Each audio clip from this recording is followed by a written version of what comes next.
Good afternoon, ladies and gentlemen, and welcome to the MAIS 4A South State Tournament here on the campus of Clinton Christian Academy.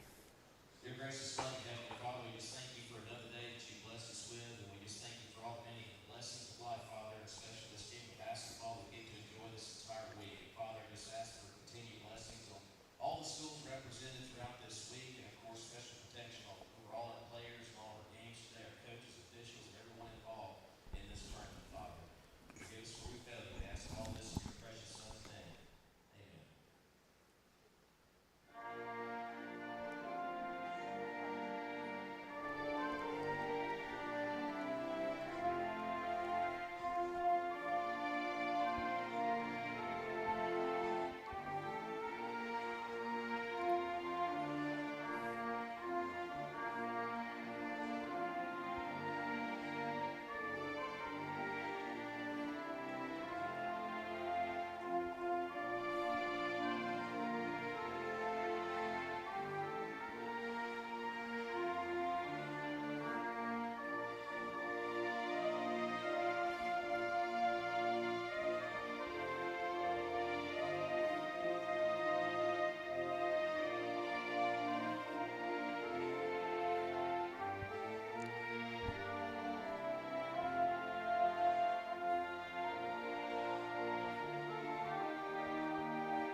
All right, following that quick break for the prayer and the national anthem, we'd like to welcome you to Clinton Christian Academy, the site of the MAIS 4A South State Basketball Tournament. I'm Charlie Williams alongside Braxton Lewis. We'd like to welcome you to today's action. We've got a pretty packed slate. We got 4 games on the docket today. We're excited to bring you this first one between Collegiate Christian Academy and Laurel Christian. Before we get started, we'd like to remind you that today's game is brought to you by Craft Emergency Medicine, serving the personal health care needs of the Clinton community. Call 601-906-0480 for more information. R&R Home Repair in Clinton, a veteran-owned company that specializes in quality exterior home repair and handyman services. For more information, call 601-503-5467. Capital Orthopedic, offering a personal approach to orthopedic medicine so you can live your best life. For more information, visit capitalortho.com. And Harper Raines Knight & Company, certified public accountants providing quality accounting, auditing, tax, and consulting services. Visit HRK CPA to learn more. We're getting ready to tip things off here, so I'd like to introduce the starters as well for both squads. First for Laurel Christian, number 1, Lauren Sullivan, number 3, Emma Kennedy, number 5, Jalen Holyfield, number 10, Katie Freeman, and number 13, Maddie Grace Reich. For CCA, Piper Clark, Peyton Clark, Andy Georgian, Gabby Woodall, and Olivia Edmonston. And getting things started right away, CCA grabs the ball and then has a quick turnover. Or no, sorry, not a turnover. It's going to stay here, so CCA with the ball under their own basket. But Braxton, I didn't get time to come to you yet, but what are some things you're going to look for in today's matchup?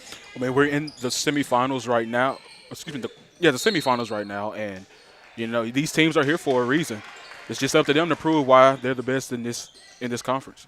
Yeah, and a couple of teams with a couple impressive wins. Laurel Christian getting a big win over Tri-County earlier. So certainly a team looking to prove themselves in this one as they grab the rebound off of the early miss by CCA. CCA settling into a 2-3 zone. Laurel Christian trying to work it around the outside and find kind of a hole in that zone. They'll go to the corner. 3-pointer on the way. That one's just short.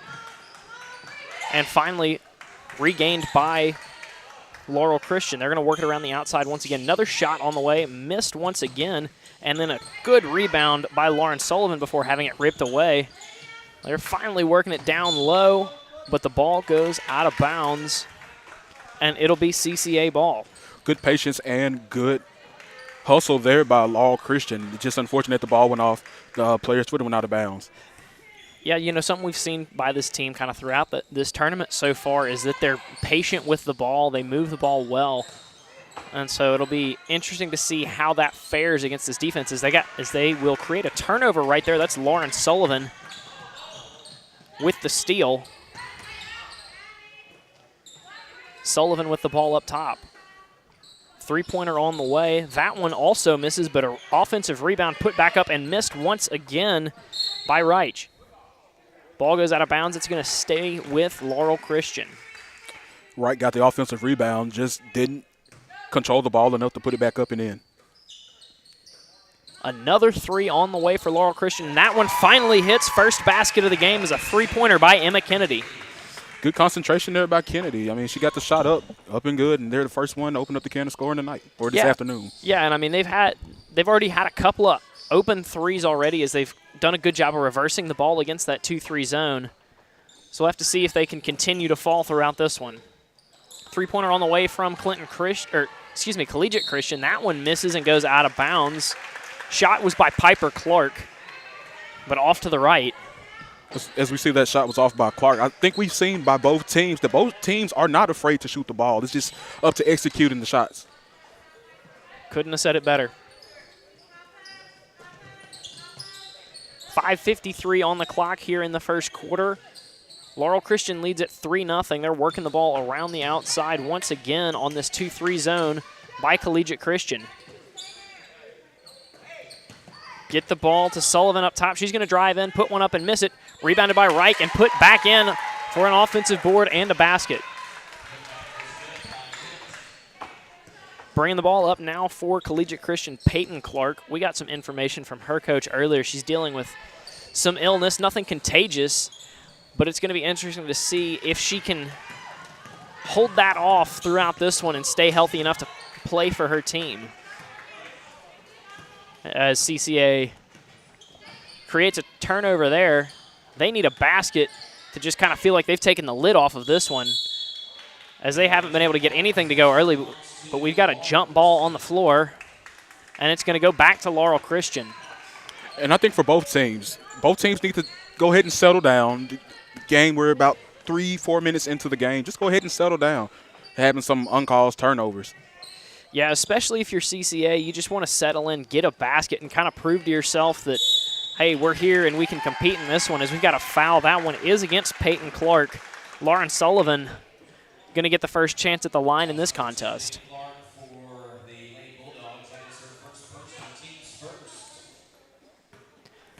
Another interesting bit of information we got from the CCA coaching staff is that Natalie Davis is going to be sitting for the first quarter. She's been out of town this week, but they expect her to be back in a little bit later in this one. She's a big offensive contributor for this team, so interesting to see if Laurel Christian can take advantage of that through this first quarter, which they seem to have done so far, as they've already built a 7-0 lead with 4:45 to go in the first.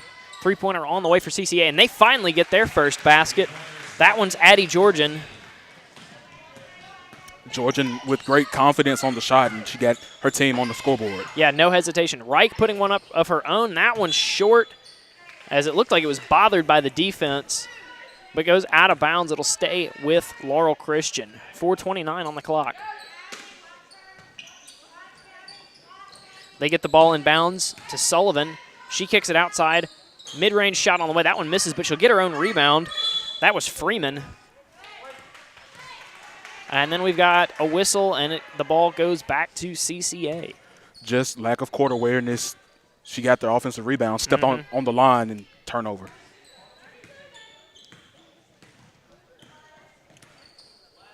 CCA trying to get another basket, stay in this one early, but a shot blocked and grabbed down low by Kennedy. She's got the ball in transition for the Lady Lions. Now passing it back and forth with Sullivan. They're going to work it around the outside once again. I like the inside-out game we've seen from Laurel Christian so far, as once again they get it down to Reich. She puts one up, but they'll say she traveled. So CCA with another chance. For Laurel, that's something that I would go back to. We see that's work. They've got to break the ball down on the inside, and really she's been one of the main producers on the offensive end. And another thing that you want to see if you're Laurel Christian is put some pressure on CCA down low, get their bigs into foul trouble. As CCA working kind of a similar strategy to Laurel Christian, but their shots just haven't fallen, as another three misses by Peyton Clark. Laurel Christian ball in transition. 3:25 to go in the first quarter. They lead at 7-3. Mid-range jumper on the way. That one misses. Reich with the offensive rebound. Puts it back up. That one was bothered. Gets another rebound. Puts it up. Misses. Another rebound. And finally controlled by CCA after 4 shots by Laurel Christian. Clark with the ball for CCA. She'll give it up for her sister.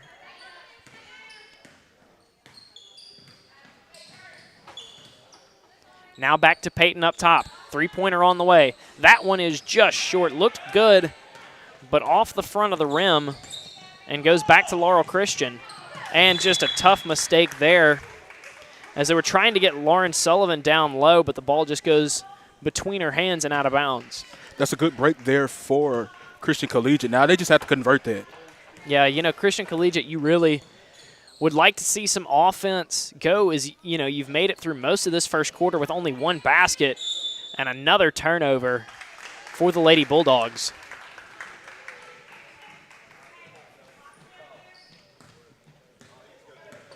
It's Freeman now for the Lady Lions. They're going to work it around the outside once again.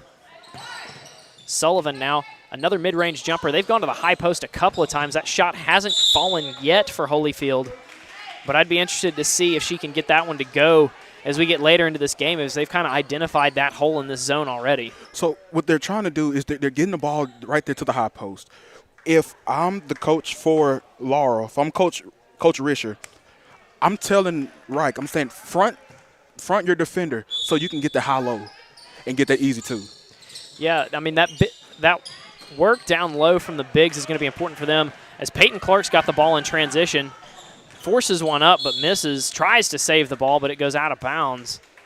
As it's just been a struggle for CCA early here. They've gotten some good looks, but just not quite able to go. And you got to wonder if Peyton Clark, you know, a little bit under the weather, if that's affecting her so far in this one. We got a whistle and a foul. That one's going to be against Addie Georgian, as she got a little bit too aggressive trying to get the steal away from Emma Kennedy there. So with 2:01 in the first quarter, Laurel Christian going to retain possession. They're going to go down low once again to Holyfield. Now a deep shot on the way. That one missed. Reich with another offensive rebound, puts that one up and draws a foul. Reich is just a ball magnet on the offensive side. I mean, if we had someone keeping stats, I'm pretty sure by now she at least has 5 or 6 offensive rebounds. Yeah, just dominant on the boards so far through this first quarter. And she's finally going to get a chance to capitalize off of that at the line. First free throw is up. That one's short. Didn't catch anything but the bottom of the net, as Natalie Davis is checking in for her first action for CCA. And like I mentioned at the top of this broadcast, one of their main offensive contributors. So it will be interesting to see if she can have an impact on this one, as her team has definitely struggled to score. But Laurel Christian with the ball off the missed free throw.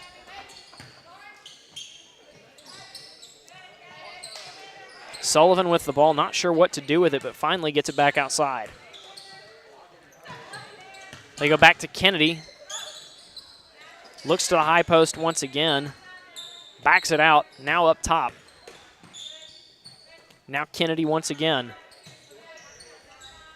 Work it around to Sullivan. Finally get an open man in the post, but she didn't have just no awareness. She was wide open, but didn't see that she didn't have any defenders behind her. And that'll result in a missed shot.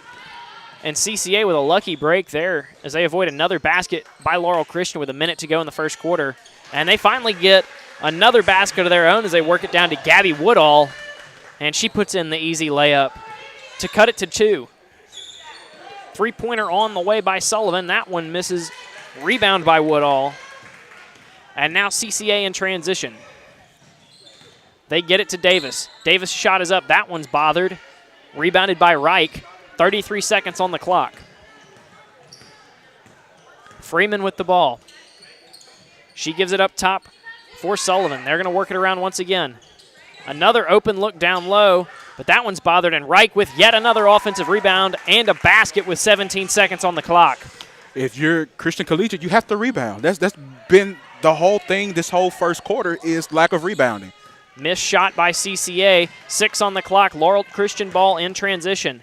Layup on the way. That one misses. Offensive rebound batted around, but they're not going to get it up in time. So our score at the end of the first quarter, Laurel Christian 9, CCA 5. We'd like to remind you that tonight's game is brought to you by Kraft Emergency Medicine, serving the personal health care needs of the Clinton community. Call 601-906-0480.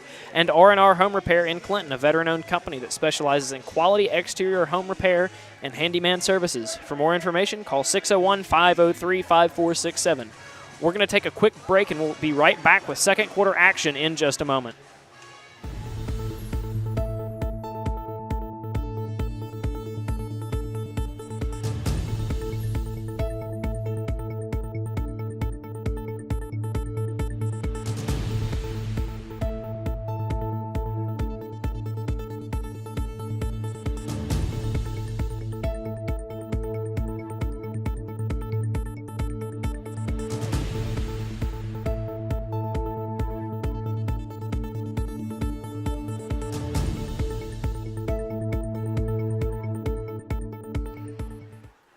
And welcome back to the Girls 4A South State Tournament here on the campus of Clinton Christian Academy, where the CCA Lady Bulldogs trail Laurel Christian Academy 9-5 here going into the second quarter.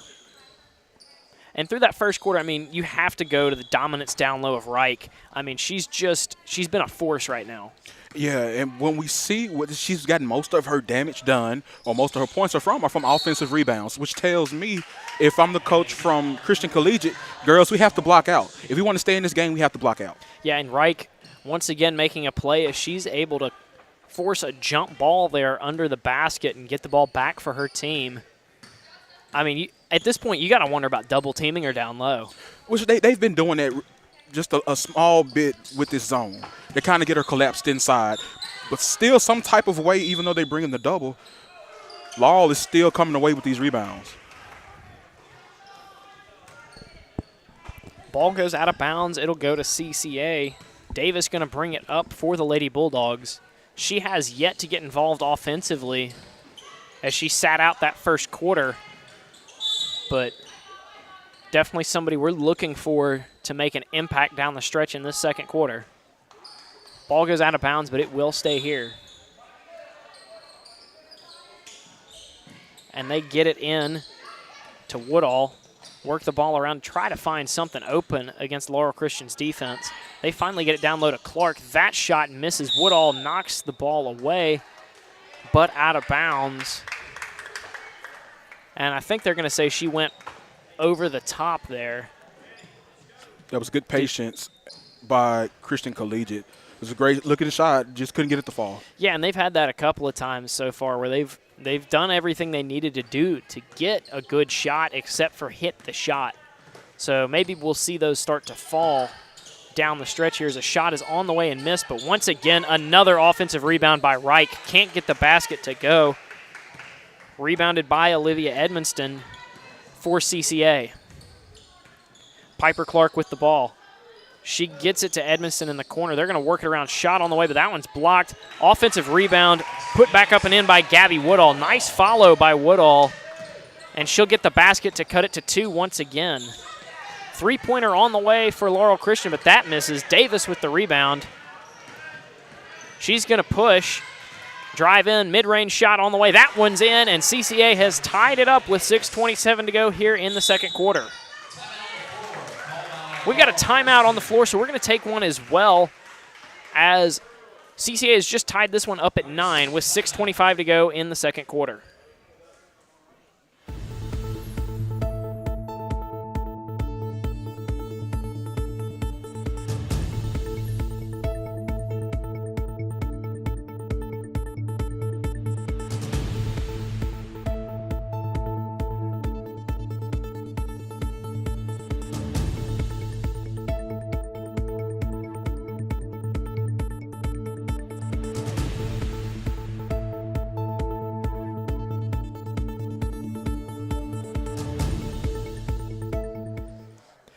Welcome back to Clinton Christian Academy, where Collegiate Christian Academy and Laurel Christian are currently tied at 9 with 6:25 to go here in the second quarter of action in the semifinal round of the Girls South State 4A tournament.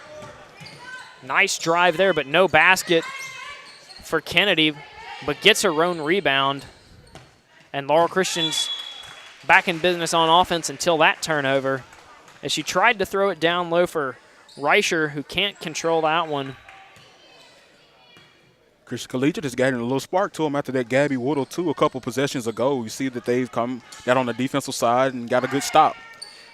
Three-pointer on the way for Clark. That one misses. She grabs her own rebound, puts that one back up, and hits the free throw line jumper to give CCA their first lead of the contest.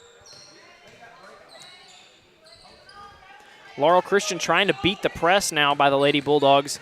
They get it up across half court. Reicher in the corner. Three-pointer on the way from her. That one's just a little too strong, but another offensive rebound by Sullivan.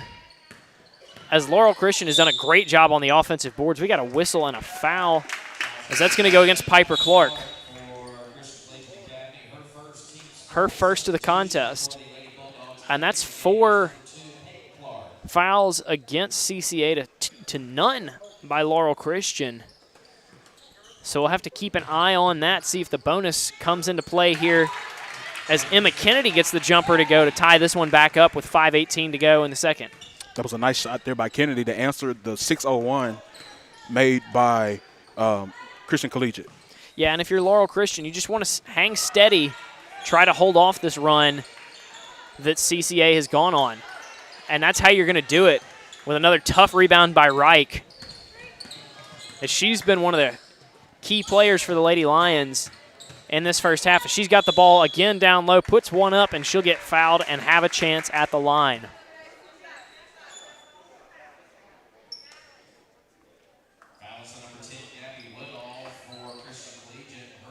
Woodall picks up her second foul.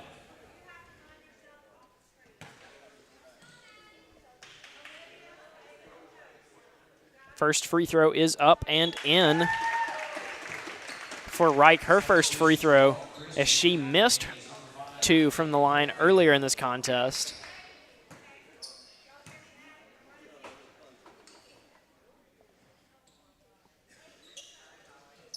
Reich second on the way. That one's just long.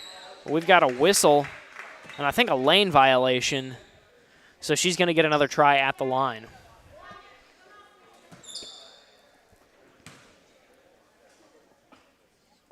Second free throw on the way. That one's a little bit long, but another whistle and another lane violation, but that time it's against Laurel Christian, so CCA will get the ball.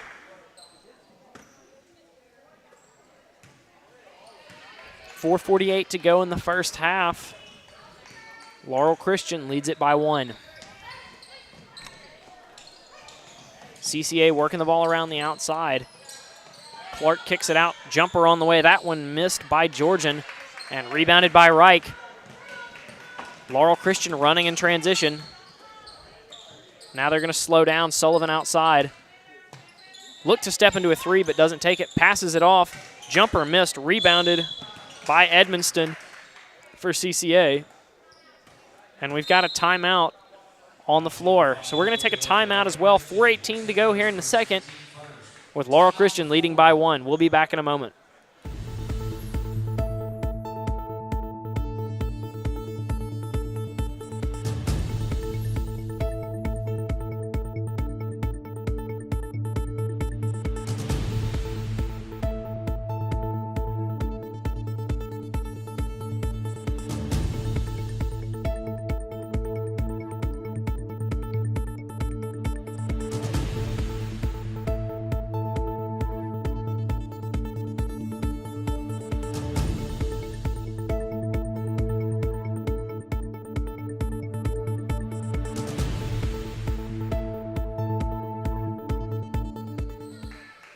So after the timeout, it'll be CCA ball.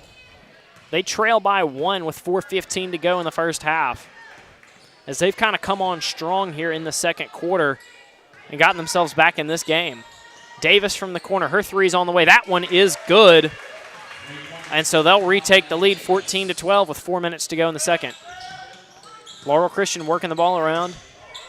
They'll get it back around up top for Freeman. Gives it back to Sullivan on the drive. She kicks it out. They're going to pass it around once again. Looking down low, but they can't quite find any space for Reich. She moves to the high post. They haven't gotten it to her yet. Still working the ball around outside. Finally finds somebody open down low, but tough defense and a whistle as I think that, was that a travel? Did you see the call? That was travel. So it was a travel called against Holyfield. Now, this last possession, Christian Collegiate missed number 12, Edmonston, down in the paint. What they have to do is get their eyes up when they're dribbling. They're missing great opportunities for shots, easy shots. Davis fades away, hits it off the top of the backboard. And so it's going to turn the ball over to Laurel Christian. So we've got a substitution, Emma Rescher, coming back into the game. And now we've got a whistle as the officials apparently have something to discuss.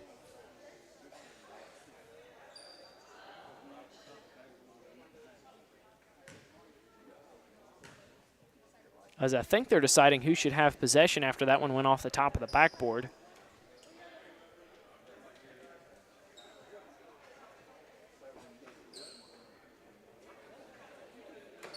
I'm really not sure, to be honest with you. I never really I didn't see them question it, because normally if whoever shot it and it went off the backboard and out of bounds, it's the other team's ball. Yeah, well, either way, it's going to stay with Laurel Christian as they work the ball around the outside. Mid-range shot on the way from Sullivan. As that one rattles around, finally misses. And we've got a whistle as they battled under the basket for that one. And a foul against Edmonston. First against Edmonston, 6th team foul against the Lady Bulldogs. Laurel Christian gets it in. Nice find on the inbounds and an easy basket for Katie Freeman to tie this one up with 2:55 to go in the first. Peyton Clark with the ball. She'll kick it out. Back to her up top. She takes a three. That one is up high off the glass and missing. Offensive rebound by CCA and put back in by Gabby Woodall. Tough rebound to rip that one away from Reich and then get the basket to go. I'm not sure what coach. And they find Reich wide open on the other end as she gets pushed in the back on her layup attempt. And she'll go to the line. I'm not sure what coach Georgian told her team after in that timeout, but they've come out with a aggression that we hadn't seen so far. I mean, they're fighting for the boards. This is win or go home, so I guess they are laying it all out on the floor. And that's something you want to see out of the CCA team is, you know, they kind of laid down and let Reich get whatever she wanted down low early in this one. So if you see them fighting for some rebounds here, I think that's a welcome sight if you're a fan of that squad. But Reich gets her first free throw to go. Second one now on the way. That one is up. That one misses, rebounded by Davis. Davis gives it up for Peyton Clark. Peyton at midcourt gives it to Davis. Davis's three is on the way. That one comes up just short. Rebounded by Reicher. Risher in transition. They're going to pass it around the outside.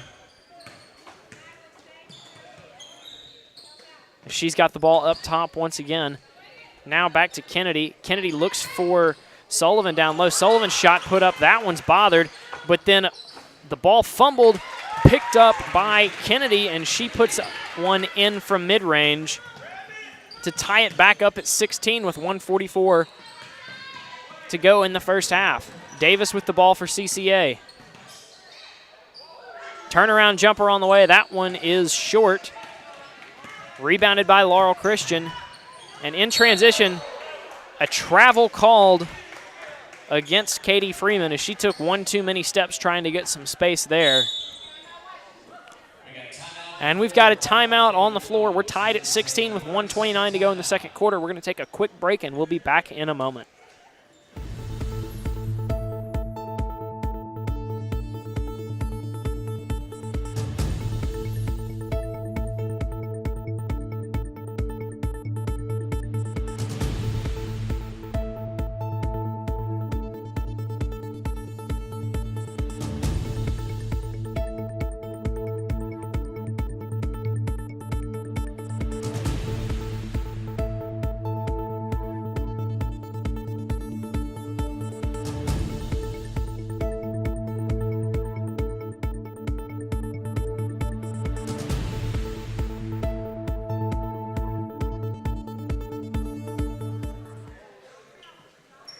Welcome back to Clinton Christian Academy, where in the second quarter, we've had an adjustment on the scoreboard as they've given an extra point to Laurel Christian. I guess there was a shot earlier where a foot was called on the line but wasn't.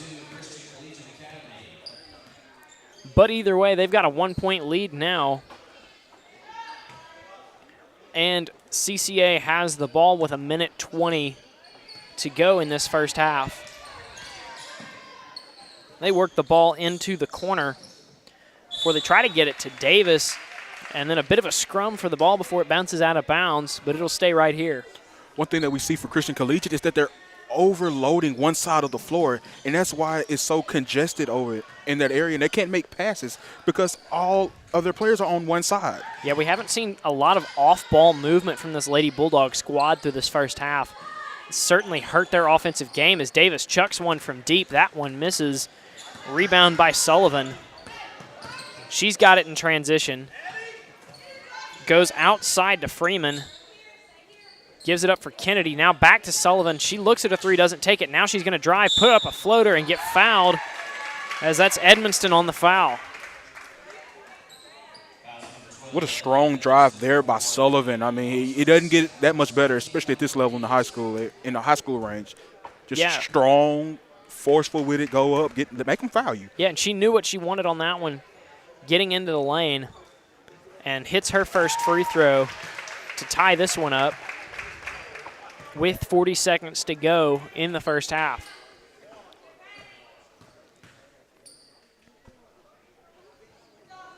Second free throw on the way.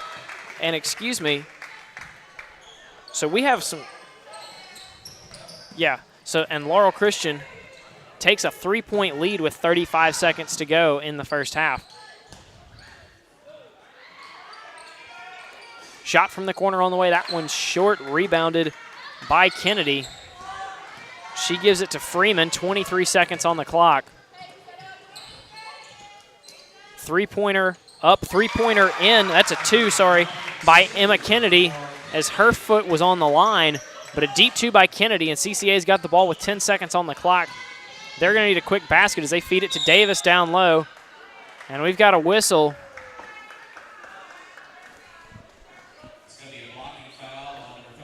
And a blocking foul against Reich. And so CCA going to have a chance at the line with 5 seconds to go in the first half. I think these two free throws by Davis are going to be crucial going into the half because you want to maintain that momentum that you had when she first came in as she makes the first free throw. Yeah, and cutting it to three will be big too. You know, it feels good going into halftime of a one-possession ball game as opposed to a 5-point game. Just feels a little less close as she gets the second one to go. So Laurel Christian going to need a quick shot here. 3 on the clock, 2 on the clock. Sullivan for 3. That one's up. That one misses. So at halftime, our score 21-18. Laurel Christian with the lead. We're going to take a quick break, and we'll be back with some halftime analysis in just a moment.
Welcome back to Clinton Christian Academy, where at the 4A MSAIS South State Tournament, Laurel Christian Academy is leading Collegiate Christian 21-18 at the half. We'd like to remind you that all of today's action is brought to you by Kraft Emergency Medicine, serving the personal health care needs of the Clinton community.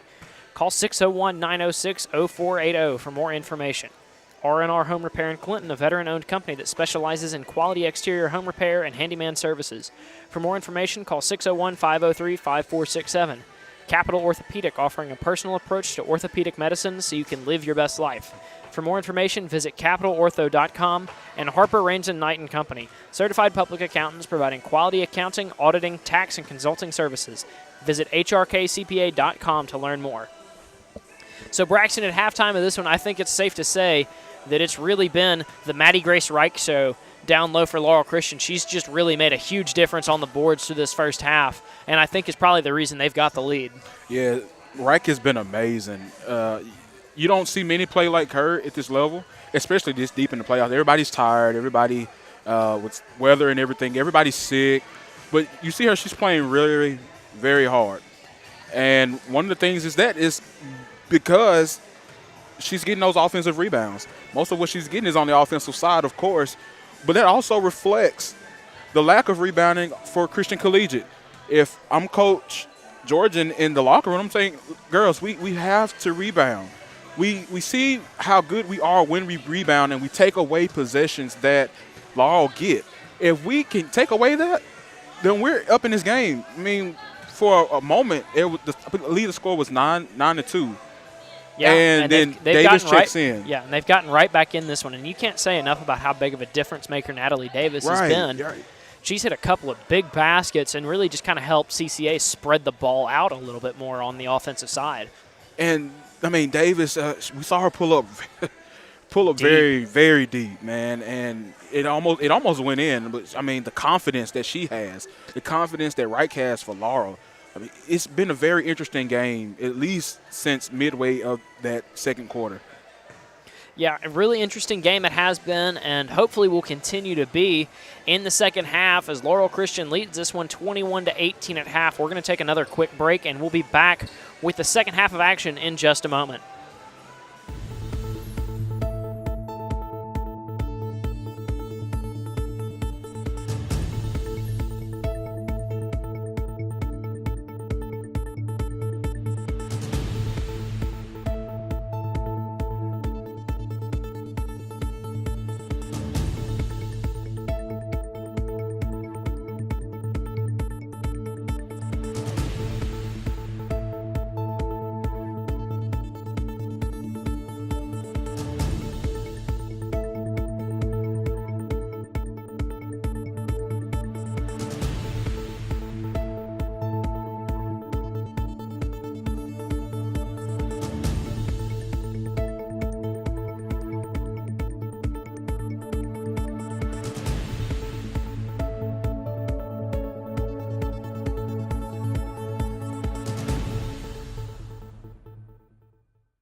So coming out of the half, it'll be Laurel Christian ball at half court. They've got the lead as well, leading by 3, 21-18 here to start this second half of action on the campus of Clinton Christian Academy. They're going to work the ball around the outside once again against this 2-3 zone, and I'm sure try to find somebody open down low as they have throughout that first half. Kind of missed somebody there as Emma Kennedy had some space for a minute there. They didn't get it to her, though. As they finally find Reich just under the basket. She's going to turn, put one up, miss, get her own rebound, though, and put that one back up and back in as she once again gets one on the offensive boards and makes CCA pay. I've got 2 words: footwork and concentration. Absolutely. And, I mean, couldn't have said it better. That's exactly what she's doing right now against CCA. We saw her have a travel in that first half. I think she was trying to make up for it there. I mean, great work, keeping the 1 foot planted, a couple of pivots, turns, puts that one right up and in, and a big basket to start off the second half for Laurel Christian. Now it's Davis in the corner. She forces one up and is able to draw a foul, so she'll go to the line to get things started for her team here in this second half.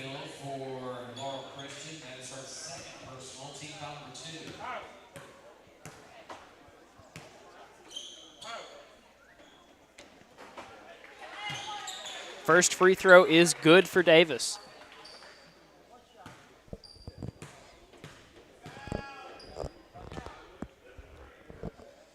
Second free throw up and second free throw misses for Davis. She tries to get her own rebound, but nice box out from Freeman. And then she gets fouled coming back up the court. That one's against Addie Georgian. If I'm any coach for the duration of the playoffs, I want that play right there on the defensive side as a block out. That's a beautiful box out, and her team rewards her for it as Lauren Sullivan gets the jumper to go. And then a turnover, and who else but Katie Freeman gets a turnover and the and one on the other end. Katie Freeman just playing some great defense to start out this second half, and she's got the chance to push her team's lead all the way to 9 here at the line. Freeman said, I can get it done on the defensive side, but don't let it stop right there. I'll get it done on the offensive Yeah, team. great finish by Freeman, and the free throw's good. And so she's been a huge difference maker to start out this second half for Laurel Christian, as Christian Collegiate's going to make a substitution and swap out the Clarks. So Peyton Clark back into the game, and she's going to have the ball against this Laurel Christian press. Freeman swipes at the ball once again, but doesn't get it as they'll get the ball up the court in the hands of Davis. Forces up a shot, but misses. Georgian gets the rebound, puts one up, and gets fouled. Man, that was good for Christian Collegiate. I mean, I hadn't seen a press big run like that, beat that press in quite some time. No, they struggled whenever Laurel Christian has gone to the press. They haven't done it every time so far, but they did there, and they were able to beat it and get Georgian to the line, and she misses her first. And not only they weren't dribbling through the press like most teams do, they were passing ahead, and then they're making good decisions with their passes and not forcing it. Yeah, something you really like to see as Georgian gets her second free throw to go and cuts it to 8. Freeman with the ball now for Laurel Christian. She works around a screen, throws it down inside for Reich. She gets it, puts one up, misses, grabs her own rebound again, puts it up again, and in once again, as she's kind of perfected something that people from Memphis like to call the Z-bound. Oh, wow. Throwing it back, that's from Zach Randolph. Throwing it back to Zach Randolph, as he had a habit of missing his first shot, but pretty often went up and got the rebound and put it back in, as that's what Reich has done all afternoon in this contest. So CCA is going to have it under their own basket, trailing by 10 with 6:13 to go in this third quarter.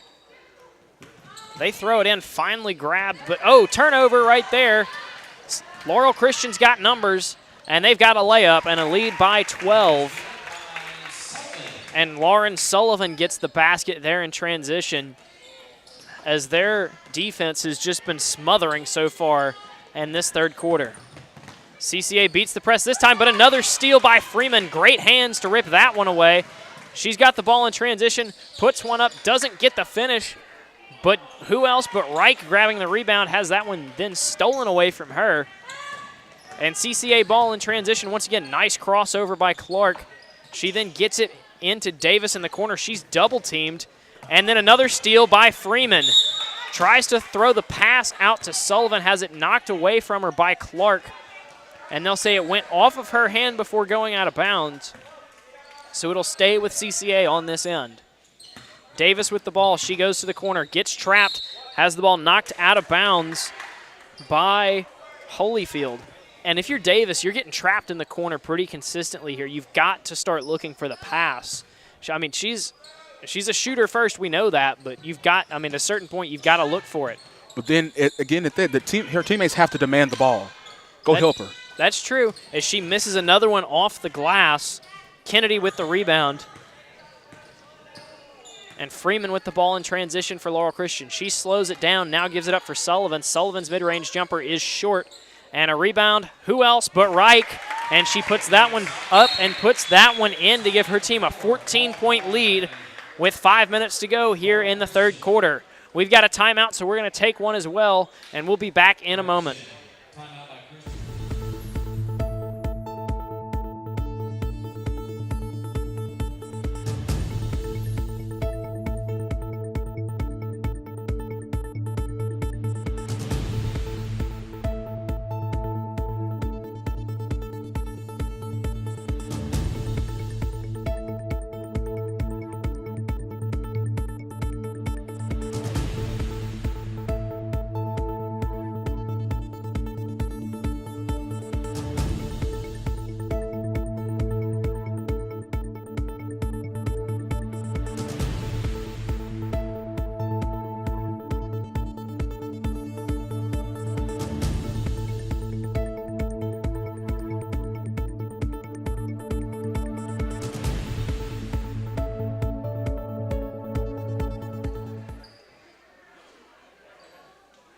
So coming out of the timeout, Laurel Christian leads this one by 14, 34-20.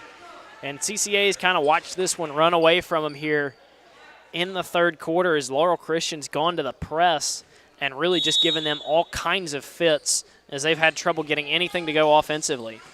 They're going to press once again. Clark trying to beat it. She goes over to Georgian, who's able to get it up across half court. They'll give it to Davis in the corner. Her three on the way. That one is just short. Nice offensive rebound by Georgian. And she'll get a chance at the line after her shot misses. You know, I like to see Davis go and follow her shot. Yeah. It really came back in the direction from which she shot from. Just follow it up. Go get you an easy two. Yeah, Davis has been, I mean, she's a shoot-first player. We know that. But there's a little more to the game that she's got to apply there. And just wasn't there on that possession as Georgian's first free throw misses. Second one is up and in for Georgian. And Freeman going to bring it up for Laurel Christian. She's pressed by Clark. Gets it away to Kennedy. Kennedy up top. Around a screen from Freeman. She'll float one up and in. Nice shot by Emma Kennedy. And the floater It was almost like Kareem. Almost, yeah. Stolen away by Reich there. She's got the ball in transition. Bullies her way down low and puts the shot up. That one misses, but we've got a whistle and we've got a foul, as I believe that one's against Davis. And so Reich going to go back to the line for the Lady Lions. And she's just been a problem in a few different areas of the game tonight, but especially down low like we've talked about. I mean, just dominant on the boards, great finisher, and when she doesn't finish, more often than not, gets her own rebound and then puts it back up in on the second chance. And what's so jaw-dropping to me is that even when it seems like there are three players around her, she still manages to get the shot up. Second free throw hits, 36-21, as CCA is able to beat the press this time, but then turns it over as they were trying to get it to Davis down low. This Laurel Christian defense in this third quarter has just been swarming to the ball, and it's really paid off for them. Nice feed by Freeman down to Reich.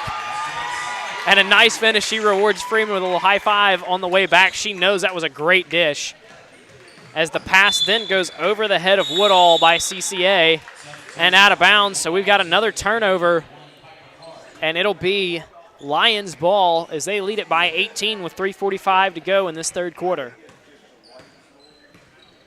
And Freeman's just been sensational here in this third quarter, as we've seen her have a few steals, some nice finishes, a great feed on this last possession. I mean, she's been a real difference maker in this third quarter, as CCA is able to get it up to Davis on that one, and Davis able to reward the nice pass, nice lead pass down the court with an easy shot. And hopefully this shot made by Davis gives Christian Collegiate the boost that they need to get back in this game.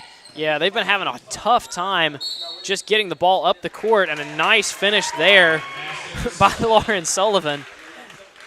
As Laurel Christian seems to just have everything going right for them in this third quarter. Everything is going right. We're getting unbelievable moves. We're getting unbelievable passes. I mean, Laurel is just hitting on all cylinders here in the second half. And it is paying off for them as well. As if she hits this free throw, that increases the lead to 19. And we've got a lane violation. So, no, never mind. They waved off the lane violation, but a 19-point lead in the third quarter here for Laurel Christian on the back of some incredible play on the offensive side, but really this defense has just been smothering in the third quarter. CCA working it up again, and another turnover, this time stolen away by Holyfield. That's the second turnover this half that Christian Collegiate has made because they're dribbling with their heads down. They've had wide open players under the basket, and they just missed them. And Holyfield takes advantage but misses, and a rebound, and it's put back up and in. Guess who? Maddie Grace Reich, that's who puts it back up and in and gives her team a 21-point lead with 2:38 to go in the third. Davis all alone down the court, and she puts that one up and in to cut it back to 19. As they found her a couple of times down court on these last few possessions. Something, if you're CCA, you want to see happen a lot more if you want any chance of getting back in this one. And something else you want to see is some turnovers by Laurel Christian as that pass goes off of the hands of Reich, and it'll come back to CCA. And Collegiate Christian once again needs a basket on this possession, but they'll throw it out of bounds. Tough turnover for the Lady Bulldogs as Clark threw that one over the head of Woodall. That's the right idea, just too long of a pass.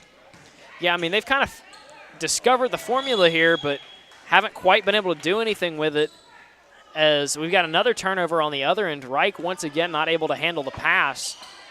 And so an opportunity for Collegiate, but let's see if they can do anything with it as they get it down to Davis. She stops and puts one up and in. So they do, as they cut it 44-27 with just under 2 minutes to go in this third quarter. They get it across court to Reicher, into the lane now, basket up and good by the freshman Risher. And another turnover for CCA, that one recovered by Kennedy. She's got a mid-range jumper, puts that one up, that one misses, rebounded, guess who? Reich puts it up and puts it in. She's just unstoppable. That's exactly what I was saying. There was 4 right there, and she just threw it up. Braxton standing here with his arms out. I mean, he's in disbelief, so am I. As she's just been unstoppable. Three-pointer misses short by Clark. And we've got a scrum for the ball on the ground and a jump ball. Possession arrow points toward Christian Collegiate. So they're going to have the ball under their own basket. But, man, what a third quarter so far if you're Laurel Christian. Right. I mean, everything is going your way. Offense, defense, and transition. Georgian's miss goes out of bounds. And they'll say it went off of Woodall, so it'll stay here. Or, excuse me, it'll be a turnover, and Laurel Christian will have the ball. They're going to work it around the outside once again. It's Kennedy up top. She gives it away for Sullivan. Sullivan looked towards Reich down low, but doesn't give it up. Instead gives it away for Holyfield. She goes into the lane. Reich with the ball. Tries to go up, but we've got a whistle. And I believe we'll see Reich at the line once again. Natalie Davis picks up her third foul. Somebody you don't want to see in any foul trouble if you're CCA. She's really been your primary scorer down the stretch of this one. And I think that's another tell of the second half, too. When we looked at the scoreboard the first half, Christian Collegiate only had 1 foul. Yep. And we're looking now, and they've got 5, and you got Davis, who has 3 out of the 5. Reich misses her second after hitting the first. But we've got a battle for the rebound, and Laurel Christian comes up with it. Sullivan shot up. Sullivan misses, grabs her own rebound, puts up a second chance shot, misses that one as well. Ball off of the hands of a Lady Bulldog and out of bounds. No, we've got a whistle and a foul. They'll say there was a push-off by, that's Addie Georgian. So it'll stay here with Laurel Christian with 32 seconds on the clock in the third quarter and a big lead on the board for the Lions. They work it around the outside. Freeman with the ball. She drives into the lane, puts one up off the glass, misses. Rebounded by Reich. She gets it back out. They're going to work it back out up top to Sullivan. Sullivan all alone at the free throw line and makes them pay as they just lost track of who had the ball. Did you see that ball fake? That was great. That's a great way to make space. 10 seconds on the clock now for CCA. Now 5. Knocked away by Sullivan. She saves it. No, they'll say she stepped on the line. So CCA will have a chance to inbound at half court with exactly 2 seconds on the clock. And you have to look for a quick shot right now, which is tough against this press. You got to just hope somebody gets lost. They'll force it into Davis. She's triple teamed. Can't even get a shot up, so that'll end the third quarter. And at the end of the quarter, Laurel Christian leads it 57-21. We'd like to remind you that today's game is brought to you by Kraft Emergency Medicine, serving the personal health care needs of the Clinton community. Call 601-906-0480 for more information. Also brought to you by R&R Home Repair in Clinton, a veteran-owned company that specializes in quality exterior home repair and handyman services. For more information, call 601-503-5467. We're going to take a quick break, and we'll be back in just a moment.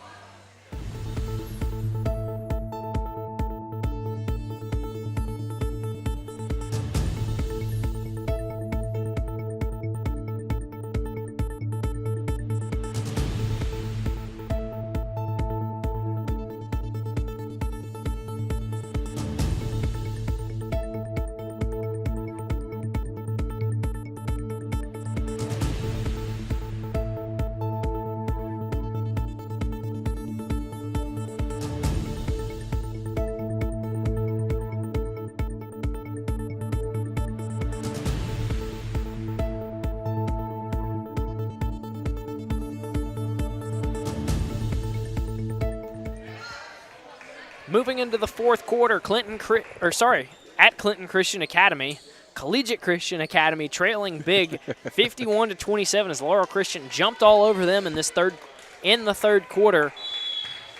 And Laurel Christian will have another chance as we start the fourth. Freeman around a screen. She gives it up.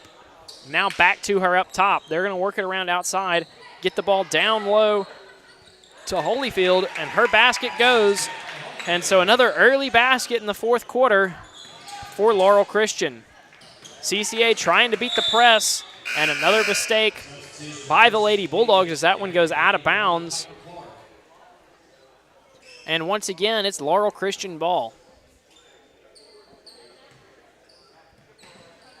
Freeman with the ball for Laurel Christian. Now she gives it up for Kennedy, They're going to work it around the outside once again. Sullivan gives it back up for Kennedy. Kennedy in the corner. Now Freeman. Freeman on the drive. Puts one up, and that one goes. Nice finish by Freeman once again. See Braxton over here imitating her finish. And another great move down low by Freeman as she's just proven herself as a great finisher and a great defender. And a nice dish also by Freeman. Kennedy all alone. Misses the layup, though. Rebounded by Georgian. For CCA, she's in transition, puts that one up. We've got a whistle and a foul, so Georgian going to get a chance at the line as the foul goes against Freeman, her second. And so Georgian at the line. I like the aggressiveness by Georgian. I mean, you see the missed shot on that end. You get the rebound. You go coast to coast really, really quick. You go try to put up. If you can't, try to draw contact as she did, and she's at the line. First free throw misses for Georgian, however. Second one on the way. That one's good. 28-55.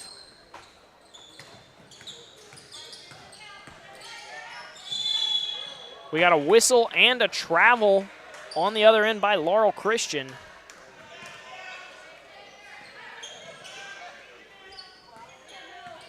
6:50 to go in the fourth quarter.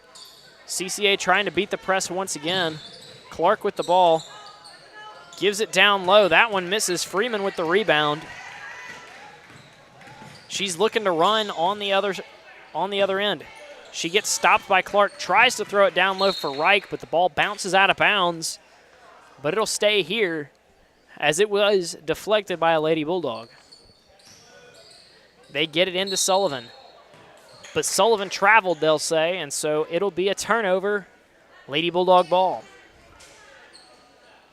Laurel Christian's come back out in this press. If they're going to go any further in this tournament, one of the things that Coach Reicher is going to have to work on is defending this press a lot better.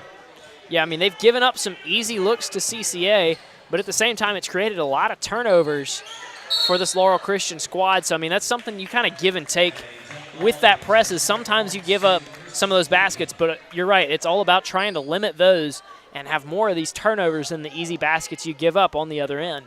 But one of the things, too, as to why they're getting the turnovers is because, like I've alluded to, Christian Collegiate is dribbling with their eyes or their heads down. And another turnover. Yablin in transition. Puts one up, puts it in. She'll get the and one. The freshman going to go to the line.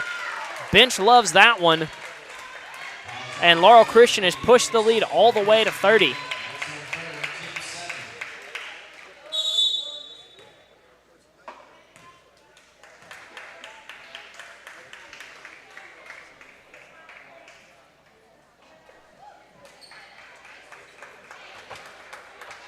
Freshman Sarah Yablin at the line as she's getting her first action of the game. Her free throw's up. That one misses. Rebounded by Freeman. She gives it up for Kennedy. Kennedy into the lane. Forces one up but misses. Rebounded by Clark. Freeman tries to wrestle it away, but we've got a whistle and a foul against her. So with 6 minutes to go, it'll be CCA ball. Peyton Clark to bring it up. She gives it up for Piper. Piper with the ball. She's trapped. Back to Peyton. Peyton across half court, gives it back to Piper. Standing on the logo. Looking for something to do with it. Gives it back to Peyton. Peyton in the corner. Turnover. Once again, Sullivan in transition. Layup is up. That one misses. We got a whistle and a foul against Piper. And so Lauren Sullivan going to go to the line.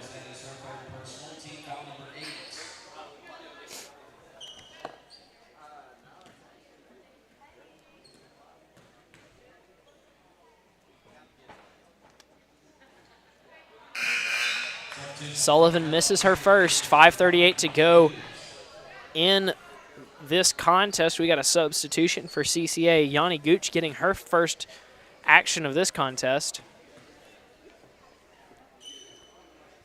Second free throw on the way. That one misses as well for Sullivan. Rebound, Gabby Woodall. Piper with the ball in transition for CCA. She gives it back for Gooch. Gooch backing out. Looks down low but doesn't see anybody. Back to Piper.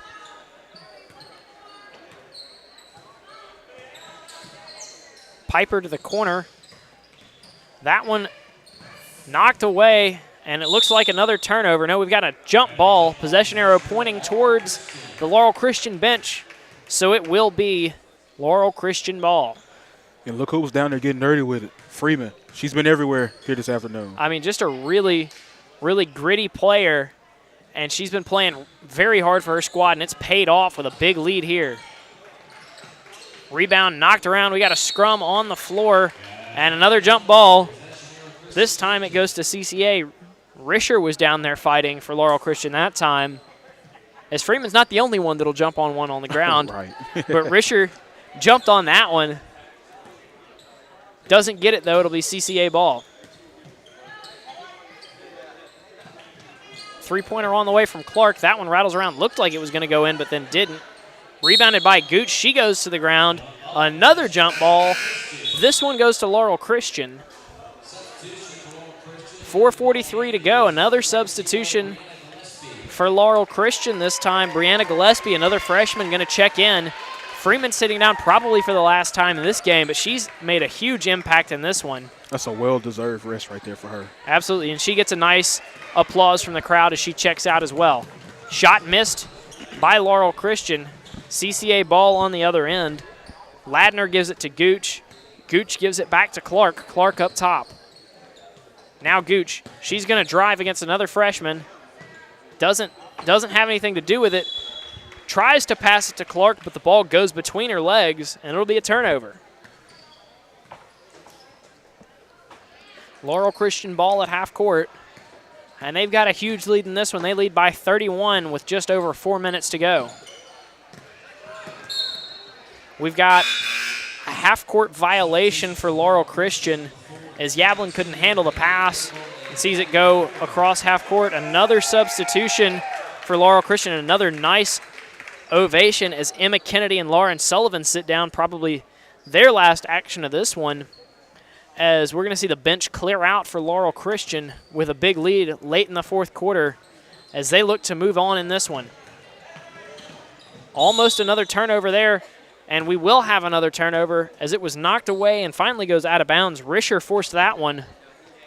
And so even the depth on the bench for Laurel Christian really able to give CCA some trouble. They're working this one around the outside once again. Shot up and shot in for Risher. We've got another Laurel Christian player getting her first action of this one, Gabby McCord, another freshman, on the floor. But the shot hit by Risher, and she's got another chance at the line and puts that one in. 61-27 your score, 3:46 to go here in the fourth quarter.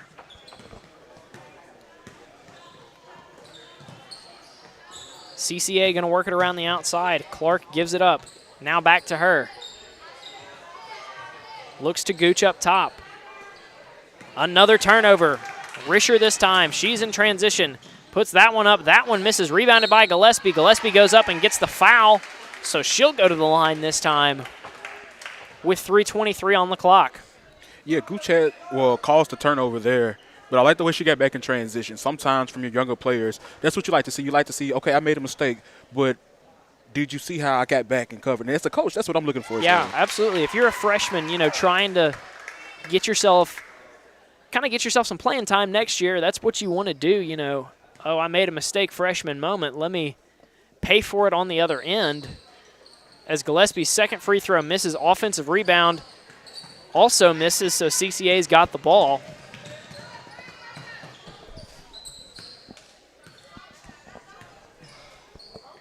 Clark with the ball, gives it back for Georgian, and she hits one.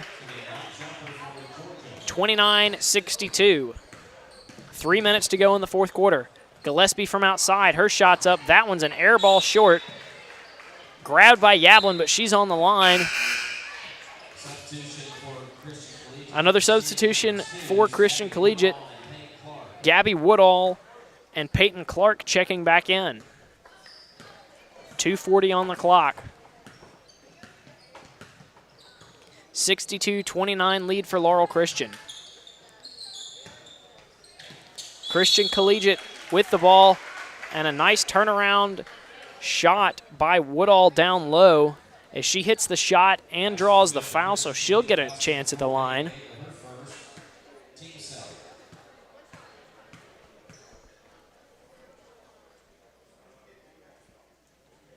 And the free throw cuts the lead to 30 with just over 2 minutes to go in the fourth. Risher with the ball for Laurel Christian. She gives it away for Yablin. Now Risher in the corner. Looking down low for Gillespie, throws it through her hands. Peyton with the ball for CCA. She's in transition, backs this one out. Turns, shoots a mid-range jumper high off the glass. Nice shot by Peyton. And she gets one to go with 1:38 to go. One thing I've noticed about this group on the floor for Christian Collegiate is they're very not academically sound, but very fundamentally sound. Yeah. One of the things, they're sticking to the fundamentals that they taught, which is, in my opinion, this is very bright for the future for them. Yeah, I mean, if you get your young players out there trailing big in a game, you just say, hey, show me what you've got for next year. Let's just prove that maybe our season's over right now. But for this program, it's not all over, as we've got another jump ball on the floor. This time it's going to go to CCA. But, yeah, I mean, listen, let's show that maybe it's over for this season, but next year, let's come out with something to prove. Let's, come out motivated, but show what we've got for that time. As Gooch has the ball, she puts up a shot. That one's off. Ball on the floor, out of bounds. And it'll be CCA ball once again. 40 seconds on the clock. And Laurel Christian with a huge lead. CCA just trying to go home with another basket to feel good about, as it's Clark outside, 26 on the clock. Gooch puts up a mid-range jumper. That one misses.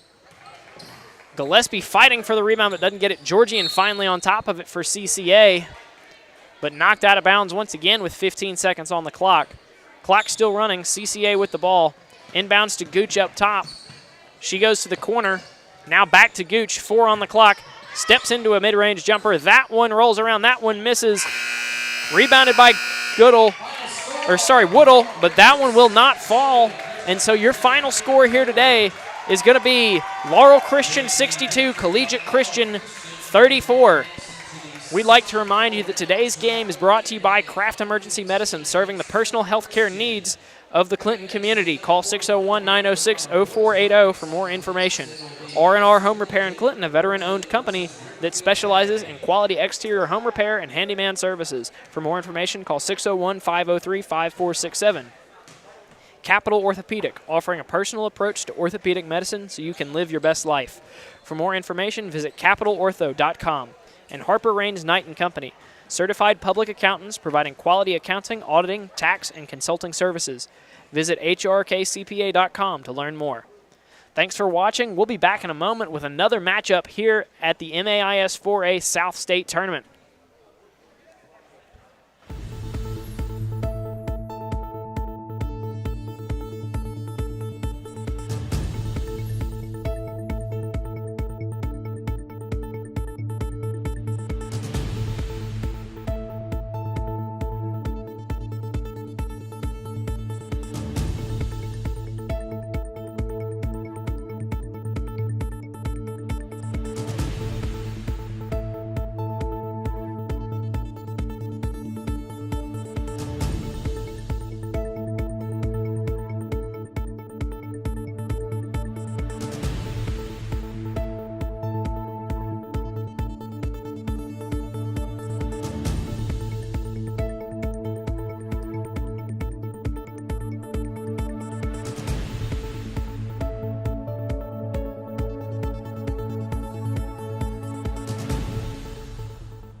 Welcome to Clinton Christian Academy, where we're seeing our first boys matchup of the game. Once again, it's Collegiate Christian. This time they're facing off against Riverfield Academy in another semifinal matchup. Starters in this one, Drew Holly, Trey Long, Landon Gritchett, Cooper Eldridge, and Trevor Antley for Riverfield. And then for CCA, James Davis, Gannon Downs, Jaden Bishop, Jonathan Jackson, and Hans Jackson for CCA. Tip-off is up, and that one goes to Riverfield. We're going to have to apologize in advance, folks. We never got a roster for Riverfield, so some of our names and numbers may be a little bit mixed up, but we're going to do our best to bring it to you anyway. But the first shot of the game missed by Eldridge for Riverfield, and so it's CCA ball. Davis at the top of the key. Gives it up for Bishop, now down low to Jackson. Jackson's fadeaway on the way, but missed. Rebounded by Riverfield. They're in transition. 22 puts a shot up and misses. Rebounded by Jonathan Jackson. Now back to Smith. Smith gives it up for Downs in the corner. Turnover. Riverfield in transition. Layup is up and in. That was Trey Long. It's good concentration there by Long. I mean, run the fast break, run the floor. You get two, put your team up on scoring. Yeah, and a good fast play to get things started if you're Riverfield, something you like to see. CCA with the ball now, shot up. That one misses. Another rebound. That time it's Eldridge, and Riverfield in transition once again. Nice fake there by Eldridge, then gives it up for Grishtit. The big man down low once again. He'll put up one from the free throw line and a miss. Rebound by Jonathan Jackson. The sophomore forward stands at 6'10". He's a great rebounder down low. Big lanky guy. Someone that we expect to make a big impact in this one.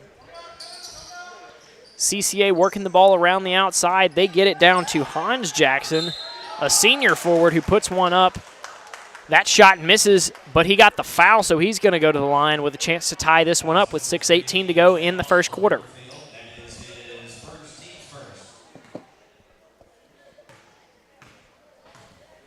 Jackson at the line. First one's up, that one misses. We'd like to remind you that today's matchup is once again brought to you by Kraft Emergency Medicine, serving the personal health care needs of the Clinton community. Call 601-906-0480 for more information. Jackson second, that one falls. So it's 2-1, and Riverfield with the ball. It's Holly. Holly drives in, turns that one over, then gets it back. He's down low, kicks it out to the corner. Back to Holly in the corner. Holly gives it up for Long. Long down low. Has that one ripped away by Hans Jackson. Jackson in transition. Gives it up for Downs. Almost lost control, but Downs in the corner. Wide open. Three-pointer on the way. That one misses. Rebounded by Geischet for Riverfield. I apologize, still struggling with that name, as that one's handwritten on this little piece of paper I've got, and it's a long name, so pronunciation may be a bit of work in this matchup. As once again, I have to apologize because we never got a full roster from Riverfield, but we're working with what we got.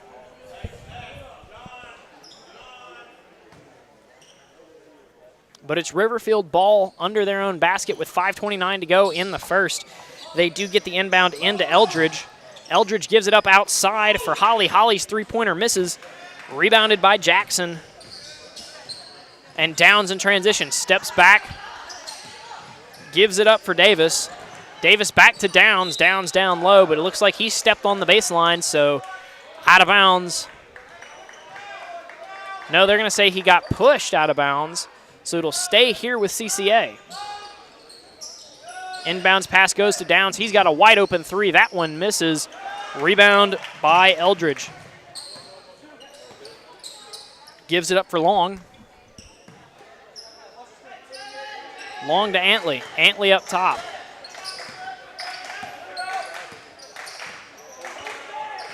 Antley goes back up. Three-pointer on the way by Geischet. Shot misses. Rebounded by Davis. Davis in transition. Now gives it up for Bishop. Bishop to Downs. Downs on the drive. Mid-range shot put up. That one missed. Rebounded by Riverfield. Just a rush shot there by Downs. You want to get their offense set up some. And both teams really just rushing early. And understandably so, you know, it's semifinals, it's South State. You really want to come out with some some anticipation, some intensity. But neither team really able to get a whole lot to go in the early going as we're almost halfway through this first quarter, and the score's 2-1. And going in with that, if I'm Christian Collegiate, I've got a guy out there that's 6'10". I've got to get him involved in my offense at some point, whether it's setting screens, him rolling, and me trying to feed him the ball while he's cutting to the basket, or having him post up. We hadn't seen that from Christian Collegiate so far. Yeah, and even if his skill set is more shooting, you know, get him out somewhere he can have success just rising up over somebody, whatever it needs to be. Get the ball to that weapon, and you really haven't done it. But another chance for Hans Jackson on the line right now. The senior forward's really been one of their more aggressive offensive players so far, his second trip to the line in this first quarter. Shot up and in, ties it up at 2.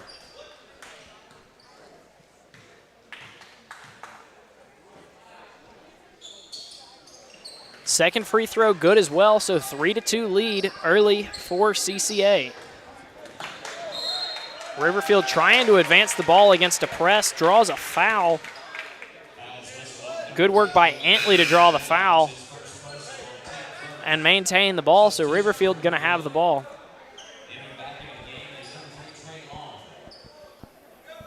Trey Long comes back into the game for Riverfield. Riverfield up the court. Turnover there. Recovered by Jackson. Now it's Davis in transition. Davis cross-court pass, three-pointer on the way. That one's airballed. Tough shot for Ritchie as that one goes off and out of bounds. Looks like it's going to stay here with CCA as it went off of a Riverfield player.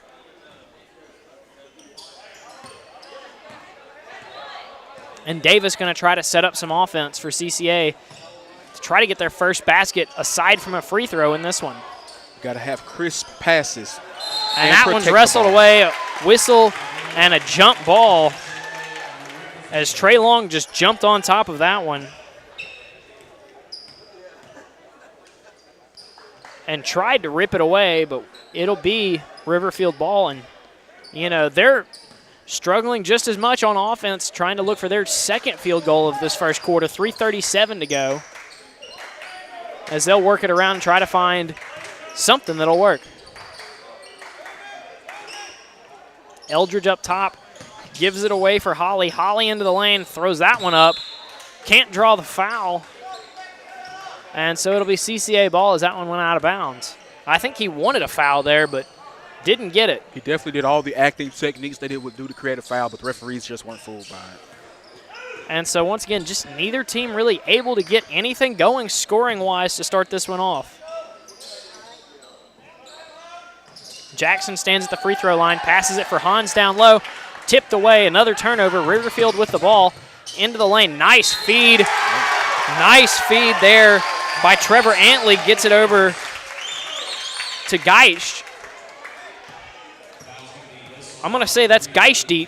I'm not sure if that's how to pronounce it. I'm not sure either, but I said in my mind that I'm going to go with Laney G.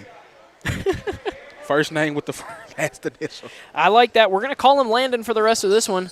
Landon's free throw does fall, and so it gives Riverfield the 5-3 lead. As once again, this is what happens in high school ball. Sometimes you don't get a roster, you get some handwritten names, and you can't quite read everything. But a three-pointer on the way from CCA. Nice offensive board put back up and in by Hans Jackson.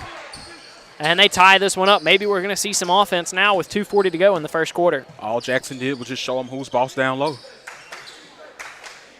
Something he needs to try to do is Trey Long drives in there, and that one's stolen away by Hans Jackson. Gives it up for James Davis. Davis around a screen from Jackson into the lane. Gives it to the taller Jackson, who dunks one home. And what were you saying, Braxton? That's what I was saying. If you get him involved in your offense, it opens up so many other avenues to score. And a 7-5 lead for CCA. Riverfield working the ball around. They've got it to Holly. Holly's 3 on the way. That one misses. Rebound by Bishop. Davis in transition. He was looking for Jackson down low. Throws to the corner and a 3 hit by Ritchie, making up for the air ball earlier. And we've seen a variable flurry of offense now as it's a 10-5 lead for CCA. Into the lane, shot up and foul drawn by Eldridge. And so he'll get a chance at the line with his team trailing by 5. I'm sorry, but if you have a guy on your team and he's wearing a leg sleeve, he's got to shoot threes. I mean, if that's what his specialty is, my God, wear it. I think those are the rules. It has to be. If you have a full sleeve on your arm, you got to be able to shoot. Yeah. If you got a sleeve on your arm or leg, you got to be good on offense. I think those are just the rules. I don't make the rules, but I watch enough basketball to know. As the second free throw is good, cuts that one to 10-6.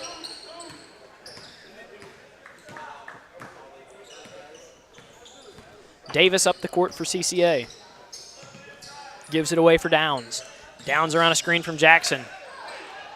Jackson draws the double team. Wide open shot for Downs. Doesn't get it to go, but gets his own rebound. Puts that one up. And an over-the-back call as Jonathan Jackson tried to go up for that one. And, you know, sometimes I wonder, like, isn't everything over the back when he's 6'10"? Like, that one looked that's my way of saying that one looked clean to me. Right, it did to me as well, but that's just the I mean, that's what happens when you're 6'10". Yeah, but he has to be careful there, too. He slammed the ball down. Most of the times, if it was regular season, we see that as a tech. He's just got to be a little bit more disciplined on that. Yeah, and they're going to let that go in these postseason tournaments a little bit, but you do still have to be careful as Holly's bringing this one up the court for Riverfield. Gives it away for Eldridge. Eldridge then gives it up for Antley, who misses a layup. Mistake there by Antley. And then we've got a whistle and a foul against a Riverfield player. So with 1:02, Christian Collegiate going to have the ball in front of their own bench.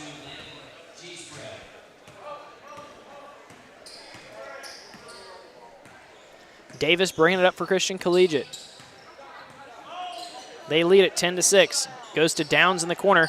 Now Jonathan Jackson down low. We've got a whistle and a push.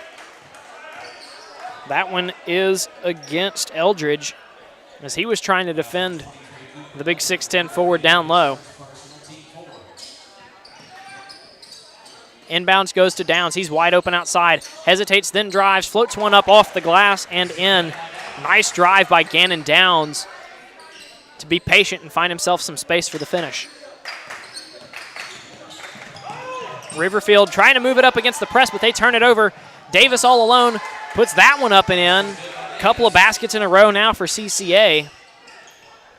As CCA's gone to the press to try to bother Riverfield. Wide open 3 now. That one missed by Antley. Rebounded by CCA. They got 14 on the clock. Davis with the ball. He's going to drive it in. Kicks it out to Downs. Downs, another open 3. Nice hesitation move once again by Downs on the drive as he's able to draw a foul and will go to the line with 6 seconds to go. I want to point something out.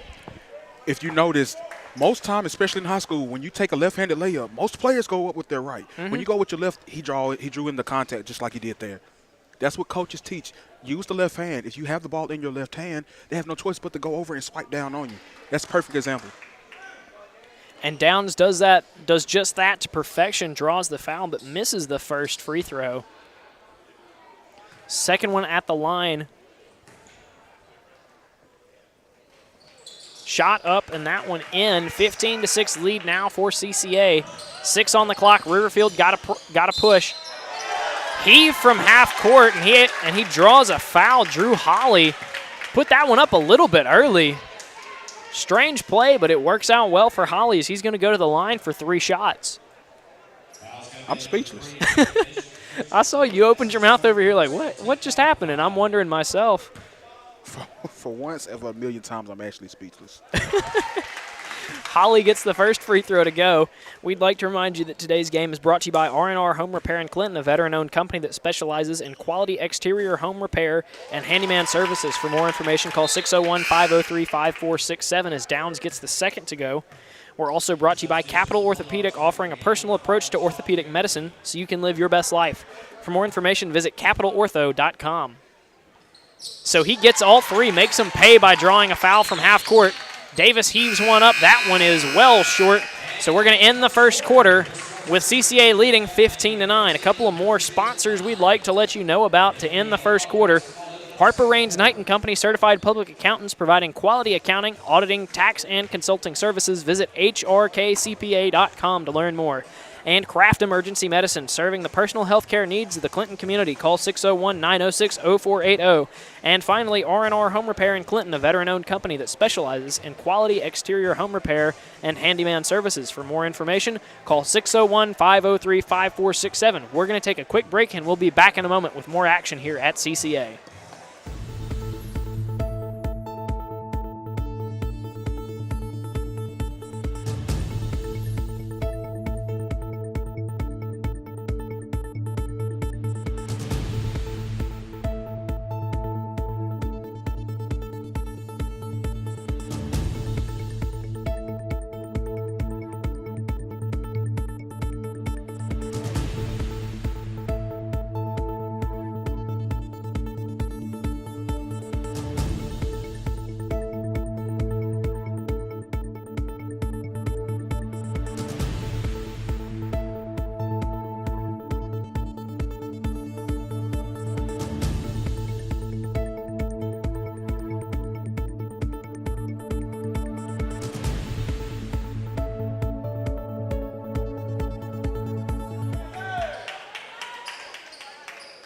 So to begin the second quarter, CCA going to have the ball at midcourt. After a strange turn of events to end that first quarter, but CCA leads at 15-9. They're going to work it down low for Hans Jackson in the post. Tough move and an offensive board by his brother. The other Jackson puts that one up and misses, and rebounded by Riverfield. They're in transition. Long tries to force one up, can't get it to go. And we've got a travel, so it's going to go the other way to CCA. Davis bringing the ball up now for the Bulldogs. Crossover drives in, can't find much space against Holly. They're working it back around, Downs outside now. Both Jacksons fighting for position down low, but can't quite find it. The guards have got to be patient. Give your post player enough time so that he can make a shot. And they do that as Hans Davis able to get in position and draw a foul down low, so he's going to go to the line for two. And like you were saying, nice patience shown by Sean Farley that time as he's able to give Jackson some time down low to get in position, get his back, to the defender, and head towards the basket and draw that foul. And that's the thing. When they're swinging the ball, especially down here on this left wing.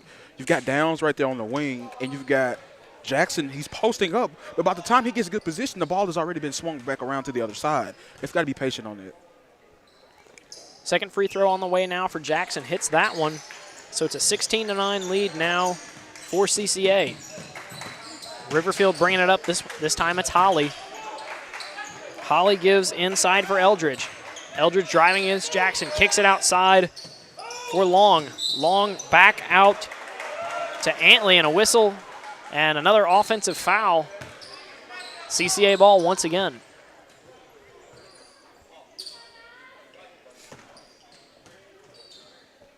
Couple of unforced errors in a row for the Raiders, kind of slowing their offense down, not something that they need a lot of help with through this first half, as neither team's had a whole lot of offense. So you need to try to limit these mistakes to give yourself a better chance, as Downs throws that one off of the foot of a Riverfield player and eventually leads to a turnover. Holly in transition. That one's blocked away by Hans Jackson. Nice athletic block to get up there and deny a layup from that guard. Hans is everywhere.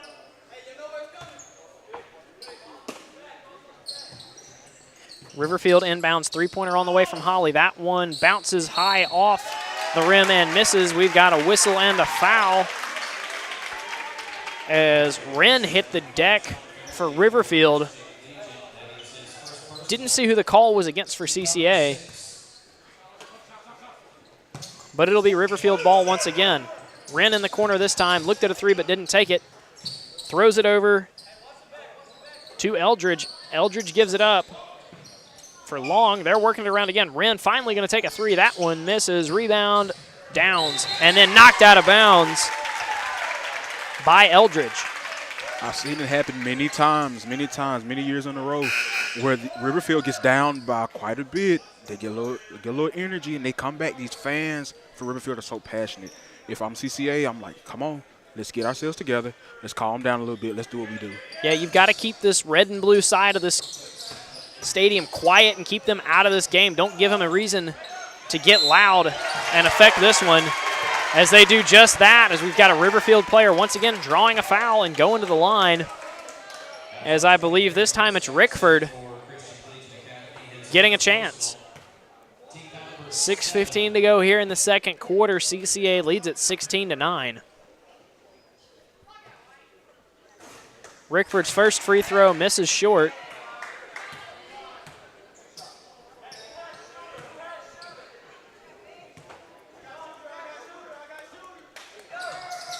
Second one in. 16-10 now the score with 6:15 to go in the second quarter. Davis bringing it up for CCA. Davis drives, step back, doesn't have any room, gives it away. Now back to Davis. Drives in, kicks that one out. Hans Jackson for three, misses. Rebound by Rickford. Three on the way for Wren. Ring it up and put three on the board for Wren. Tough contested shot, and he gets that one to go. Cuts the lead to just three, and like you're saying, this Riverfield crowd getting into it.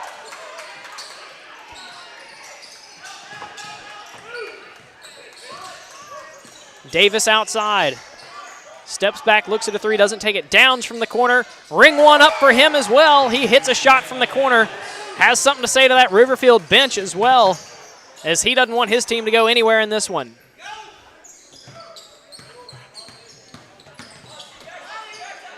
Down low for Riverfield. Kicked back outside to Landon.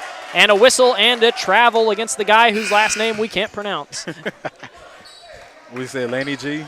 Yep. Or We got Lanny G, Landon G. I don't know what half of those letters are, so yeah, Landon. But nonetheless, it's CCA ball. With about 5 on the clock in this second quarter, they lead by 6 after both teams have traded threes. Hans Jackson looked at a mid-range, nice drive, but that one's blocked. Jonathan Jackson with the rebound. He's double-teamed, throws that one out, but it's intercepted by Holly. Holly in transition, can't get that one to go. Rebound Ritchie, and it's Davis in transition. Puts up a shot, gets that one to go. Nice mid-range jumper by James Davis. And they've pushed the lead back to 8. Eldridge now for Riverfield. Gives it outside for Rickford. Hounded by Jackson. Nice defense and a steal by Downs. Downs all alone. Gets the layup. Oh, and a miss. got to use the glass right there. Got to use the glass. I know it looks good, but got to use the glass. And Wren with the rebound for Riverfield. They're going to take a timeout, so we're going to take one as well. So with 4:22 to go in the second quarter, it's CCA 21, Riverfield 13.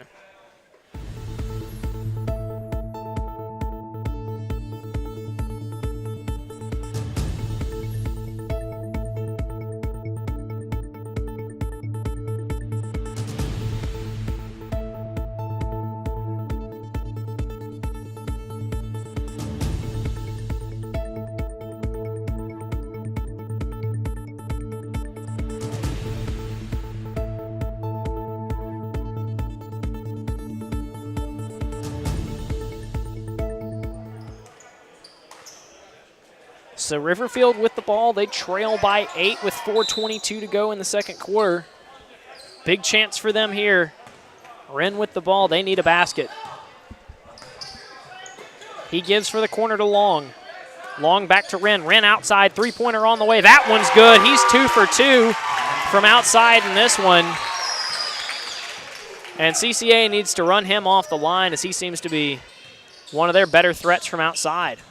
Davis into the lane, pulls up at the free throw line. That one's short and a miss. Tough shot, won't go for the Bulldogs.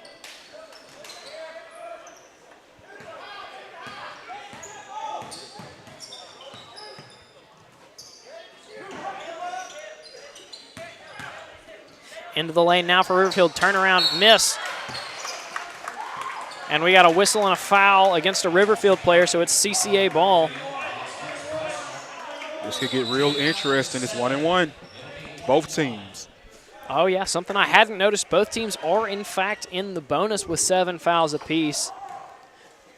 So Hans Jackson to the line now for Collegiate Christian.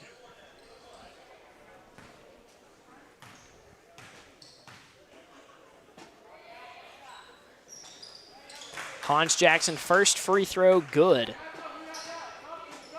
Pushes the lead back to 6 with 3:45 to go in the second quarter. Free throw number 2 on the way for Hans Jackson, also good.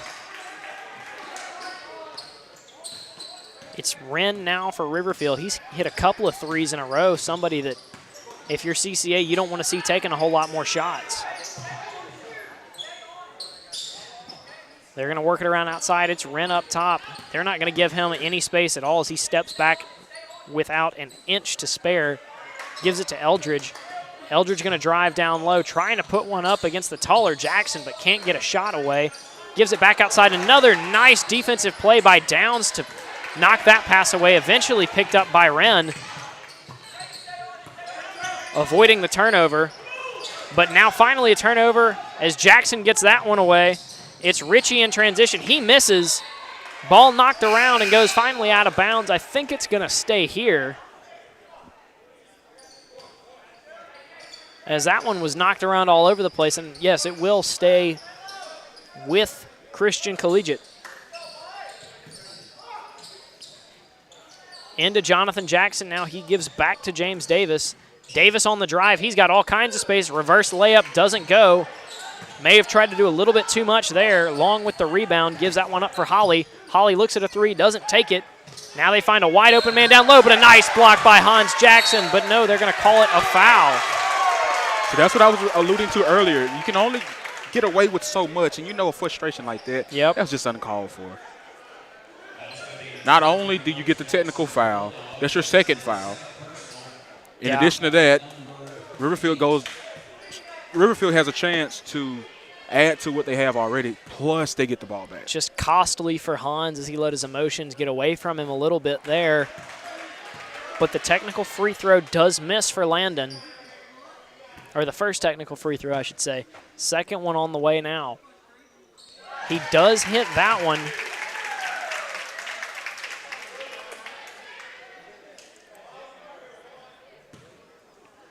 Drew Holly now to the line to shoot his. He misses one.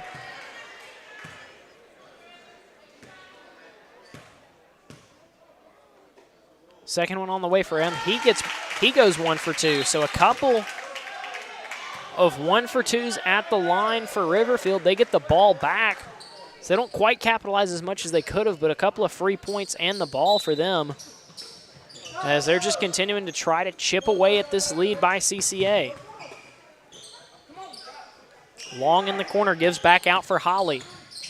Holly tries the drive but doesn't have anywhere to go with it. Gives it back to Landon. Landon back to Holly. Holly all alone up top. Three-pointer on the way. That one misses. Nice rebound by Long, and a nice feed to Landon. Doesn't get it to go as Jackson bothered that one. Davis going to bring it up now for Collegiate. Now to the corner. Open three of their own. That one misses. Grabs his own rebound, goes back up with it, and a nice finish by DJ Biggs. Biggs in the right place at the right time. 2 minutes to go in the first half. 7-point lead for CCA. Into the lane for Riverfield. Blocked by Jonathan Jackson. But another whistle and another foul. Did you see who that one was against, Braxton? No, it was he stepped out of bounds right before saving him. Okay. I was looking down at my notes when that happened. Long outside on the drive. Tries to give that one away. Finally recovered by a Riverfield player. But that one's wrestled away. Richie grabs it, bounces it off of Jackson. It ends up in the hands of Davis. Rising and shooting in transition. Doesn't get it to go. Landon with the rebound. Ahead to Long. Back to Wren. Wren almost gets the tough layup to go, but doesn't. DJ Biggs with the rebound. And CCA going to slow it down with 1:30 to go in this first half. What a finish that would have been. It would have been something a little reminiscent of Kyrie Irving last night, but can't quite get that one to go. So Jonathan Jackson with the ball now for CCA. Throws it to the corner for Biggs. Biggs back out to Davis. Davis on the drive. Nice dish to Hans Jackson, but a whistle and a charge called against Davis. Nice play by the Riverfield player to stand in and take that one. And so they'll have a possession here, down 7 with 1:05 to go in the first half. Wren to inbound. Into Antley. Antley against Biggs. He gives it back up for Long. They're going to work it around the outside. Long up top once again. Now back to Antley. Antley feeds back to Long. Back to Antley.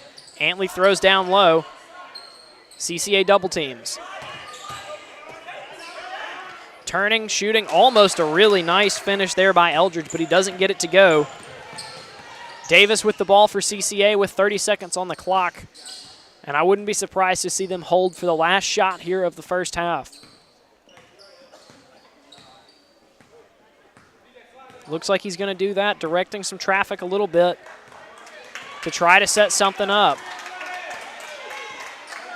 Riverfield fans encouraging their defense as Davis gets the screen from Jackson with 10 on the clock. 5 on the clock. Throws to the corner for Biggs. 3 on the way. That one hits bottom for CCA, and a huge shot to finish the first half. Pushes their lead all the way to 10.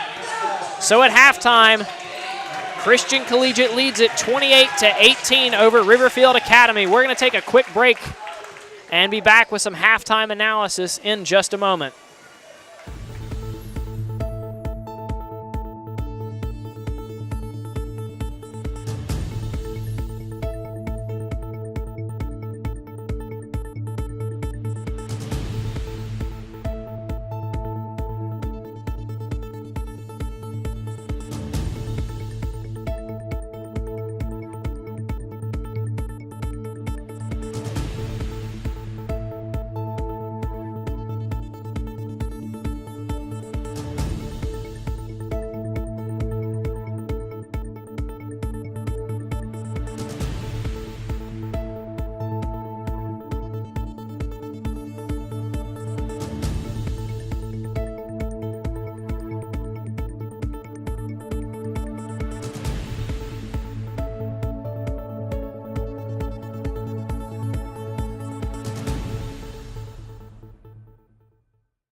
Welcome back to Clinton Christian Academy. We're at the half. Christian Collegiate Academy leads Riverfield Academy 25-18, and it's been an exciting first half. But before we get into it, we'd like to remind you that tonight's game is brought to you by Kraft Emergency Medicine, serving the personal health care needs of the Clinton community. Call 601-906-0480 for more information. R&R Home Repair in Clinton, a veteran-owned company that specializes in quality exterior home repair and handyman services. For more information, call 601-503-5467. Capital Orthopedic, offering a personal approach to orthopedic medicine so you can live your best life. For more information, visit capitalortho.com. And Harper Raines Knight & Company, certified public accountants providing quality accounting, auditing, tax, and consulting services. Visit HRK CPA to learn more. But Braxton, I mean, what have you seen through this first half that's allowed CCA to open up such a lead in kind of a game where offense hasn't been easy to come by? You know, I look at two players. The first player I look at is Hans Jackson. He's been all over the place. He's been cleaning up the boards. He's been really aggressive on the defensive side, which you love. I mean, kind of a stocky kind of guy that's a big. I mean, got to love that as a high school sport, basketball, playing high school basketball. Another person I look at is DJ Biggs. Comes right off the bench, hits 3 threes. Yeah. Really pushed this CCA lead forward. Yeah, and I mean, at one point, he and Wren kind of seemed like they were trading baskets, had a couple of tough threes by each player. And, you know, we were talking during that commercial break. Wren's a good shooter in his own right that's been somebody for Riverfield that you really want to stop if you're CCA. Right, and, you know, with Wren being out there, I mean, like we alluded to it, he's got like some J.J. Redick or some Kyrie Irving type moves and everything. He has the full skill set from what I've seen so far. It's just a matter of him finishing. Yeah, and, you know, I feel like that's been an issue kind of across the board for this Riverfield squad. They've gotten in position for some baskets, just haven't really gotten a whole lot to go.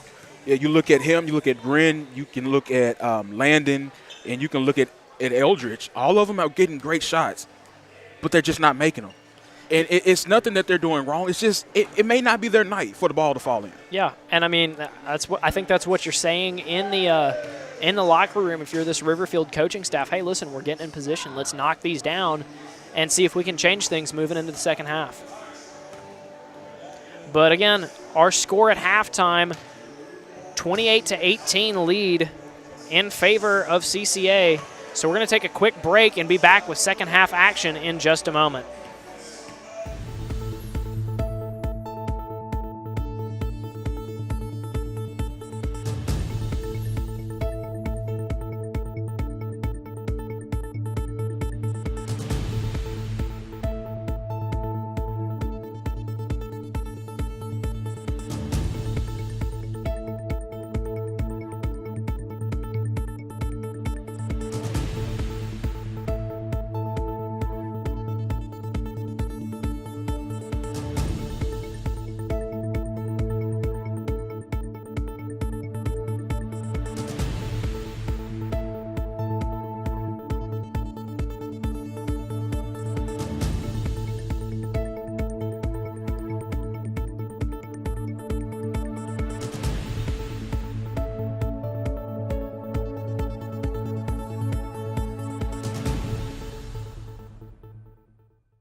So coming out of the half, it'll be Riverfield ball down 10.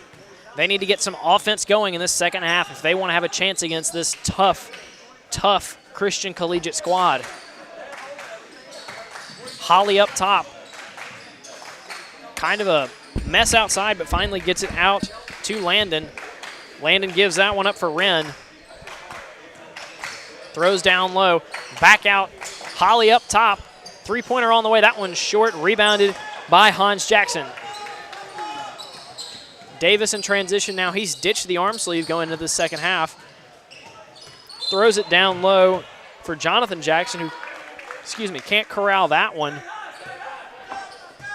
But the ball goes out of bounds and will stay here with CCA. Davis to inbound.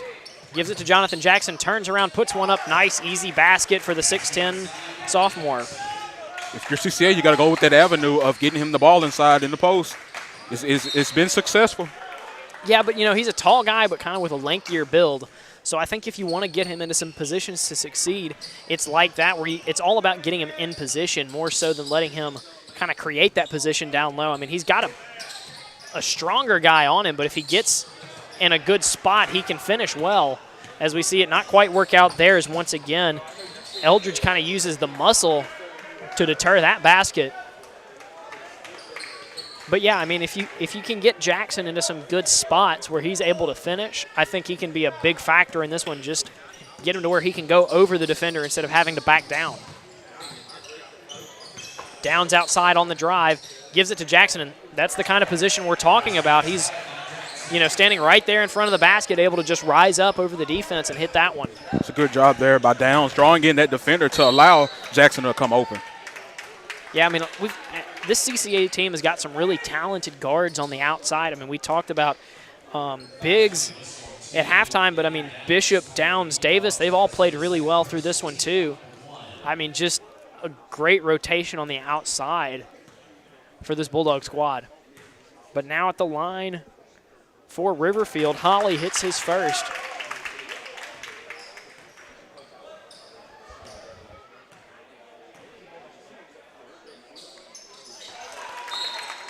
Holly gets the second one to go as well, so a fruitful trip to the line there for Riverfield, but we've got a timeout on the floor, so we're going to take one as well. CCA leads at 32-20. We'll take a quick break and be back in just a moment.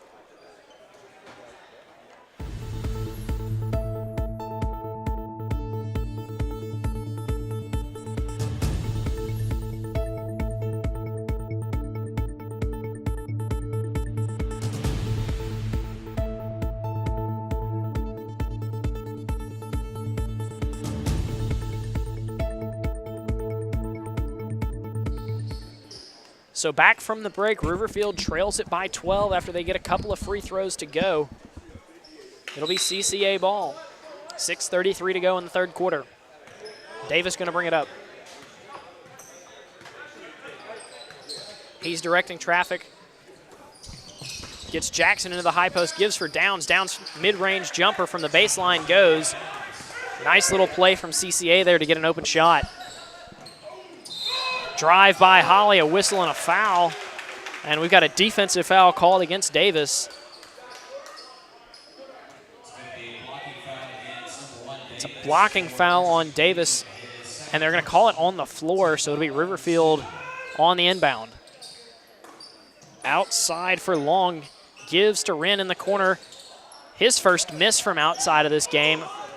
Good rebound by Jackson, gives it up for Davis.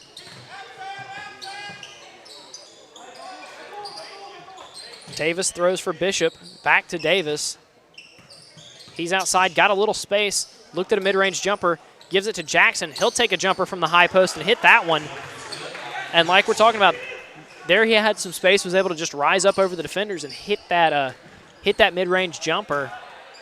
He's definitely got a skill set if you can get him in those positions to succeed. And one of the great things about it is he's just a sophomore. Yeah, I mean, so much more he can work on. We talked about what he's really kind of lacking is in his build. You know, he needs to put on some muscle, but as a sophomore, that's kind of to be expected. And so, I mean, he's somebody that going forward is going to be a big problem. As he gets another jumper, that one misses, rebounded by Landon. And he's going to trigger the offense now for Riverfield. That one's knocked away by Downs. Quick hands again by Downs. We've seen him get in the way of a few passes throughout this one.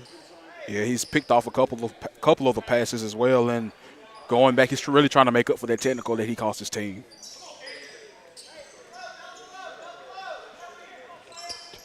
Antley now for Riverfield. He's guarded by Downs. Downs gets his hand in there, but a whistle and a foul as Antley gets the better of him that time. And you can see him exchanging some words. Both of them seem to be having a little bit of fun with this battle right now. Yeah, but one thing about it is he's picked up his third foul, so really you may see him sit the rest of this third quarter.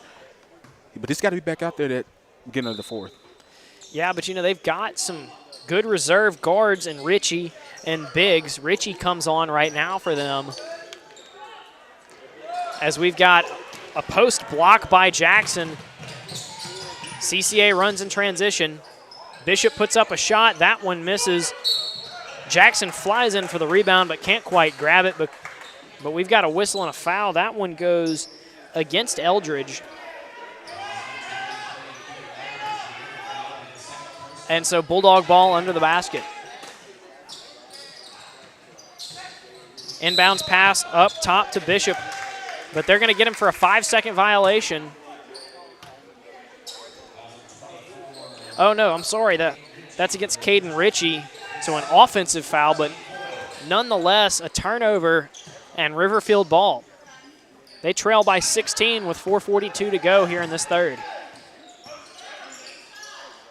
Dangerous there by Holly as he stood right over the half-court line. Could have gone over and back, but doesn't. Three-pointer up and on the way. Missed, but a foul drawn by Antley outside. And so he's going to go to the line for three. That's the second time we've seen a foul on a three-point shot drawn by a Riverfield player. So now if you're CCA and you're looking, I've got 3 players that are now in foul trouble. Yeah, CCA with 5 fouls, Riverfield with just 1 at this point. So that foul trouble is going to be something to keep an eye on down the stretch of this one as Antley gets his second to go.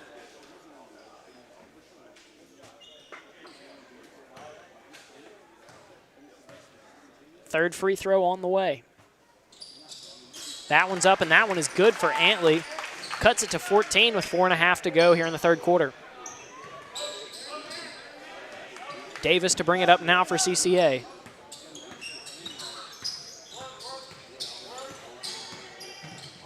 Hans Davis outside. Throws it cross court to Bishop. Bishop to Hans Davis back in the high post. We've got another whistle.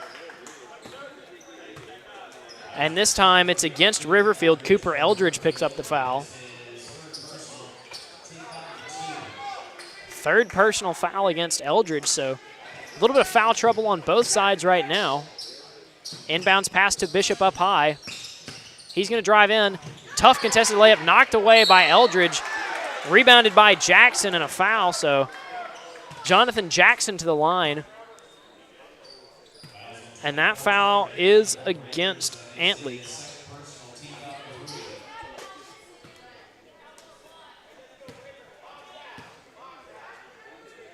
Jackson's first free throw is up and in. And at 6'10", he shows really nice touch shooting the ball as well. You actually just stole what I was about to say. He has very nice touch. It's just a matter of concentrating on it. Second shot misses. Rebound Eldridge, stolen away by Bishop. Outside to Davis. Davis looks at a three, drives in, pulls up, misses. Rebound Jackson. Down to Hans. Hans puts that one up and in. Really nice chemistry from the Jackson brothers on that one. As Jonathan gets the rebound, looks for his brother down low, and they get a nice basket. Drive by Holly, misses. Rebound Eldridge. He's fighting down low to get that one up. Blocked away by Jonathan Jackson, but a foul against him. He seems to think that he stayed vertical on that one, but the whistle says otherwise. That's one of the things, too. Sometimes you feel like you may be vertical, but sometimes your arms just kind of lean over just a tad bit, especially being as lanky as he is. I was going to say, being 6'10", to block just about anybody, you've got to lean down at least a little bit as Eldridge gets his first free throw to fall.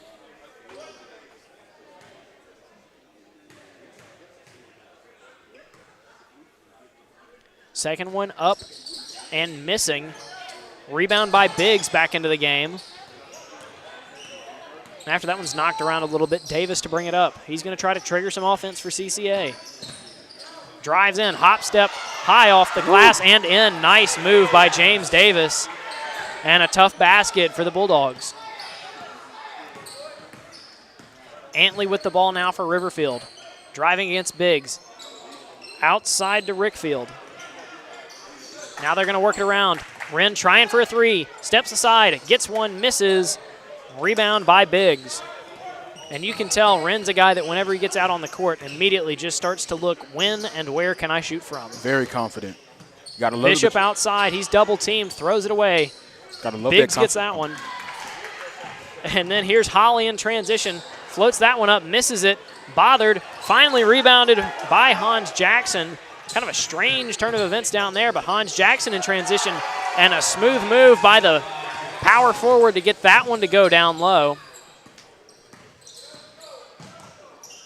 And a 20-point lead now for CCA. Three-pointer. That one misses. Rebound by Hans Jackson. Davis to trigger the offense once again for CCA.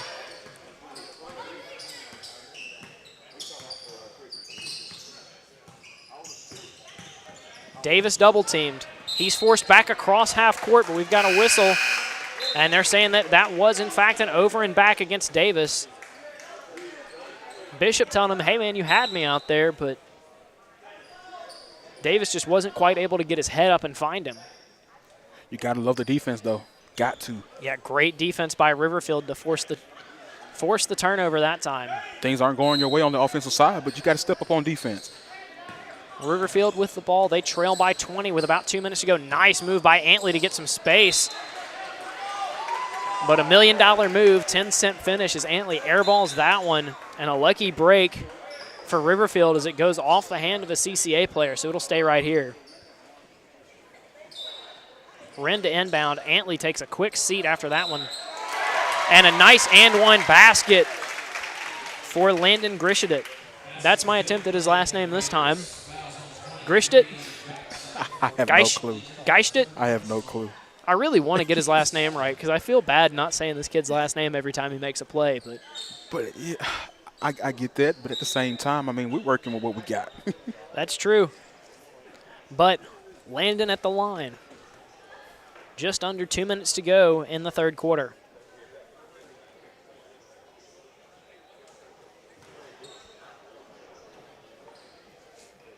His team trails by 18.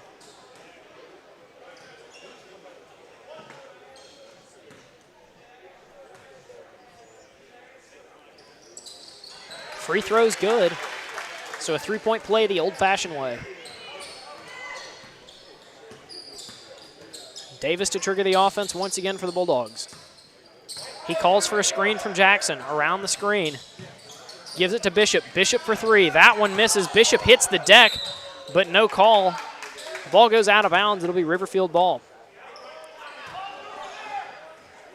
We've got a timeout called by Riverfield, so we're going to take a timeout as well. Once again, the score 43-25 with 1:42 to go here in the third quarter. We're going to take a quick break, and we'll be back in a moment.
So out of the timeout, Riverfield going to have the ball trailing by 17 with 1:42 to go here in this third quarter.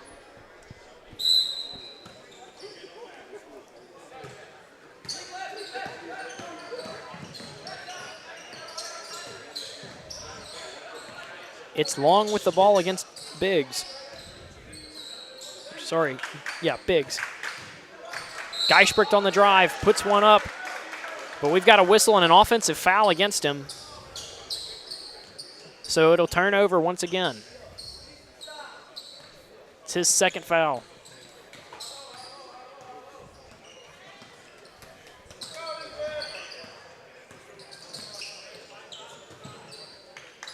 Biggs outside, throws down low for Jackson. But the pass is off, goes off the hand of Eldridge, so it'll stay right here. Davis down low. Inbounds pass up top for Bishop. Knocked away by Holly, but Bishop finally recovers. Gives up for Davis. It's a good hustle by Bishop to get the ball back. Davis on the drive. He's got a little bit of space, puts one up. Nice finish by James Davis to push the lead out to 19 with just under a minute to go in the third quarter. Long now on the drive of his own. Can't get that one to go. Rebounded by DJ Biggs. And with 44 seconds to go, I thought they were going to hold, but he gives it up for Jackson. Takes the shot and misses, knocked around out of bounds. And it'll be Riverfield ball. 37 seconds on the clock. Long to bring the ball up now for the Raiders. He's hounded in the backfield, or in the backcourt, excuse me, by Biggs. Now driving against Jackson. Hans Jackson with a big block, grabs the rebound. And so now CCA going to have a chance with 18 seconds on the clock. Davis on the drive, pulls up from mid-range, misses. Jackson with the rebound and a nice finish as Jonathan Jackson grabs the rebound and puts it back in. Riverfield ball, 4 on the clock. They get it up to Holly. Holly puts up a deep three and hits it at the buzzer. Nice deep three by Drew Holly to end the third quarter. And a great play to end that quarter by Riverfield as they close the gap just a little bit to end the quarter, 47-29. As that quarter ends, we'd like to remind you that tonight's game is brought to you by Kraft Emergency Medicine, serving the personal health care needs of the Clinton community. Call 601-906-0480 for more information. And R&R Home Repair in Clinton, a veteran-owned company that specializes in quality exterior home repair and handyman services. For more information, call 601-503-5467. We're going to take a quick break, and we'll be right back with fourth quarter action.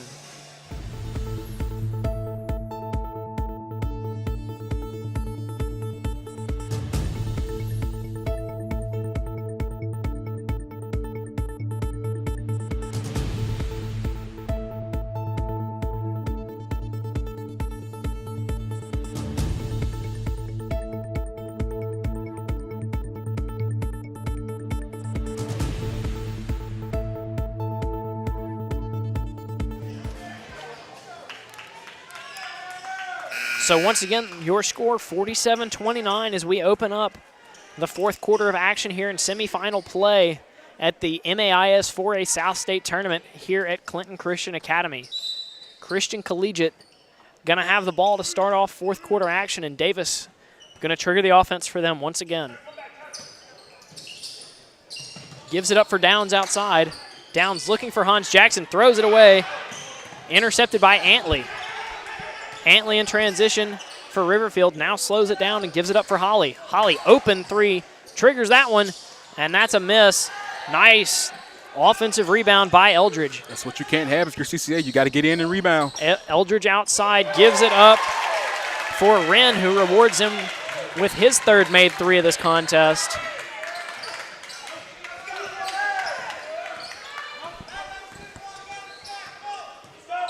And they cut it to 15. 7:15 to go. Davis on the drive. Now he'll step back outside. Probing once again. Nowhere to go with it, so he gives it away for Downs. Bishop in the corner. Three-pointer on the way. That one rattles around and in for Jaden Bishop. Just great ball movement there. Finished off by a great shot by Bishop. Yeah, and we talked about it at halftime. A lot of good guards on this CCA team, and they used 3 of them there. Holly's shot from the mid-range misses. Rebound by Downs. He's hounded by Antley, but gets it up the court.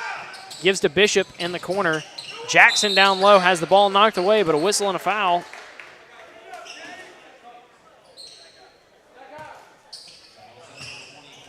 And that one's against Antley. Third foul against Antley in this one.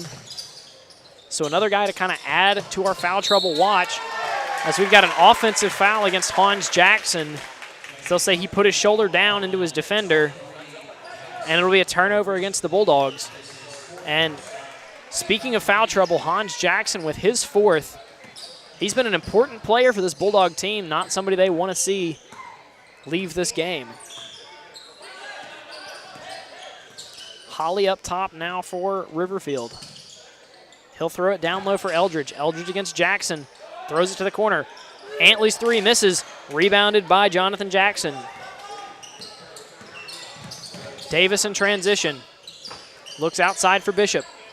Now back to Davis up top. He's going to drive. He's got a little bit of space in the lane, hanging and hitting a nice layup. Cooper Eldridge came up to challenge him there on the layup, but a great finish, and he extends the lead all the way to 20 for Collegiate. 5:48 to go. Eldridge on the drive, draws the double.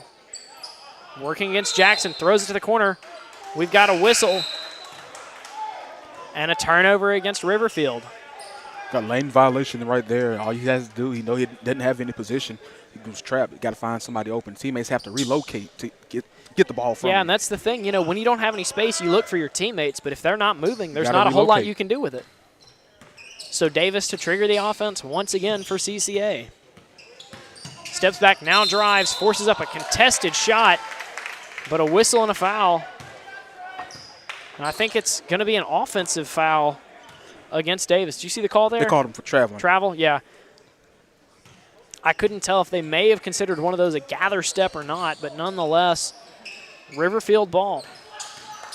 Landon on the drive, steps back, misses that shot a little too long. Rebound to Bishop. Davis now for CCA.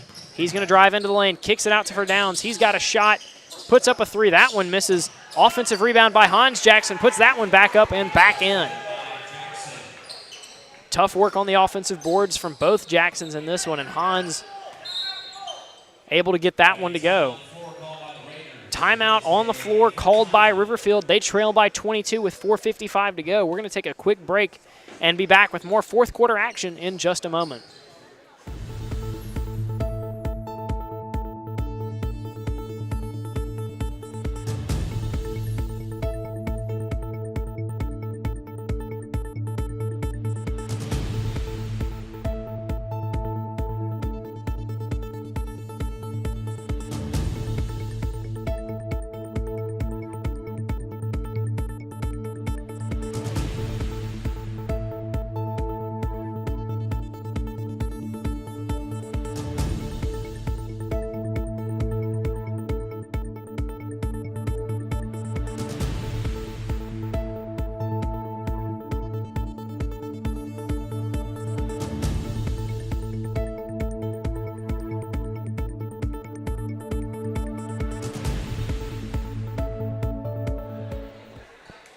So it'll be Raider ball. Holly to inbound now for Riverfield. We've got a new entry into the game. Eli Barnett getting his first action in this one. Antley with the ball for the Raiders. Gives it back up for Holly. Holly around Barnett, throws it down low. Nice find by him and a nice finish by Eldridge off a great feed by Drew Holly.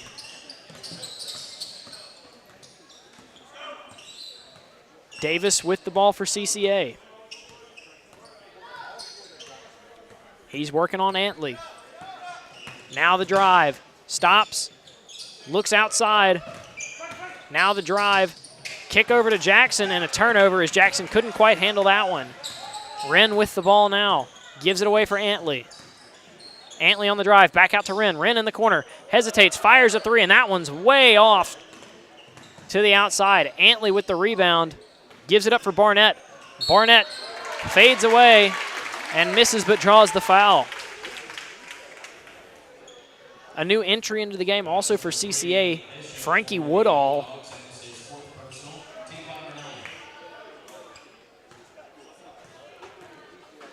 Fourth personal foul, so some more foul trouble for CCA. Fourth personal against Jaden Bishop.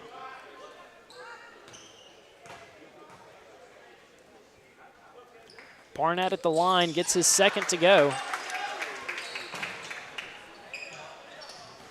Davis with the ball now for the Bulldogs. Antley picks him up full court. And Antley called for a foul.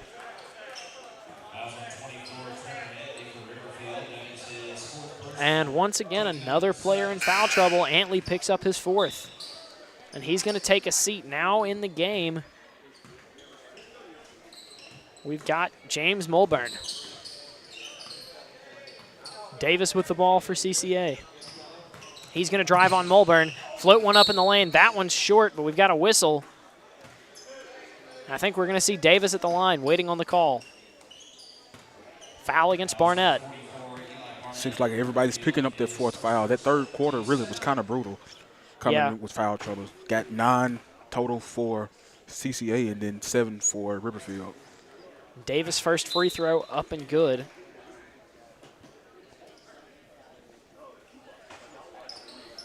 Barnett going to take a seat. Landon back into the game.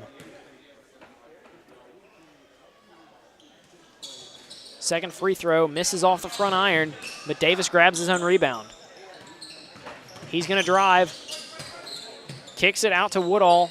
Woodall misses, and they're going to get Jonathan Jackson for going over the back once again on that rebound attempt. His third.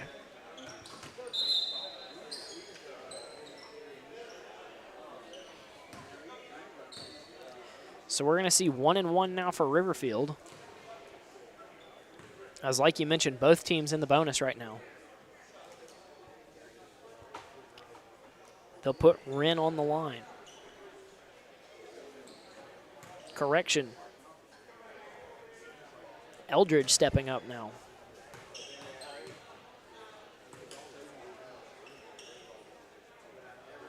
First free throw rattles around and out. 3:33 to go in the fourth.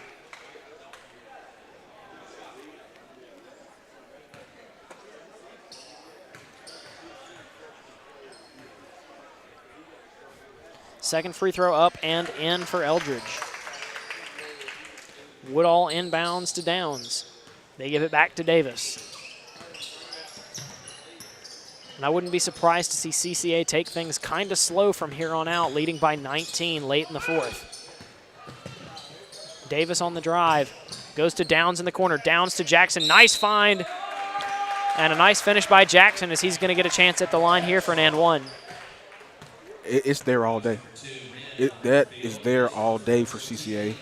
I mean, the best thing about it, as I mentioned earlier, you got 2 more years of that. Yeah, I mean, he's somebody that I can't wait to watch develop. If we get to do more tournaments like this in the future, I mean, I feel like we're going to see him in a year or two really be a force for this Bulldog team. As it's Holly outside for 3. That one misses. Rebound by Bishop.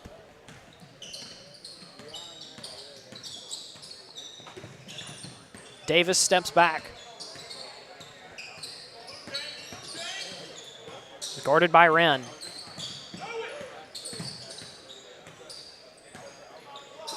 To the corner. Down low for Jackson, knocked away by Eldridge. But out of bounds, it'll stay here. Oh no, they're gonna get Eldridge for a foul. That's his fourth. Wow. And I mean, I noticed somebody had a handful of Jackson's jersey down there, but I didn't notice a foul call. But apparently they noticed, and they're sending Jackson to the line.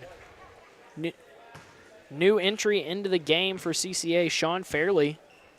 Freshman guard. Jackson misses both. Eldridge gives it up for Landon. 2:37 on the clock. Throws back to Eldridge in the high post. He's going to drive, turns around. Nice finish over a taller defender by Eldridge as he gets that one to go. Fairley now for CCA. Gives it to Downs in the corner. Jackson battling for position down low. Downs steps outside. He's going to drive now. He's got some space. Throws to the corner. Woodall traveled. Like the baseline pass there, just unfortunately there was a travel. Can't convert on that. Yeah, I mean, a nice look from Downs to find Woodall with a little bit of space, but he got his feet going before his hands, and they whistle him for the foul. Now Eldridge down low. That one's blocked by Jackson, but they'll get him for a foul, as I believe that's his fourth as well.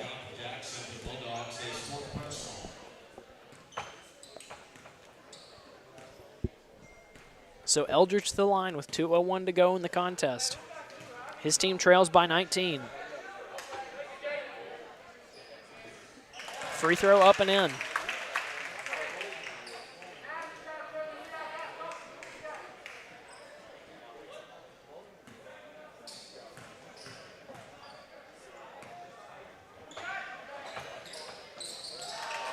So a fruitful trip to the line for Eldridge. He gets both to go.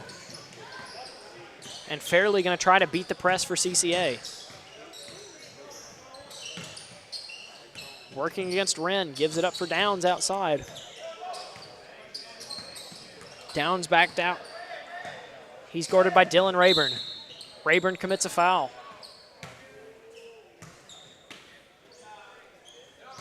And with 1:44 to go, Downs going to go back to the line for the Bulldogs.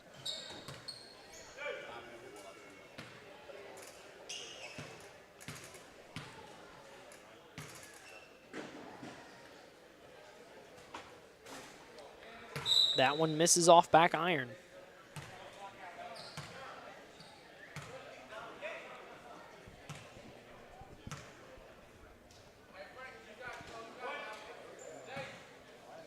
Another new entry into the game for CCA, Aiden Castillo, a 5'8" senior guard, getting his first action. Downs going to bring it up now for Riverfield. Wren triggers a three from deep. That one misses. Tough rebound down low. Missed but put back in by Eldridge, as Rayburn couldn't get his first attempt to go.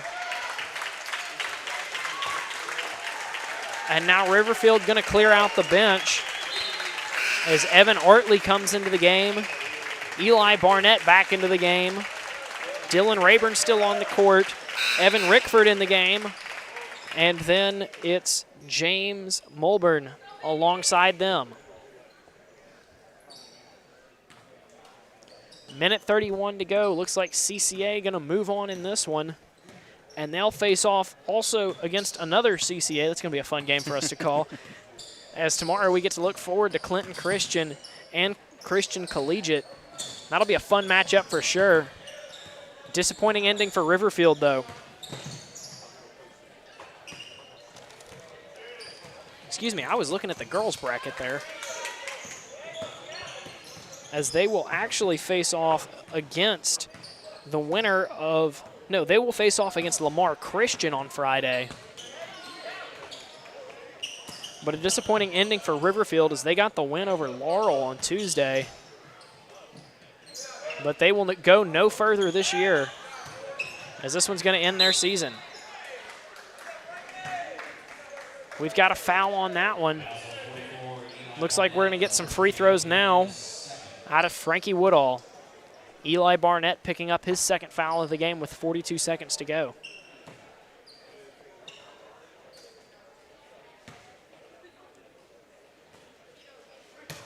Woodall misses his first.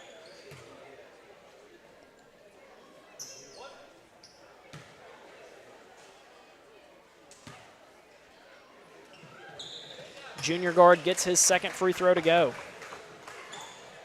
59-42 with 40 seconds on the clock.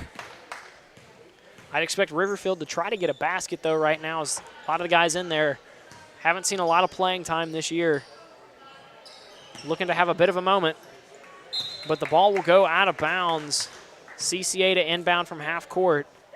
And I'd expect to see them be the ones to just dribble this clock out. Yeah, it's a great opportunity for really both teams to get good experience, especially good playoff experience. Yeah, I mean, something you love to see for your young players as a coach is a chance to just come in these playoff games, get some experience in a high-pressure situation. It's Caden Ritchie dribbling around, letting this clock run out. as we're going to see zeros on the clock. And Christian Collegiate comes away with a big semifinal win here, 59-42. We'd like to remind you that today's game was brought to you by Kraft Emergency Medicine. Serving the personal health care needs of the Clinton community, call 601-906-0480 for more information. R&R Home Repair in Clinton, a veteran-owned company, that specializes in quality exterior home repair and handyman services. For more information, call 601-503-5467. Capital Orthopedic, offering a personal approach to orthopedic medicine so you can live your best life. For more information, call capitalortho.com. And Harper Raines Knight & Company, certified public accountant providing quality accounting, auditing, tax, and consulting services. Visit hrkcpa.com to learn more. Once again, your final score, CCA 59, Riverfield 42. For Braxton Lewis, I'm Charlie Williams. Thank you for watching.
Good evening, ladies and gentlemen. Welcome to the campus of Clinton Christian Academy here in the Warrior Gym. Braxton Lewis, Charlie Rook on the call for this evening's contest. But right before we get into it, let's go over our sponsors for this afternoon. Craft Emergency Medicine, serving to you the personal healthcare needs of Clinton community. Call 601-906-0480 for more information. R&R Home Repair in Clinton, a veteran-owned company that specializes in quality exterior home repair and handyman services. For more information, call 601-503-5467. Capital Orthopedic, offering personal approach to orthopedic medicine so you can live your best life. For more information, visit capitalortho.com. And Harper, Raines, Knight & Company, certified public accountants providing quality accounting, auditing, tax, and consulting services. Visit hrkcpa.com to learn more. On the court, we got the starting lineup for Riverfield Academy.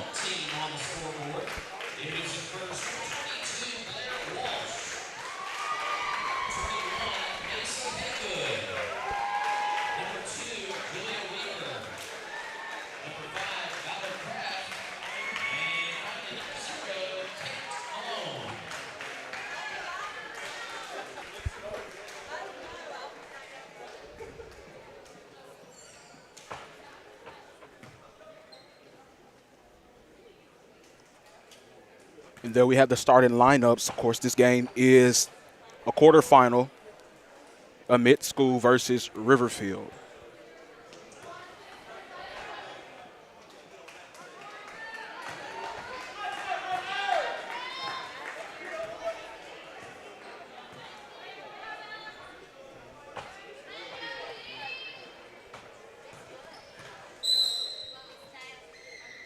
We are underway, and Amite has won the tip.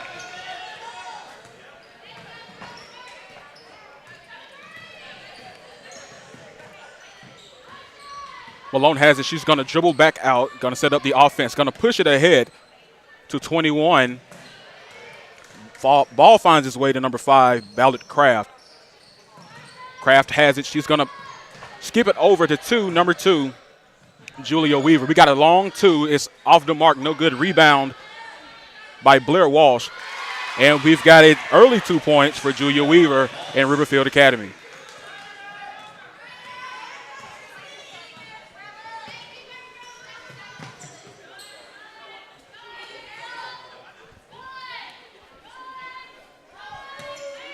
Got a drive, strong drive by Riverfield. And Malone comes away with it. Malone dishes it off to the wing. Ball makes its way into the corner to Walsh. Skip pass. Malone gives it down into the post. Got a shot, it's no good. And Riverfield comes away with the rebound. Good find. Basket is no good. Rebound comes away with number 5, Ballard Craft. That's her second of the game. Both teams are struggling right now on offense to start the game, other than that early 2.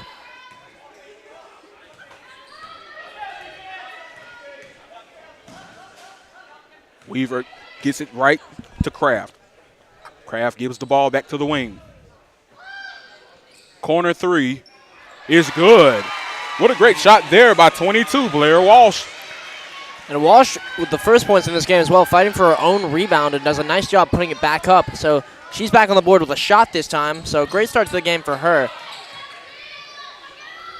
Riverfield tries to answer back with the 3, and they do. That's their number 2, Allie Holly. 5-3 is the score. 5 minutes and 47 seconds.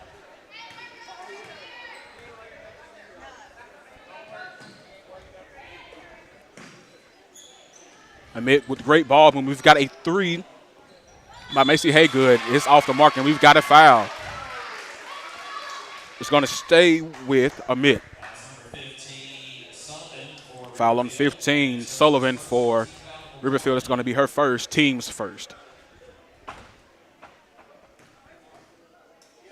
Craft at the line. First free throw attempt is up and off. Trying to expand this Amite lead to 3-6.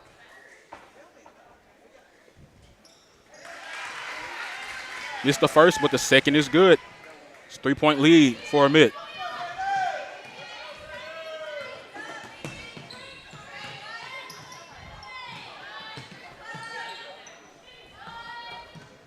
Riverfield trying to answer back.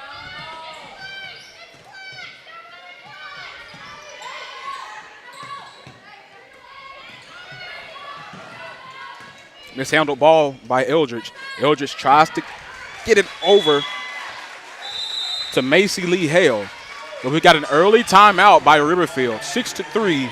We're going to take a short break, and we'll be right back.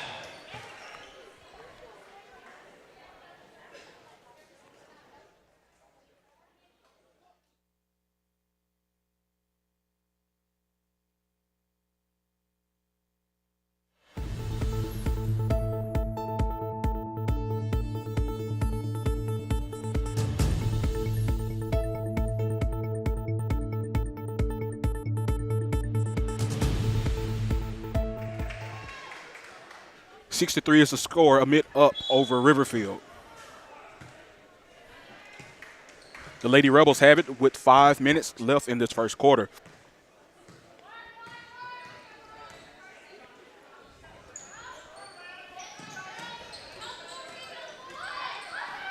Ball makes its way to the short corner. A good cut by Malone, but she misses the easy two.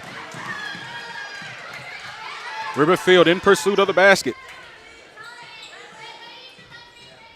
Ball makes its way to the wing. Eldridge is going to drive, and we've got a traveling violation on Riverfield. One of the things that we've seen so far today has been the turnover battle. Which team is going to win the turnover battle? And so far, each team that has the most turnovers has lost. Ball makes its way into the post, Amite. And we've got a hard two, but she puts it in. It's number 22. Blair Walsh doing a really nice job inside with her body there to back down a defender and put up a tough layup. Got the ball that goes back into the back court.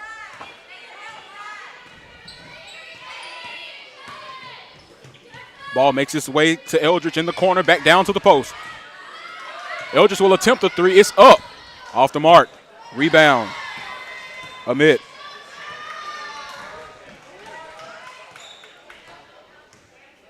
Julia Weaver.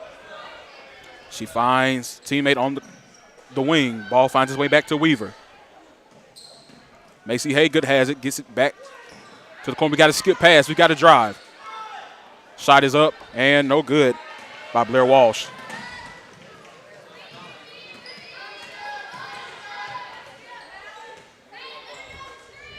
.320 in the first.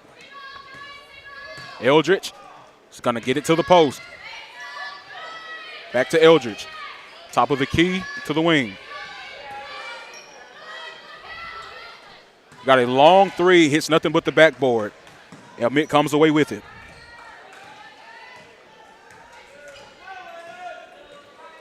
Weaver gets it to Malone, down into the post. Drop step. Two was there, no make.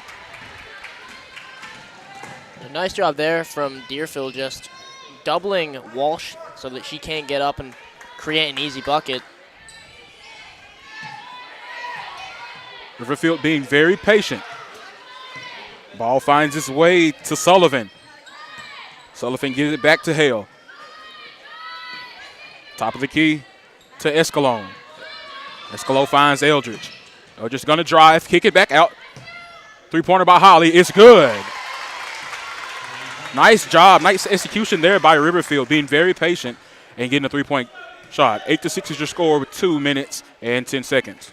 Yeah, as you said, really nice job by Riverfield there. The penetration and then to kick the ball back out. That's really good offense, and he creates an open look.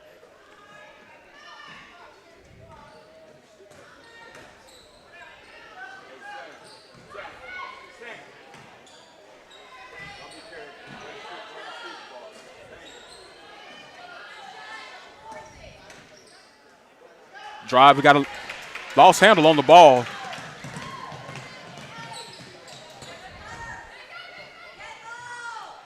Skip pass to Eldridge down in the post. Shot by Hale is no good. Rebound comes away to Amite. Number 2, Julia Weaver.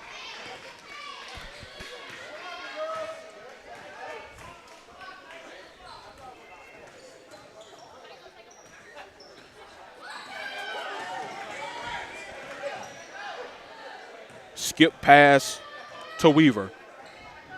3-point attempt by Walsh is off the mark. Rebound, Riverfield. And Riverfield doing a really nice job of creating some stops right now. They're swarming on the perimeter, making it really difficult for Amite to get any sort of shot since there's a attempted steal. Hale's 2-pointer is no good. Walsh will take it coast to coast and gets 2. Score is 10-6. Amite on top. And so far, I believe Walsh has all the points for Amite, so she's really been the catalyst of this offense so far. Ball finds its way into the post. Shot by Sullivan was no good, but we've got a foul called on Sullivan. A little frustration there after missing the shot. It's going to be her second foul, the team's second foul. Got 23 seconds remaining. I'm just going to roll the ball and have to be very careful and anticipate. Look like a near travel there for Amite, and we've got a carrying violation on Riverfield's Macy Lee Hale.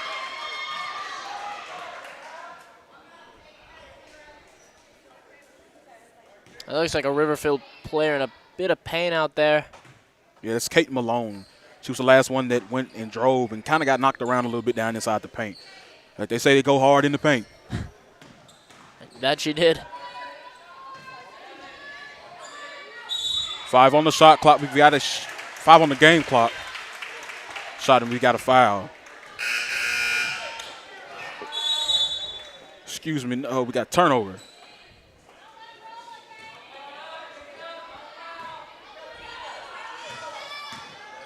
One second left. 3-point attempt is no good for Eldridge. So at the end of the first quarter, your score is 10-6. Tonight's game is brought to you by Craft Emergency Medicine, serving the personal health care needs of Clinton community. Call 601-906-0480 for more information. And R&R Home Repair in Clinton, a veteran-owned company that specializes in quality exterior home repair and handyman services. For more information, call 601-503-5467. We'll be back in just a moment.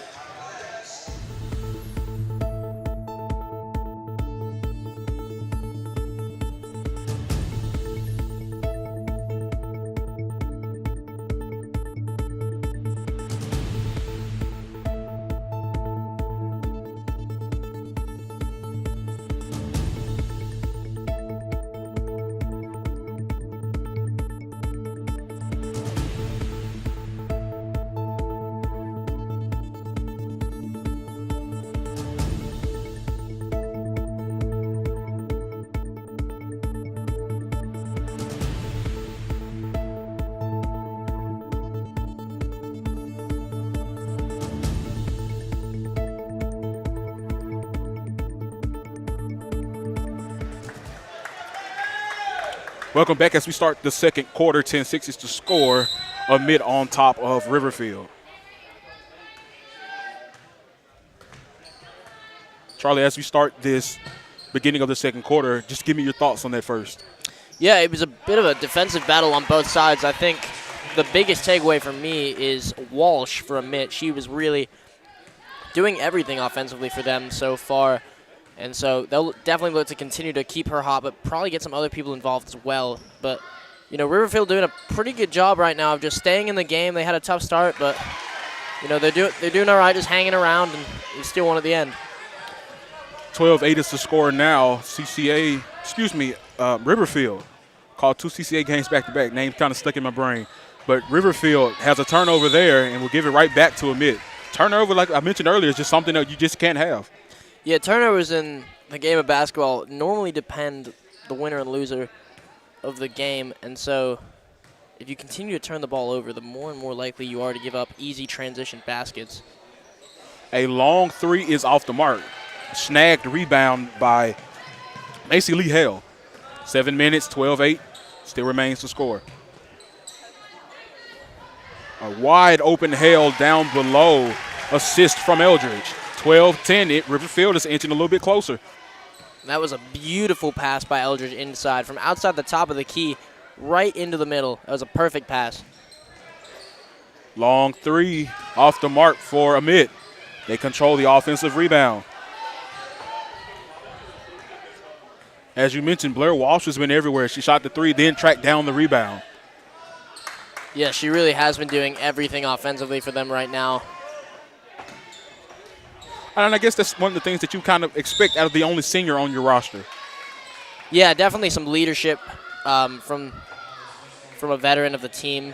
And, you know, that's definitely something you want to see on most teams. But as far as this one gets going, you don't want her to tire out and then stop scoring. And there she is again and gets two.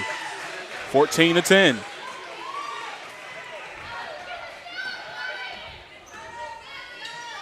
Here comes the Lady Raiders of Riverfield. Ball finds its way to Sullivan in the post. Ball gets back to Hale. Hale with the long two. Hits nothing but air. And what a box out. Oh, my goodness. What a good box out there by Kate Malone. That was really good on both sides. I really like the hustle there from the Riverfield player, but Kate Malone doing an excellent job boxing out, as you said, and forces that one out of bounds. Checked into the game for Amite is Reagan Pecan, number 55. Kraft is called for a double dribble. We'll turn it back over to Riverfield. Yeah, and just kind of lost her handle on the ball there, trying to control the pass.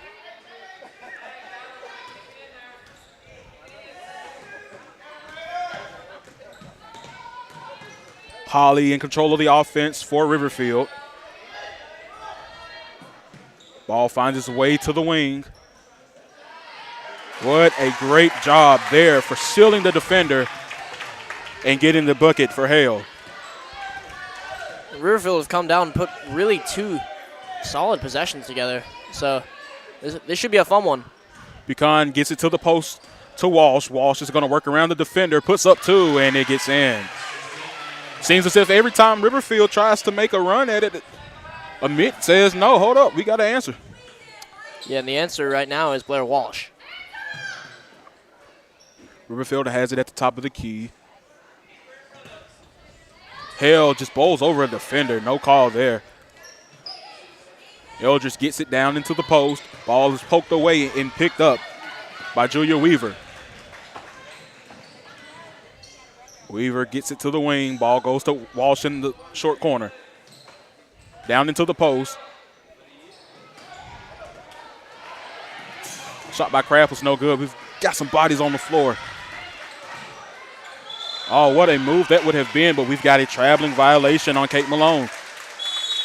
16-12. We got a timeout on the floor. We're going to take it with them with 4:20 left in the second quarter.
(16-12), Amite on top of Riverfield Academy with 4 minutes and 20 seconds left to go.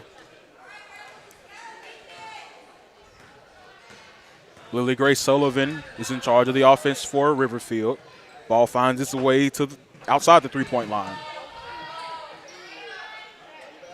Holly has it. Screen set.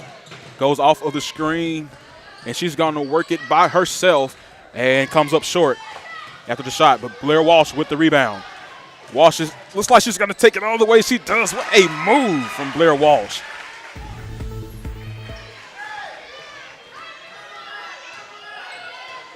(18-12) with 3:40 left in this second quarter. Riverfield slowing things down just a bit. They get it to the high post. They get it to Sullivan. Sullivan kicks it back out. Eldridge for three. Off the mark. Rebound to Sullivan. Sullivan picks it up. She's going to get it back to the top of the key. 24, Escalon. The pass there from Escalon to Hale. Over the shoulder two is no good, but she tracks down her rebound. Macy Lee Hale, good.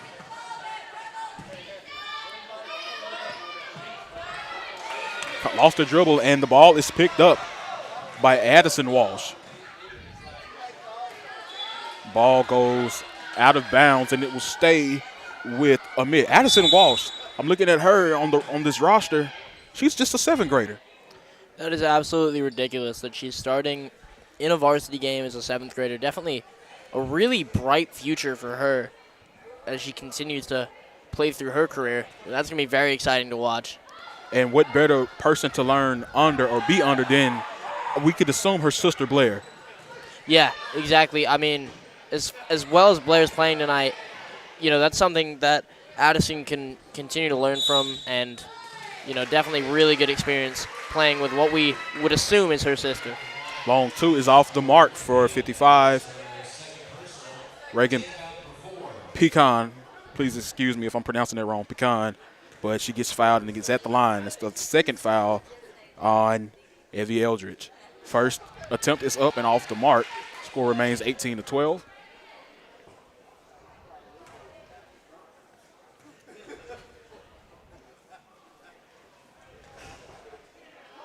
Second one is off the mark as well. So blown chance there to increase this Amite Rebels lead.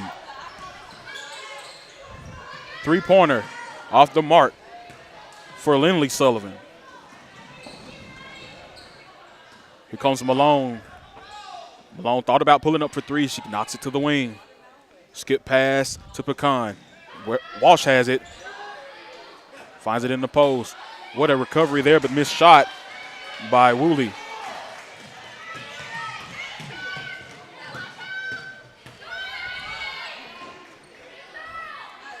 Another three is up for Lindley, but it is no good, but we've got a foul down below. That's a really nice board. I think you're going to say the same thing.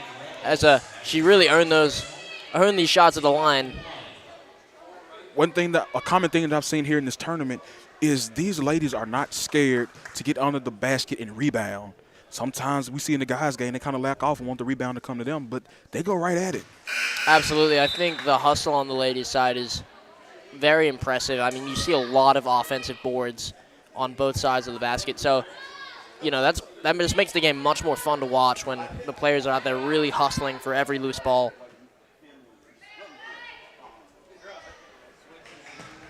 Williams checks it in as Hale makes the second free throw, 18-13, 2:05. Drive and just hoisted up a shot. It's no good. Ball pushed ahead to Holly. Holly's going to step back and shoot it. It's no good. Looked like Walsh was going to get the rebound. Not really sure who that foul was on. It's on Riverfield's 23. Macy Lee Hale. It's going to be her first, the team's fifth. Right now, Riverfield just in desperate need of a score. I mean, you're getting the stops you need to get back into this thing, but you just can't convert on the other side. And if not, eventually they're going to make you pay. As we got a foul going the other way. Fouls on 55. Reagan Pecan, that's her first, team's second. $1:40 here in the second.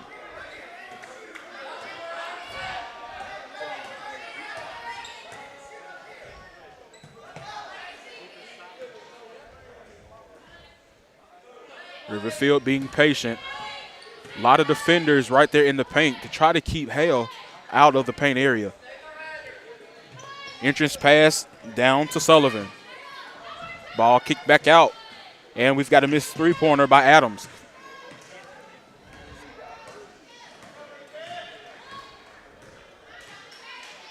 Walsh kicks it to Pecan.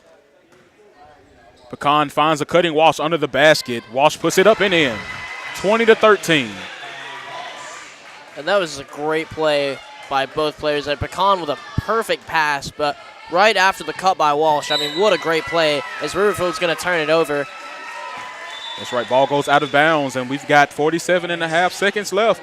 But we got a full timeout on the floor, and we're going to take a full break with them as well. 20-13 in a moment.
Twenty to 13 is your score. Amite over Riverfield Academy by 7. 47 seconds left.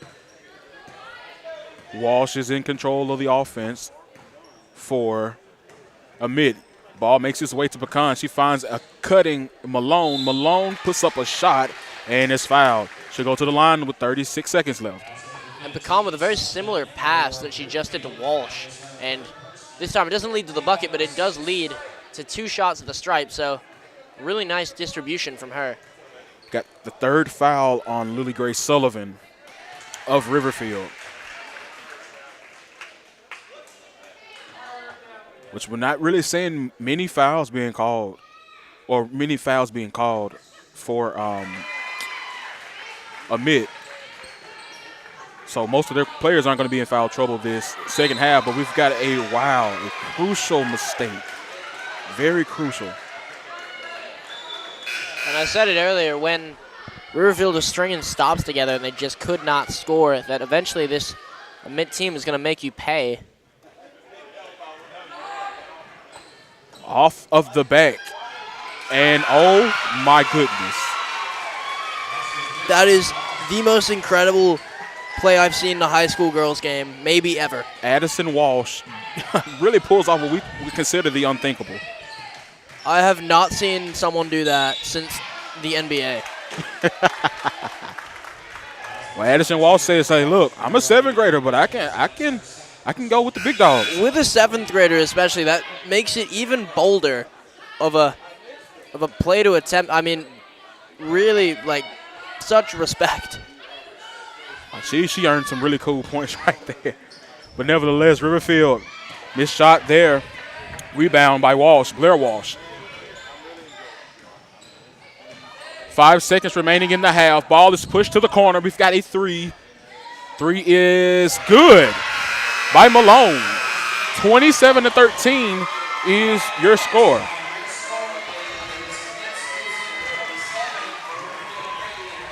With 27-13 is your score as these teams, Amite and Riverfield, go into the locker rooms. But tonight's game is brought to you by Craft Emergency Medicine, serving the personal health care needs of the Clinton community. Call 601-906-0480 for more information.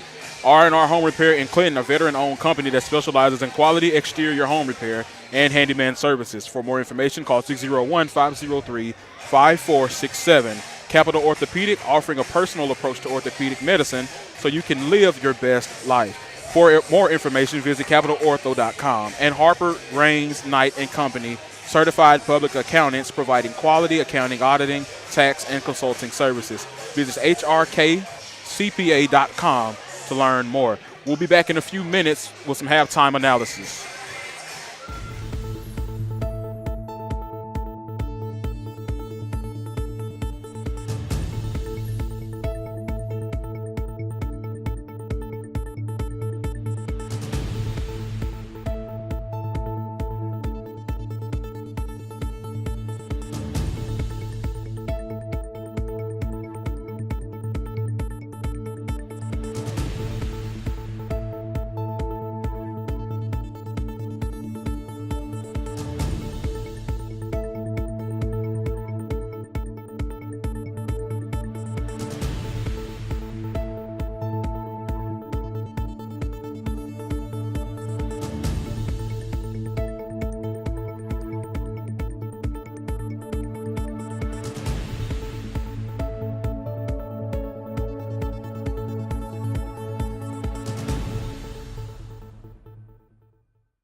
After halves, Amite over Riverfield Academy 27-13. Charlie, what has been your thoughts on this first half? Well, my original thoughts is that Riverfield just really struggled to score the ball. I mean, at one point we saw them come within 2 or 4 points, and they just went through a huge dry spell as Amite went on a ginormous run led by Blair Walsh, who has been absolutely sensational tonight for Amite, taking almost all the shots and helping on both sides of the ball. So if Riverfield want any chance to get back into this game, the first step is to contain her, and the second step is to actually score the basketball, because, I mean, at some point it's as simple as you score more, you win. And so I think that's what Riverfield really need to do right now. And so you kind of went into my second question, which was, how do you contain Blair Walsh? If you're Coach Antley for Riverfield, what do you tell your team? Yeah, I think you gotta make sure you gotta let her know that you're there. I mean, maybe come out with, and I'm not saying intentionally hard foul her, but just make your presence felt when she goes up for a layup, and maybe do commit a foul just to let her know that you're there, and and start to double team, just make life difficult for her, and make them use other players. Let's make other players beat us tonight. That sounds like a plan. 27-13. We've got 3 minutes remaining in halftime, and we'll be back very shortly.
27-13 is your score, Amite over Riverfield in this quarterfinals matchup for the MAIS South 4A basketball tournament. Riverfield has possession to start this third quarter of this penultimate game.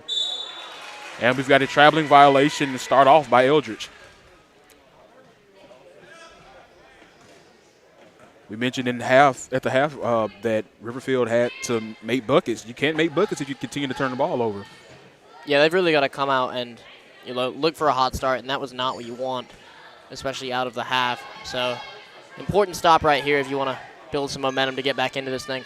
Walsh has it at the free throw line. She'll dribble it back out. Now to the top of the key. Really just taking over this offense. Picks up her dribble.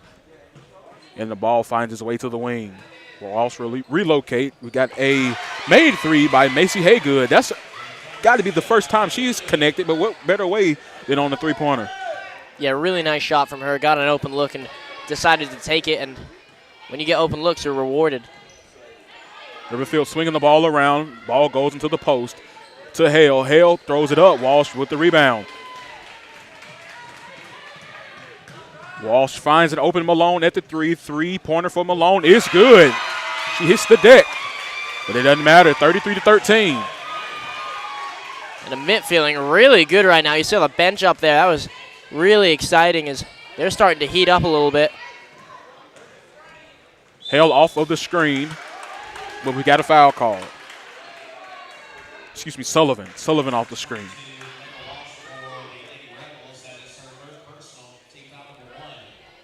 That will be the first foul of this half on number 22, Blair Walsh, but that's going to be her third. Look, if I'm Riverfield, I'm going at her. Yeah, definitely start to attack her if that's her third foul. I mean, try and make her draw some contact in the air. Do what you got to do.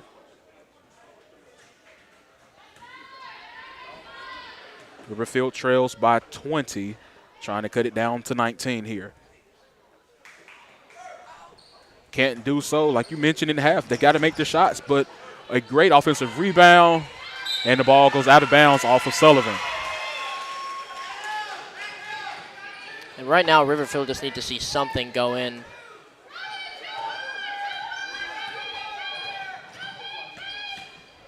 Weaver has it in front of two. Hit on the arm there by Sullivan. Malone at the top of the key. Gives it to Weaver. Ball is stolen by Eldridge. Eldridge will take it. Left hand on the left side, no go. But we've got a foul. I think that most people really underestimate how tough it is to make a left-handed layup. Yeah, absolutely. I mean, when you're not left-handed, trying to make that left-handed layup is incredibly difficult and underestimated. I think people also underestimate how difficult it is to try and score on the fast break, knowing you've got people coming from behind, especially left-handed, and I think that's just what we saw there. Nevertheless, we've got another foul on number 21 of Amite, Macy Haygood. That's going to be her first, team second of the second half.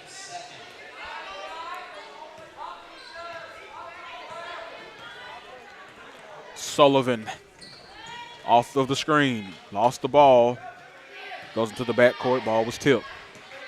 5:45 in the third. Sullivan is going to drive, and we've got a charge. And the mid bench is loving it. Yeah, and a really nice job there from Kraft, who draws contact. She got up a little hurt, but shakes it up, so that was a really nice job by her. Malone is going to drive. She's going to take it all the way and get two. Kate Malone says, Walsh, you've got some goods too, but look, I can tell you I can compete with it as well. And you even see Coach Moak on the bench getting really excited right now. Eldridge hits it to the corner. Ball goes into the post to Hale. Hale drop step, 2-point is no good. Walsh with the board. Walsh is just going to dribble it back out. Malone off the screen. What a pass. And we've got another foul on Amite.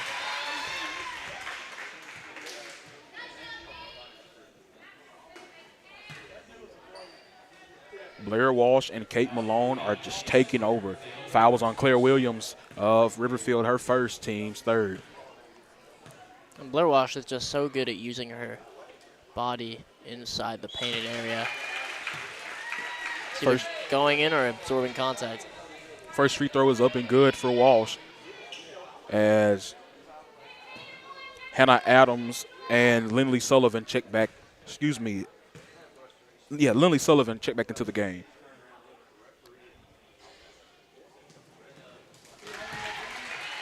Walsh goes 2 for 2 at the line, increases the lead, 37-13.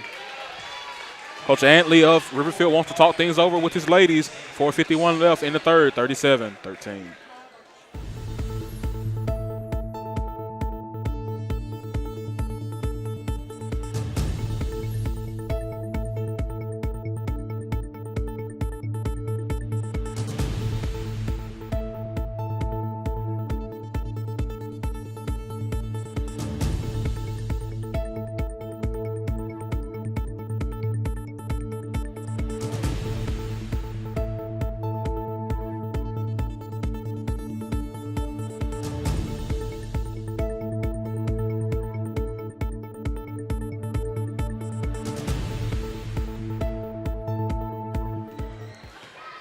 If you resume third quarter action, 37-13 is your score.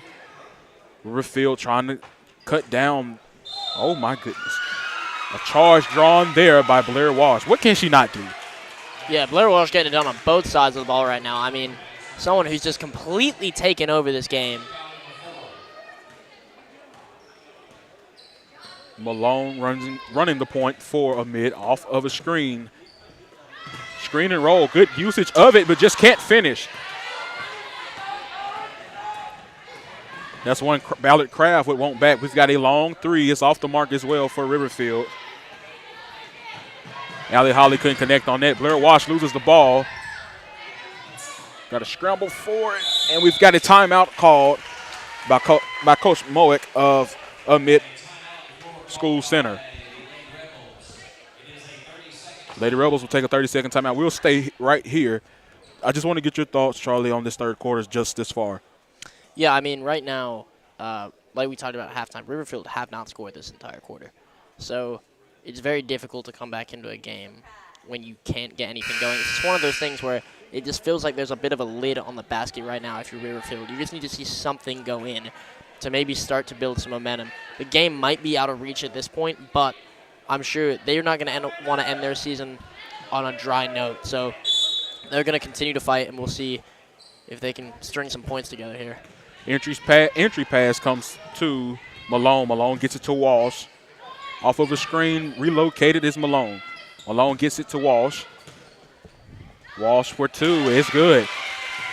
That Malone-Walsh tandem is just been significant here, especially in this third quarter. Yeah, they're doing a really good job just helping each other out there. Riverfield has to get it to the post to Sullivan. Sullivan kicks it back out to the wing. A long three-pointer is good for number 12, Lindley Sullivan. Sullivan to Sullivan. And so a really big shot there by Riverfield just to see something go in. And so hopefully now they'll be able to string some baskets together. And I've seen enough Riverfield games to know that that shot there could lead to a potential spark. Three-pointer for Julia Weaver's off the mark. We got a foul called on Weaver. Going in to get that rebound. 39-16 with 3:17 left.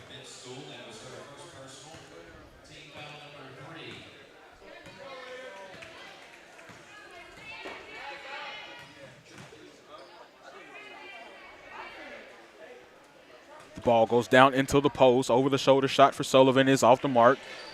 Walsh comes down with the board. I'm pretty sure we're not really keeping stats here, but I'm pretty sure that she is close to having a double-double if she hadn't had it already. Yeah, I'm sure if she doesn't already have one, she's very, very close. Like you said, that's a big shot there, though. Three-pointer made by Macy Haygood. That's the second that she's knocked down. She's 2 for 2 on the night. 42-16. Sullivan gets it to Sullivan. Riverfield making very strong passes, that is, and they get rewarded by that by getting 2 on the board, 42-18. Yeah, that was really good. Penetrate inside and just quick little bounce pass to the big and just lays it in off the glass. That's what they need, just easy buckets. Malone off the Walsh screen.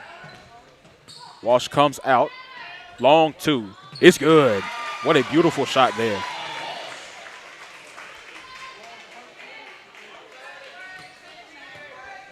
You see that Coach Moek is about to empty the bench for Amite, as we've got a long 3 that's off the mark.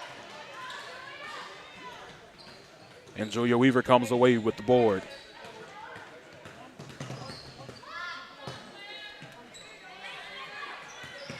Weaver struggling a bit. Walsh gets it to Kraft. Kraft puts up a 2. It's no good. Scuffle for the ball. And we've got a holding foul on Sullivan. Sullivan's going to pick up her first foul. That's going to be the team's 5th. Mass substitution for Amite, and we've got a couple of Lady Raiders for Riverfield onto the floor. A minute 34. Ball gets up to Sullivan. Up to Walsh. Walsh off the Sullivan screen. Walsh at the top of the key. Looking for Pecan. Not there. Pecan's going to drive. Gets it back to Walsh. Walsh is going to drive. Hard drive there, and 1 for Blair Walsh. Oh, my goodness. If anybody was named Takeover, it would be her, because she's taking over this third quarter. Yeah, just having an exceptional game. I mean, I really wish we kept some stats up here. I'm just wondering how many that she has. It's got to be close to 30. And she tacks on 1 more with that made free throw.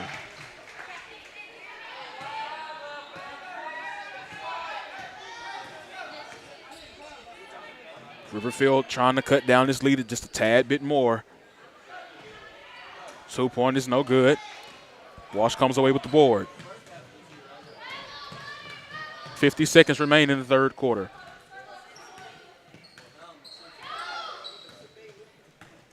Walsh comes up. She skips it to Malone. Walsh has it. She gets it to the wing. Pecan, 30 seconds left. Malone in the post is going to just dribble it back out. Back down to Walsh in the post. Tries to split 2 defenders, and she's going to be called for traveling. 23-8. 23.8 seconds.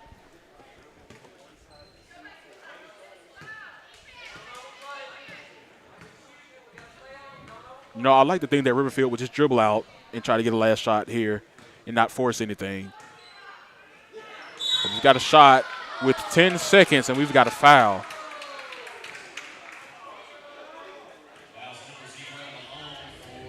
It's on Malone. This is going to be the 4th personal for Amite, and Malone's first.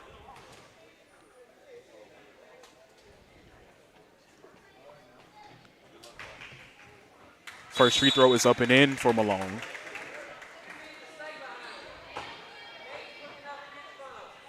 So number 10, Anna Adams, checks in for Riverfield.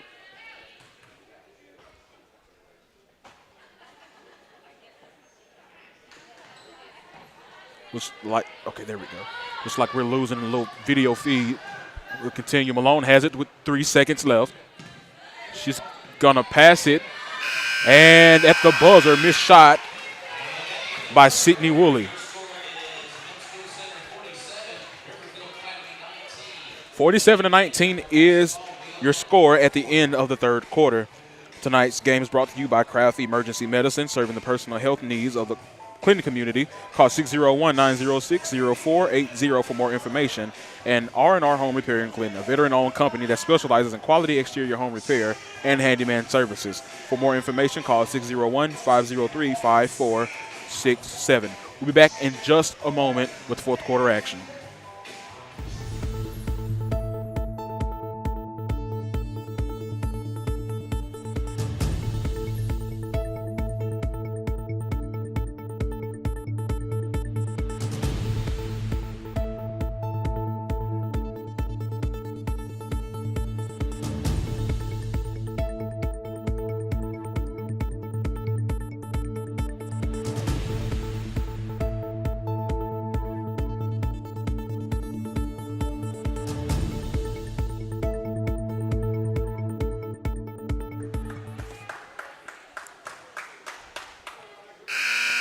47-19 is the score at the beginning of this fourth quarter.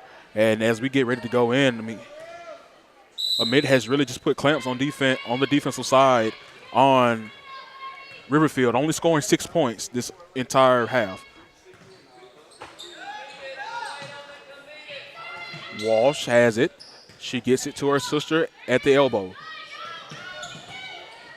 Waiting for the play to develop. Pecan is going to drive, issues up a shot. It's no good. But great hustle by Walsh to knock it off of the fingertips of Lana Escalon.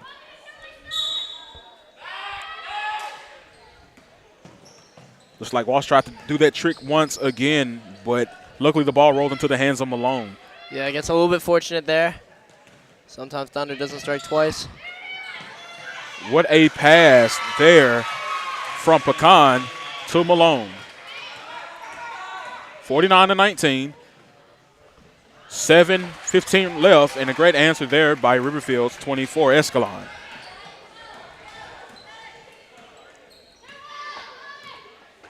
(49-21). Blair Walsh is going to roll without even needing a screen, and she's going to get 2 points added to her. It's a 30-point game now, 51-21. Eldridge going to kick it to Holly. Looking for the post, going to skip it across the court to Hale. Hale gets up and in. Really nice job there from Hale, just using her body to take some contact and gets inside, and a really nice little layup. You know, when I look at this roster for this Riverfield team, looking at maybe two seniors, and one of them I hadn't seen hit the floor, and the other will be 24 Escalon. So this is a very young squad. If you're a Rebels fan, I mean, you see some promising plays out of them as well. So future could be bright for them. They just have to just gain that confidence. Yeah, big roster and young team, and I mean, you know, we'll look to see them more and more in the future as those young players, like you said, continue to develop. The shot there, but Pecan will go up and get fouled. Go to the line and get a chance to put a pair in. It's going to be the first foul on Mary Mulham, Team 7. So from the duration of this game, Amite is going to be in the single, at least in the single bonus.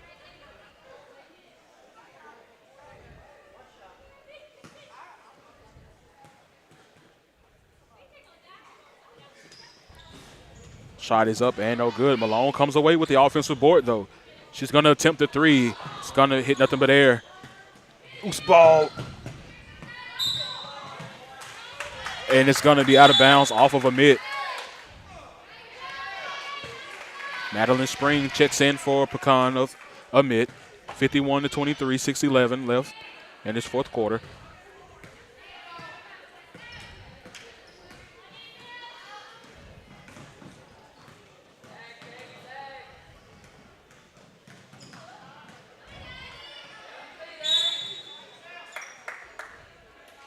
Got a foul on Walsh.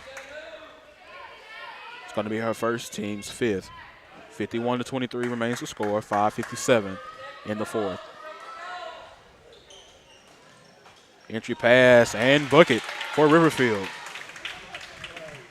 Really nice inbound play there. Just create some space and easy layup.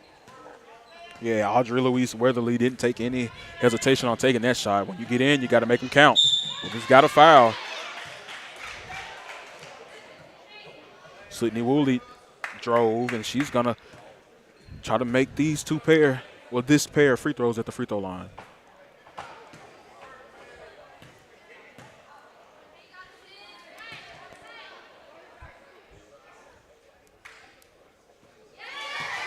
First attempt is up and in.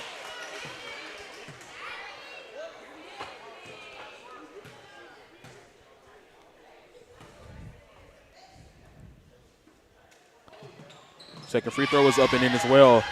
Amite has a 28-point lead against Riverfield. Now, Charlie, this game pretty much seems like it's out of reach for Riverfield, but if you're Coach Mowick, do you continue to keep your starters on the floor, or do you pull them with 5 minutes left?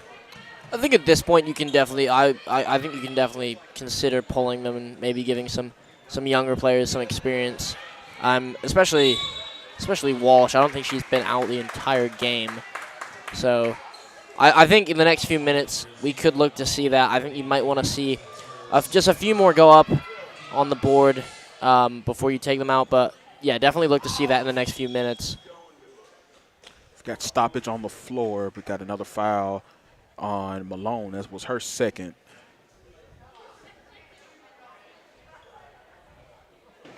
Not really sure what all of that was about. Yeah, you're seeing the official talk to the fans there, so maybe it's a miscommunication. Skip pass over to the wing. We've got a shot up. We've got a traveling violation.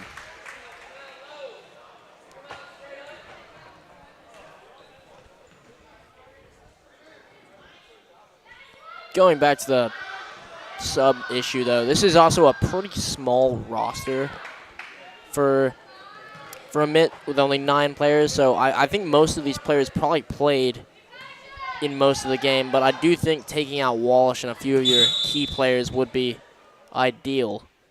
We've got a hard foul on the floor as Malone hit the deck. Fouls is on number 20, Jordan Nielsen. And Malone will go to the line and shoot.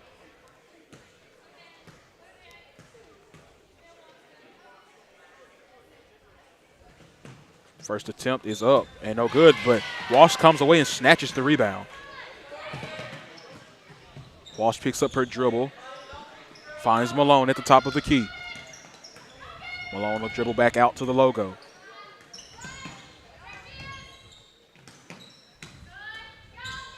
Malone has it, finds a wide open Walsh, but we've got a foul, a moving screen on Walsh.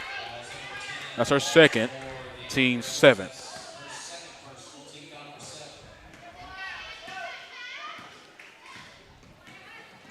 So if you're Coach Antley of Riverfield, what are you looking for from this young squad?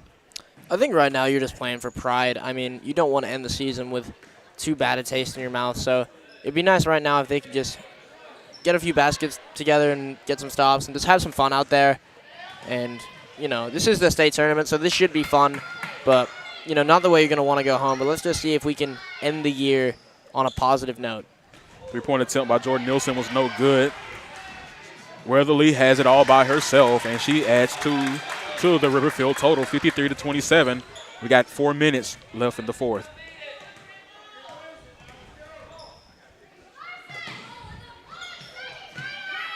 Malone has it. Entry pass to Walsh is no good, but her sister gets the loose ball. Shot hits the cables above the rim, above the backboard rather. And Riverfield will take over with 3:50 remaining.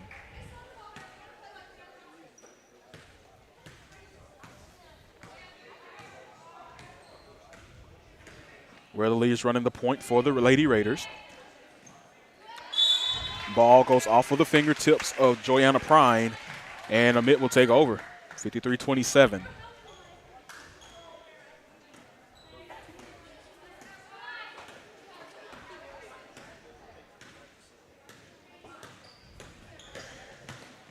Walsh says, I will take it by myself, and I will cash in the check.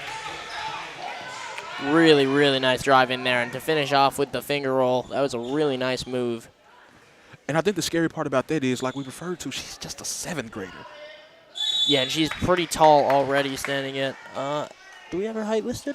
I actually don't think we have her height listed, but looks pretty tall out there already as a 7th grader, and I'm sure she'll continue to grow. And really, by her senior year, should be quite a force on this team, which is going to be very exciting. And for those listening, just from watching this tournament, there are a number of players that I've seen myself that we should look out for in the future. Malone has it. She'll get it to Walsh at mid-court. Off of the screen is Walsh. She'll get the cutter. And a near two for Amite, but can't convert. Three-pointer is off the mark. Like, no, that was a number 11, but there's no 11 on the roster. But nevertheless, we have a foul.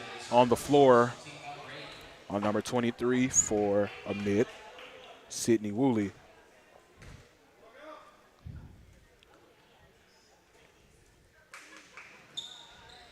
Free throw is up and in. At the line is number 20, Jordan Nielsen.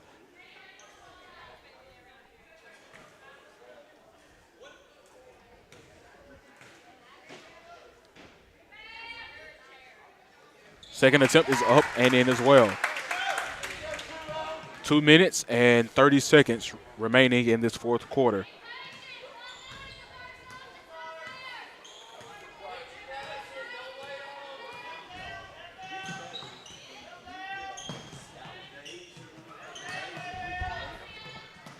Amite being very patient. A wide open Walsh down below, missed that. Still a chance to dribble, but count was getting kind of close there. Wide open Walsh again, and it's an easy two. I'm like you, Charlie, when are you pulling Walsh out of the game? Blair Walsh, that is. As we've got a charge.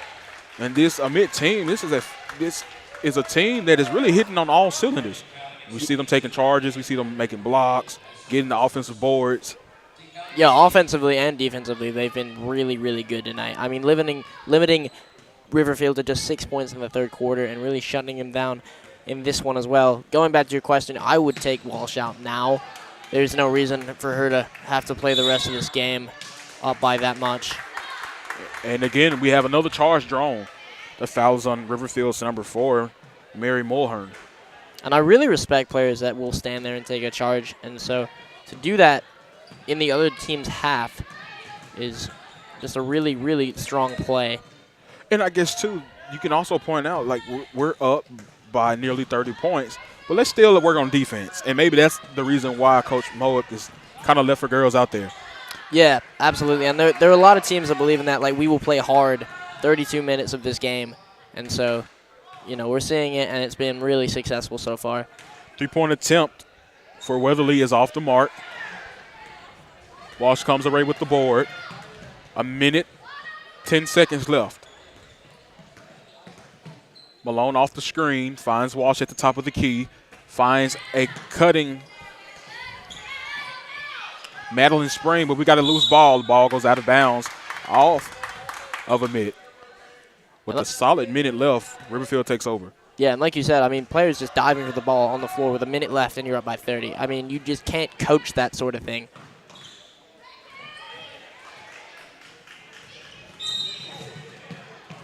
Ball was stolen by Malone.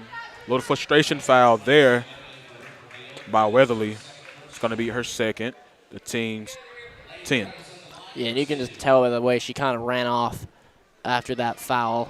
Just a little frustrated out there. Sure, that's not the way they wanted their season to end.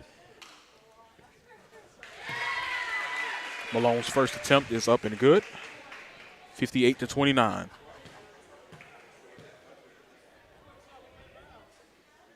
Second is up and in as well.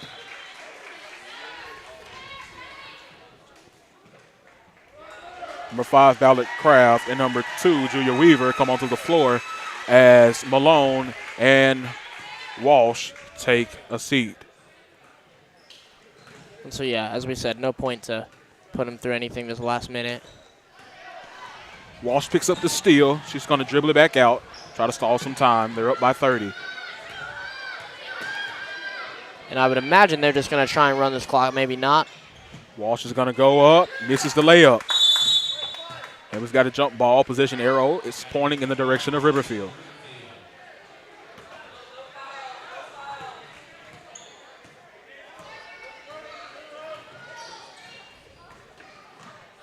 Weatherly will drive.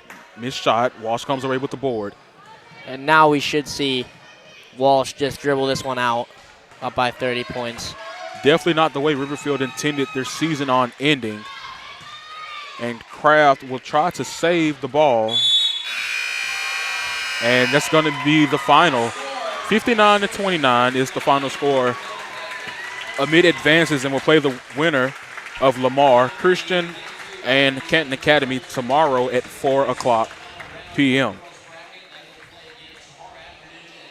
Tonight's game is brought to you by Craft Emergency Medicine, serving the personal health care needs of the clinic community. Call 601-906-0480 for more information. R&R Home Repair and Cleaning, a veteran-owned company that specializes in quality exterior home repair and handyman services. For more information, call 601-503-5467. Capital Orthopedic, offering a personal approach to orthopedic medicine so you can live your best life. For more information, visit capitalortho.com. And Harper, Raines, Knight & Company, certified public accountants providing quality accounting, auditing, tax, and consulting services. Visit hrkcpa.com to learn more. End of the game, end of the fourth quarter, 59-29. Amite rolls over Riverfield. For Charlie Rook, I'm Braxton Lewis. The next game will start in just a moment.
Good evening, everyone, and welcome inside the gym at Clinton Christian Academy.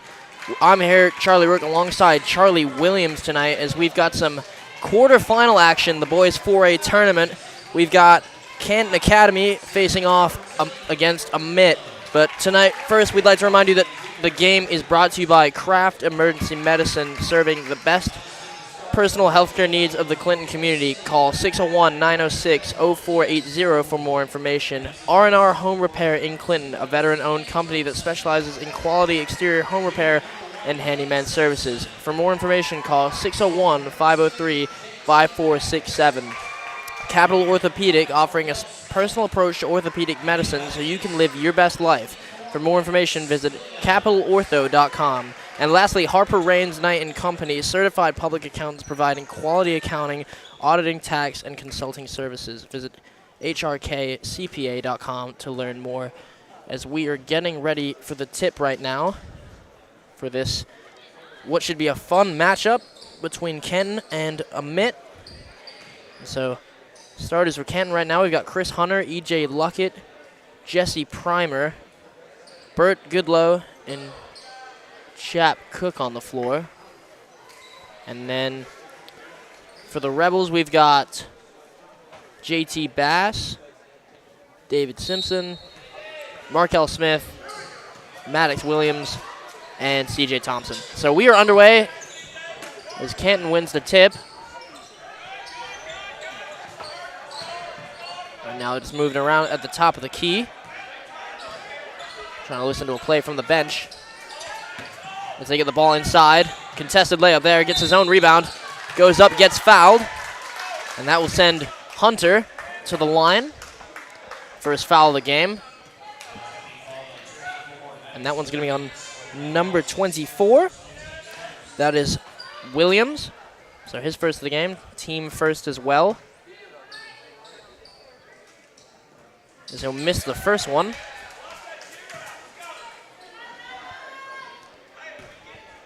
Canton doing a nice job getting to the line early here. Let's see if they can convert on the second one.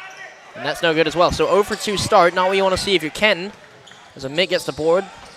They'll go on offense for the first time tonight. Just trying to work on the defender there. Gets a screen, gets another one. Good defense right now from Canton. Back to the top of the key. He's right now just trying to calm the ball down as they try and drive back to the corner. And that is going to be a foul on Chris Hunter. So his first foul of the game as well. And Amite will inbound from the sideline. Some really aggressive defense early out of this Canton squad. Yeah, they looked very, very feisty defensively. As that's a tough shot. Does convert, though. And that's Smith with his first bucket of the game. So 2-0 right now to Amite. Yeah, and a great little stop and pop bucket for Markel Smith there. Yeah, fading away as well. That's a really tough shot, as right now Canton gets back on offense. And that's just a miscommunication there from the Canton offense, as Amite is going to come up with the ball. Rebels now just taking it slowly up the court. Canton returning that high-pressure defense. Just really bothering the players of Amite. Yeah, I mean, they're guarding them all the way out nearly to half court in these half-court sets, which is not something you see a lot, and they force the travel there. Yeah, Smith's foot just slipped there. But yeah, as you mentioned, Canton really forcing the issue on defense right now. So Canton now back on offense. Let's see if they can get anything going. Scoreless through the first 2 minutes of the game here. And they can't. That will result in a turnover as the Rebels take over. And a potentially interesting thing in this game, Canton's only got 3 subs on their bench right now, so with this high-pressure defense, it'll be interesting to see if fatigue presents any problems down the stretch for them. Yeah, definitely see if they can keep this going the whole game. That will be a question as we continue to go. Right now, Amite's trying to work the ball around outside the perimeter. And Canton continue to really smother all the way up to half court, like you said. So right now, Amite is looking for any sort of a opportunity. And that's Bass trying to work the ball around. Finds Smith inside, who go up and get fouled. And nice work from both Bass and Smith there. First the find from Bass, but Smith just getting himself into position and finding a little bit of that space in this Canton defense. And also, I mean, you know, just a really patient possession by that Amite team right now. Yeah, I think important for them to deal with this press is to find ways to get to the line and maybe get Canton in some foul trouble.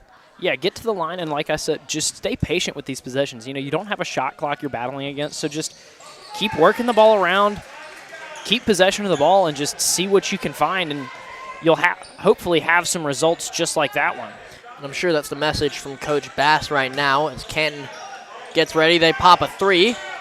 That one's an air ball, but recovered.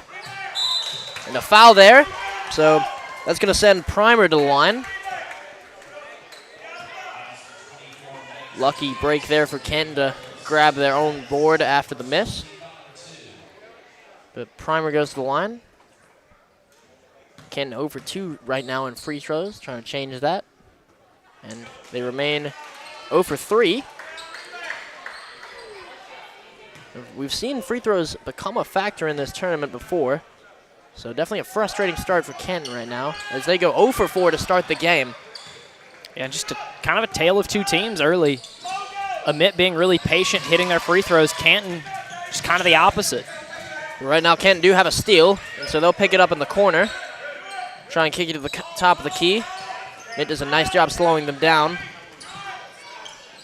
as they work it back in. And almost a very nice layup there, but that's going to be Hunter cleaning that up. So now Canton are on the board for the first time tonight. And just continuing to smother as they go into a trap.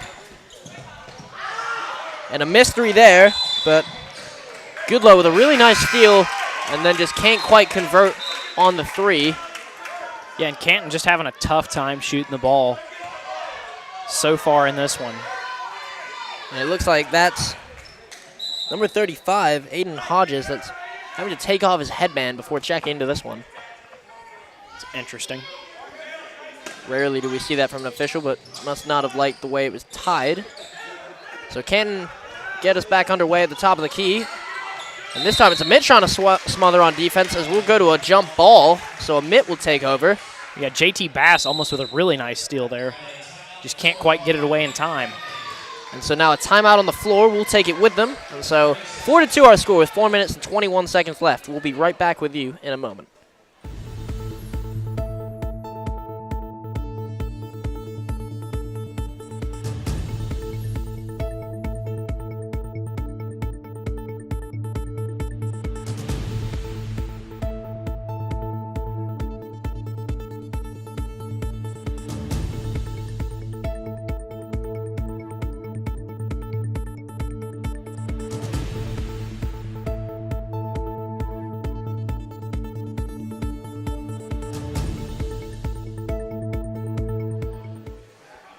So we are back inside the gymnasium at Clinton Christian Academy right now as Amite get us back underway here. And Canton coming out in a trap, a very, very aggressive one, but Amite did a pretty nice job playing through it, but gets blocked, and cleaning that one up is CJ Thompson. So Canton almost with a very nice play defensively, but Amite get the better of them there. Yeah, nice follow by CJ Thompson to clean up the miss by Hodges. As right now, that's EJ Luckett, who is his first three of the game. Nice shot there from him. Yeah, and maybe a good sign for Canton as they've had some trouble getting the lid off the bucket early tonight. And we've got a jump right now. It's really aggressive tie up there. I really like that block there from Aiden Hodges. But right now, the ball will go to Canton. That's where the possession arrow is facing. So with 3.5 minutes left in the first quarter, the score is 6-5 in favor of Amite. And we've got E.J. Luckett bringing the ball up. He's working the ball around the top of the key. Canton trying to switch, finds an open shooter in the corner. That one's no good. Rebounded by Martin. Now here comes Hunter. Oh, excuse me. That is JT Bass. Wrong roster. So now Bass with the ball at the top of the key. Screen there by Hodges. Can't do much with it. Long shot. That one's no good. Kent with the board. Trying to play quick. Gets blocked there. Nice job from them.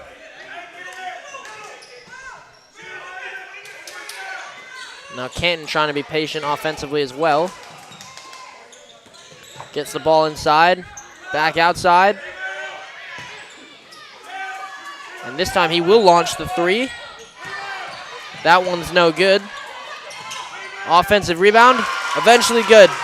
And that one's Luckett again. Just a really physical possession by Canton, getting a couple of offensive boards, keeping that one alive. Yeah, and so now Canton with their first lead of the game, but now we have an offensive foul. That is JT Bass. I believe they got him with a push-off. So I think, yeah, there, okay. It looked almost like he dribbled out of bounds right there on the sideline. It was close, but nonetheless. Either way, Canton basketball. And they find themselves up 7-6. And we have a travel.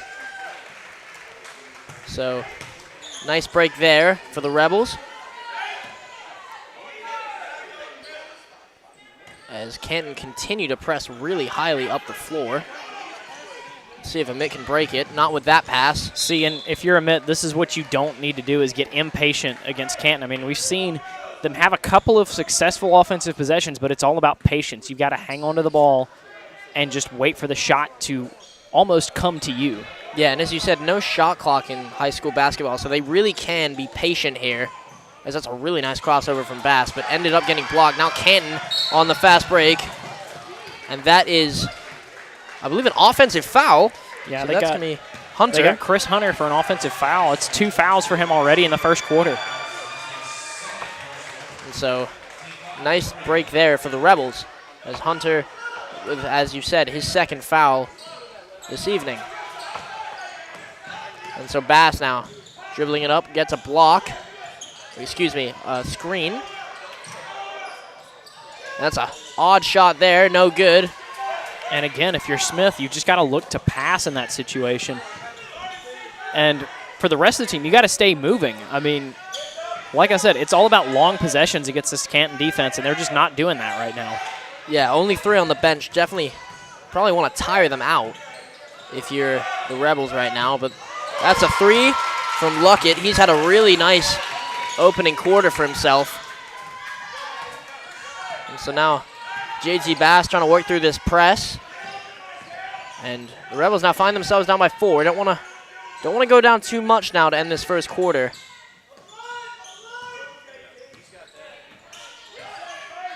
So now Smith with the ball. Back over to Bass. Smith again. He tries to get inside. Knocks off his teammate's leg there.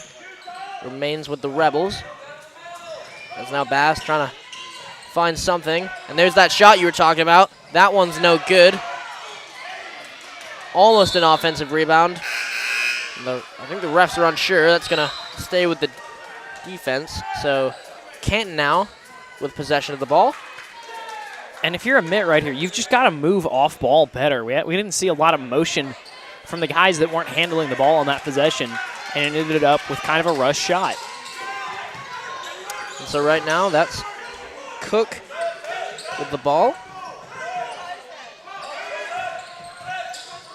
They're trying to work this one around, and that's a deep 3. That one's no good. Rebounded by Hodges over to Smith. That's a nice little move to get out of trouble.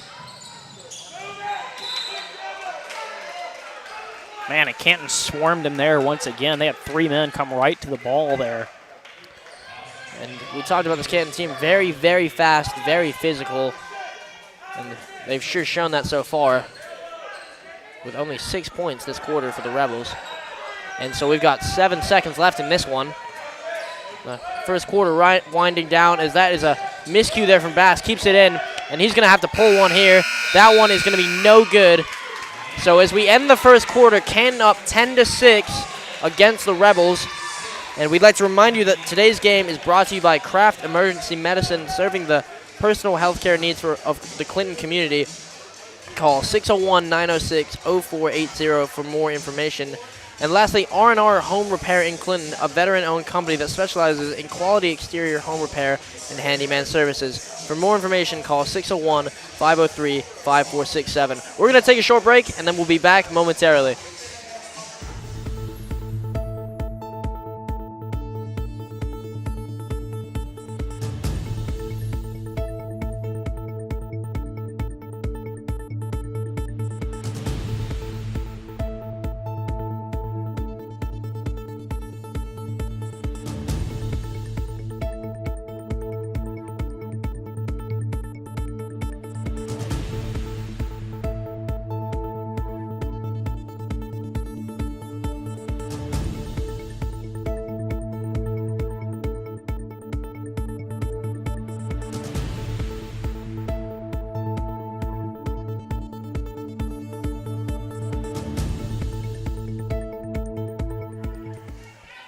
And we are back here as this one is going to be inbounded from the sideline by the Rebels to start us off in this second quarter of action. And not a lot of scoring in that first quarter, a lot of really aggressive defense on both sides of the ball. And so maybe as the flow of the game continues, we'll see some more baskets as Bass right now at the top of the key. He gets a screen. Yeah, but if you're Amite, you've just got to find a way to limit some of these offensive mistakes. And as I say it happens. But if you're Amite, you've really got to find a way to limit these offensive mistakes and just find a way to put the ball in the basket, because I think it's definitely possible you start to wear this Canton team down, but not if you let them jump out to a big lead. And right there, that's going to be Cook trying to handle the ball, gets knocked out of bounds by Hodges. And so this one will stay with Canton. And so he finds Cook trying to back down Bass. Does a nice job in the fade, so that'll be Cook's first points of the game. A nice little turnaround jumper there. And so now the lead is 12-6 in favor of Canton as they continue this press. Bass and again, just no motion off ball. And feet stuck in the mud there is a rare missed open layup for Canton, luckily to get the board. And then they force a shot up. Cook there to try and clean it up and does so. A rushed possession there, but desperately need a basket right now if you're the Rebels. And so here comes Bass. He's got two defenders on him, and like you said, the off-ball movement, there just is none right now. And so that one's recovered. Smith picks it up. That's a really nice pass inside. Yeah, and Simpson was standing there under the basket for a while. Took them a long time to find him, but they finally did, and it pays off. So, I mean, you just got to be aware of your teammates and at the same time be moving off ball. And, I mean, that's kind of the playbook for success against this Canton defense. Yeah, so a quick timeout. We'll be right back after a short break.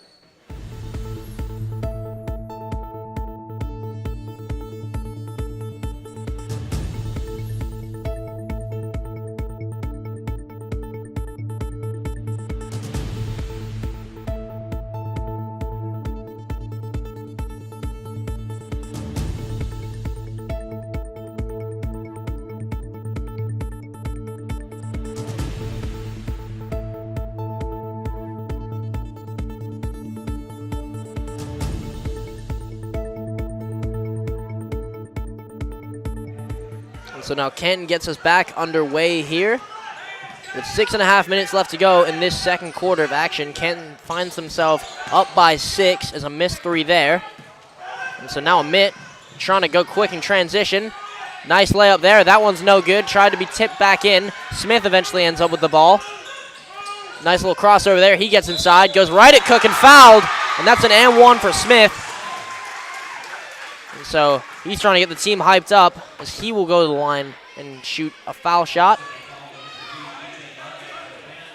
And I mean, that's what you need if you're Amite. You need a guy that's going to say, hey, put the ball in my hand, and it's going to just keep his teammates engaged here, because you've got to keep your spirits up, especially against this tough press, because you're going to make mistakes. You're going to have turnovers. You just got to have a guy that's to kind of rally around in this situation. Yeah, definitely need someone up there who's going to say, hey, get the ball in my hands, and I can hit the tough shot. And that's what Smith has been so far. Is right now Canton trying to play out of a press from Amite and don't do very well. As Amite pick up the ball, here comes Bass trying to play quick. That's a really nice turnaround there. That one's no good. Again, Smith with the board. He's not fouled, but Amite again with an offensive board. And Smith wide open for three. That one's no good. And Canton eventually end up with the board after a wild possession there. And this one's been really exciting so far as Canton pump fake there and back up the top of the key. Here comes Cook trying to work inside. Little dump off pass, back outside, open look. And that one is good from Primer. Really nice possession by Canton to keep the ball moving, find an open shooter. Yeah, excellent ball movement there as here come the Rebels now trying to attack the corner themselves. Back inside, that's a nice pass. And that one's just tipped. You just see the speed there from Goodlow. He rushes out of bounds. Yeah, Burt Goodlow's been all over the place through this first half. Yeah, very, very fast. Just like the rest of this Canton team. So Amite now, again, getting the ball into Smith's hands. Back out to, that was Simpson, but now with Bass again. So screen there from Simpson. Over to Smith. Simpson's asking for the ball inside. Smith doesn't like what he sees. Plays to Bass instead as he'll drive in. Nice little move there for a layup. So now the score 17-13 in favor of Canton. Amite is trying to hang around in this one. There's a skip pass over to the center. Now back to the corner, and that one's good for three, as that is Goodlow. We just talked about him being all over the floor. How about that one for three? So now Bass, that's a dangerous pass over to Smith. That was picked off by a few Canton players as they drive inside, back to the top of the key. Another three. That one's no good. Lucky break there for the Rebels as they dribble up the floor. And a dangerous pass. He stepped out of bounds. That was Minton stepping out of bounds. So like we talked about, right now, it just looks like the Rebels are rushing it. Yeah, I mean, Canton right now dictating the pace of this game. They've got Amite running way more than they want to, and it's causing a lot of mistakes right now. If you're Amite, you've got to get back to playing your game. Just slow things down and find an open shooter. As they look for the trap, the pass comes to the top of the key as Canton appear to look to slow this one down. Cook's trying to get inside. Layup from him. They're going to call a foul on the floor. And that one's on number 1. That is Simpson. And so we'll have an inbound from under the basket here as the ball immediately goes to Cook. Nice little pump fake from him as he'll launch the mid-range. That one's cash. Yeah. A dangerous pass there already. And so you've got to have somebody down court come forward for the ball in that situation where you get trapped. And right now, Amite just not really knowing how to handle this trap. Right there, that's a missed layup from Canton as he gets rebounded. Oh, he traveled. So Simpson with a travel. The ball's going to go back into Canton's hands, and really big run from Canton right now. This is a team that really loves to play fast, and we're just seeing the Rebels suffer through that. Yeah, and a really tough break for Simpson. Nice rebound, but just didn't get set before firing that pass. So right now that ball's going to stay with Canton. The ref said it was tipped. Yeah, nice job by JT Bass to get his hand in there and knock that one away. It's little hustle plays like that that can hype up a team. And so now Cook on Bass. And that one's no good. That's an air ball. So now Bass loses the handle there. I don't think he ever quite got control of that. As there's a three there. That one's no good. So Simpson will corral it, and we'll look to see the Rebels try and slow this one down. So Bass dribbling it up. And we've got about just less than 3 minutes left to go in this quarter, as we're going to have what I believe is a defensive foul. So that one is Aiden Hughes, his first foul of the game. And so now we've got an inbound from under the basket. Trying to find someone, almost a 5-second violation. Finds Simpson in the end. Here comes Thompson. Back to Bass. Nice little move there. Simpson back into the corner. Finds an open man at the top of the key. That one's no good. And Canton will have the basketball. That was Minton on the shot. So Canton up by 9 with about 2.5 minutes left to play. And you don't want to see this one extend to double digits if you're the Rebels. So now here comes Canton back on offense, back to the corner. Found himself wide open there. Surprised he didn't take that shot. No, that's a dangerous pass.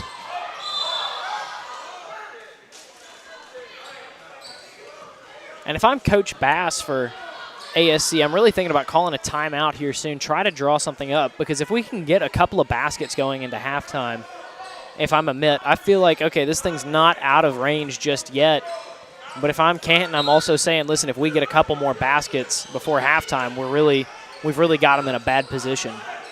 Yeah, I definitely think the next few baskets of this one could determine quite a bit of how this one's going to play out, as that's a wide open shot for Smith, and he hits that. That's a really big shot, just like we were talking about, needing those open looks to maybe get some momentum into halftime. And so now Canton back on offense as they find themselves back in the corner. Cook trying to work down low, and he is fouled. So that one's going to be on JT Bass. And we'll find ourselves with another inbound pass for Canton.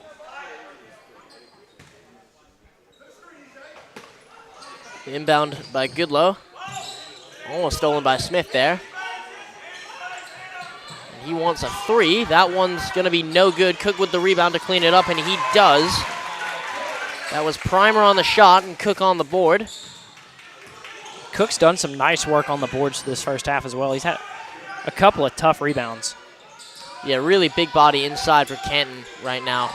And Bass with a nice pass to an open man. That one's no good. Rebounded, though, by Smith with about 1:25 left in this quarter. And he'll drive inside. Odd move there, and we're going to have a travel. Yeah, Minton just didn't quite have full control of the ball, kind of lost it behind him. Wasn't able to regain control to get the ball up. Ends up traveling. So now Canton seeing if they can extend their lead to double digits here. As they'll go back to Cook inside. It was a mismatch, but he'll find the open man. That one is Thomas cutting in. And so now here come the Rebels, blocked. That was Thompson on the other end getting blocked. And so now the ball will stay with the Rebels, as they'll definitely look to cut this one back to single digits. That's Simpson on the ball right now. Back over to Bass. He wants the 3. That one's no good. Rebounded by Cook. And a pretty big possession here if you're both teams, to be honest. And so that one's no good. Great board by Cook, but they're going to call an over the back. And so a foul on Cook there, as the Rebels will pick up possession of the ball. I think this is going to have the Rebels shooting 1-1, as that actually just put Canton, or it just put the Rebels into the bonus, as Canton's got 7 fouls. You're exactly right. So Simpson will go to the line to try and cut this down to single digits. And so, like I talked about, if you're Amite, if you can get these to go and then maybe get another bucket before halftime, this doesn't quite feel out of reach yet. Smith there doing a nice job. Excuse me, that's not Smith. That was Thompson doing a nice job, but he steps out of bounds. Yeah, almost a really nice rebound by C.J. Thompson, but he can't quite keep that one alive. So now big opportunity for a bucket for Canton. So now Canton leading by 10 now, 40 seconds left. They find Cook, he's wide open. That one does eventually drop. And so now really big possession here if you're the Rebels. So Bass now, that's a really nice crossover to start. But he gets pickpocketed in the end. Now a scramble on the floor. Canton gets possession and thought he was going for a dunk there, but ends up with a layup. I think he thought about it, but realized that let's take the safe option here and get the 2 points. So now Canton up by 14. Here comes Smith trying to get inside. He goes up with it, not fouled. Tough shot. Smith with the board again. 1 second left. Heaves it up, and that one's no good. So the half will end 30-16 in favor of Canton. And before we take our break, we'd like to remind you that tonight's game is sponsored by Kraft Emergency Medicine, serving the personal health care needs of the Clinton community. Call 601-906-0480 for more information. R&R Home Repair in Clinton, a veteran-owned company that specializes in quality exterior home repair and handyman services. For more information, call 601-503-5467. Capital Orthopedic, offering a personal approach to orthopedic medicine so you can live your best life. For more information, visit capitalortho.com. And lastly, Harper Raines Knight & Company, certified public accountants providing quality auditing, tax, and consulting services. Visit hrkcpa.com to learn more. So we will be back in a few minutes with a quick analysis, and we will see you in a moment.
Welcome back, everyone, inside the gymnasium at Clinton Christian Academy as we're in the midst of a game between Canton and Amite right now, and Canton finds themselves up by 14.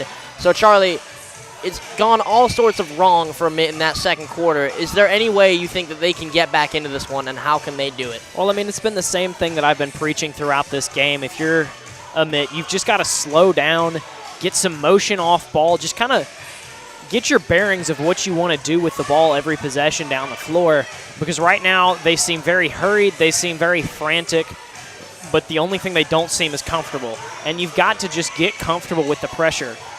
And unless they find a way to do that, then Canton's just going to continue to run away with this one.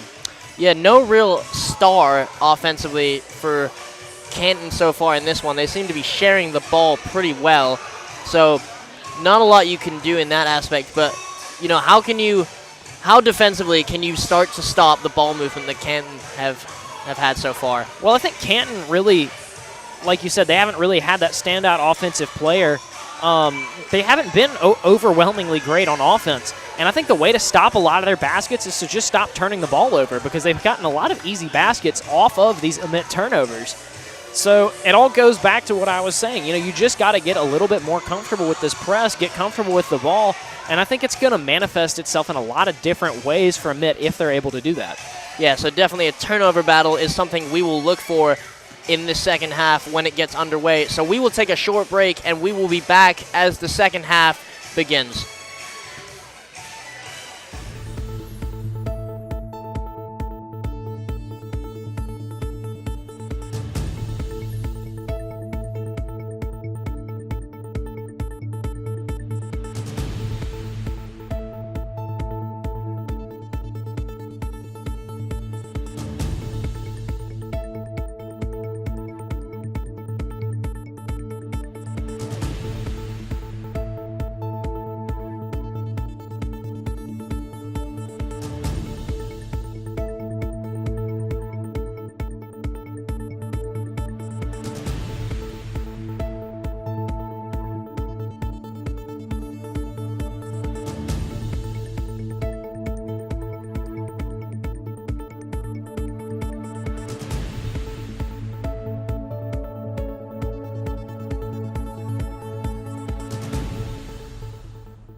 All right, welcome back, everyone, inside the gymnasium here at Clinton Christian Academy as we are about to start this second half of action after a bit of a delayed run here as the Rebels spent a very long time in the locker room probably talking about how they can limit their turnovers in this second half.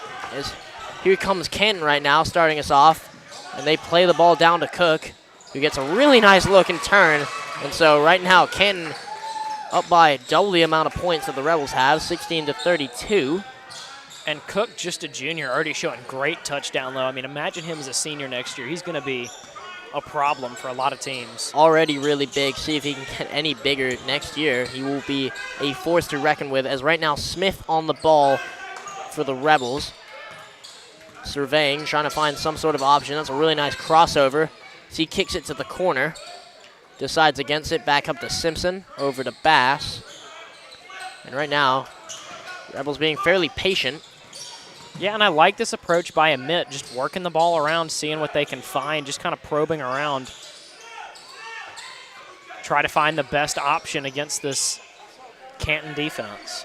And when they are at their best, they are playing very slow, very methodical.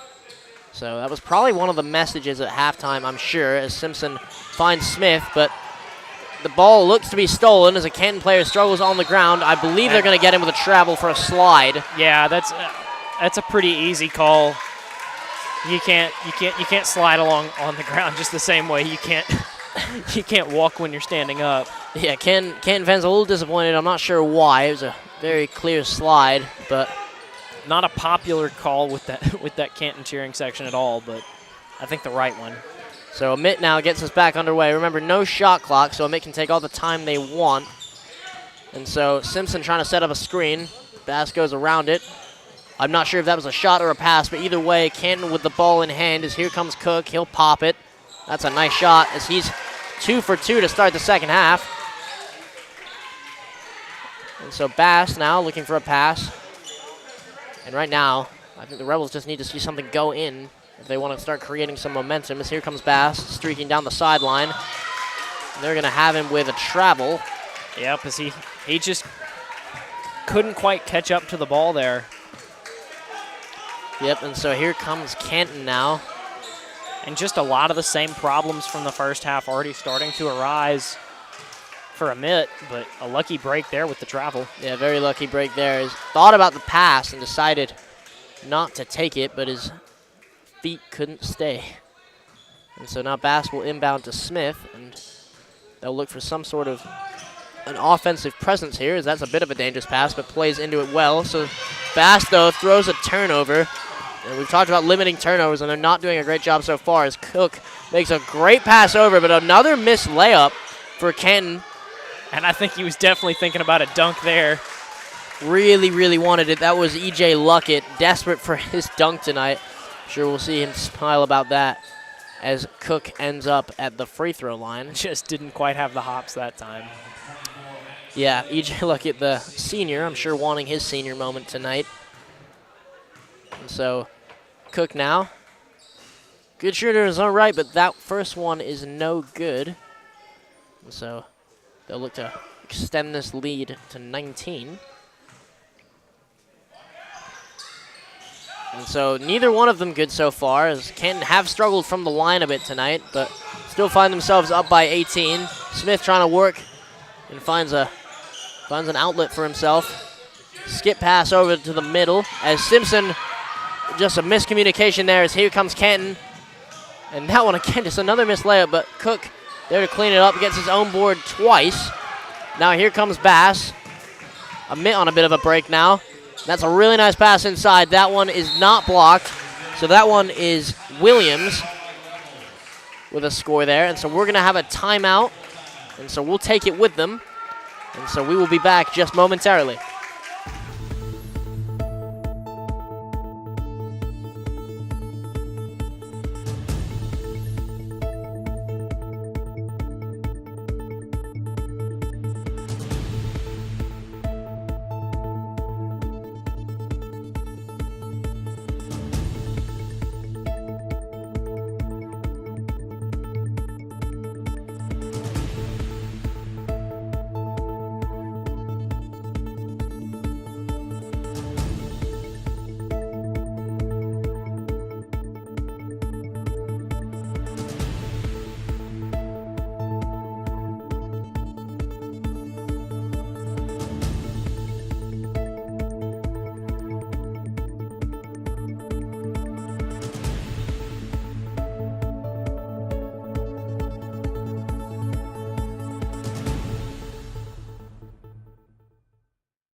And so we are back here as Canton are going to start with the ball after the timeout there. So now Canton up by 16 with just over 5 minutes left in this third quarter of action.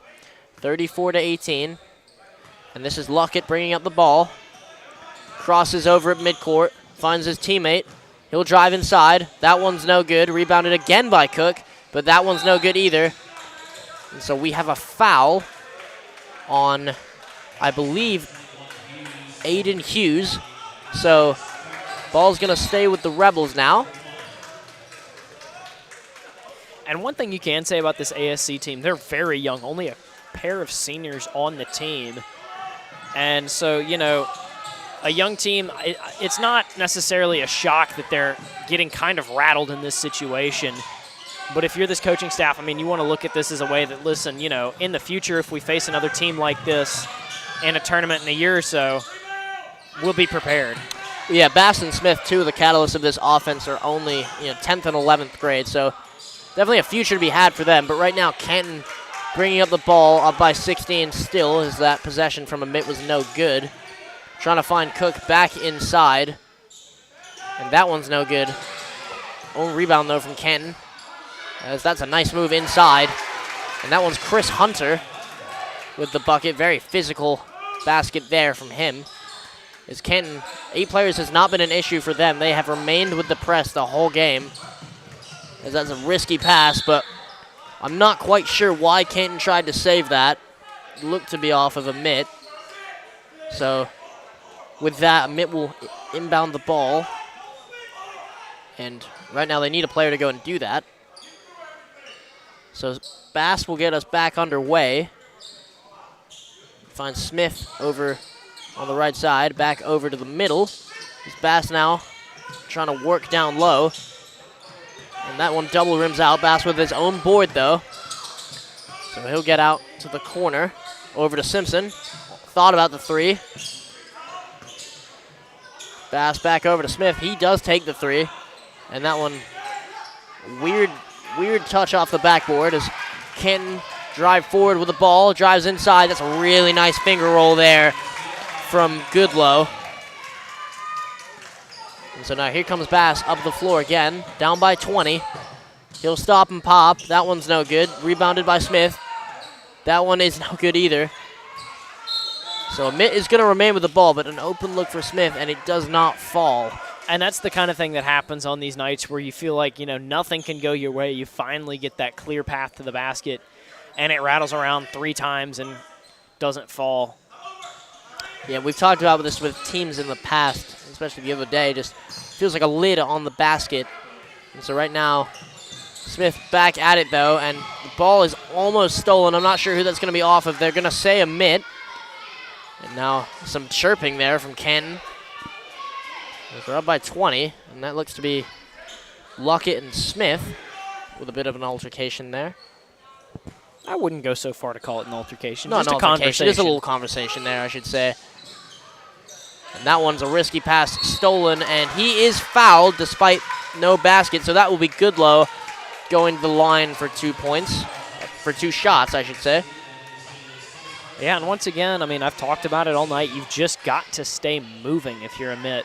And they didn't do that on that inbounds play, had to force it into somebody, and that's what happens.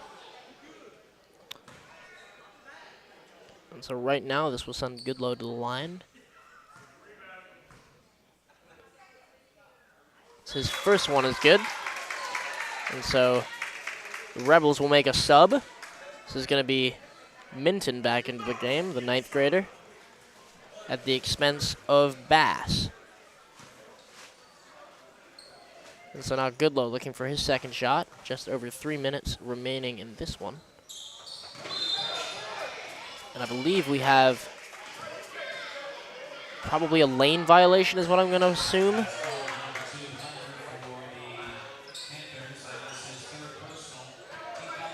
Or a foul there. So John Thomas checks into the game for Canton, as Smith with 2 really nice crossovers there, but can't outrun both defenders. Now Simpson battling for the ball. He saves it right into the hands of a Canton player. That layup's no good. And we've got an out-of-bounds call, so A lucky break there from Amite. And so Simpson to inbound. Trying to work through this press again. And he looks to be forced out of bounds. So Canton with the ball. And you can see this frustration kind of building a bit for the Rebels. And so we have a warning now on the Rebels coach. I believe he was talking to the official after that one. Yeah, and like you mentioned, the frustration right now on the Rebels sideline is just mounting, and that's extending to their coach, Josh Bass, who just obviously isn't happy with whatever's going on in the game right now. And I am surprised not to see a technical after the altercation, or the conversation, I should say, after the warning.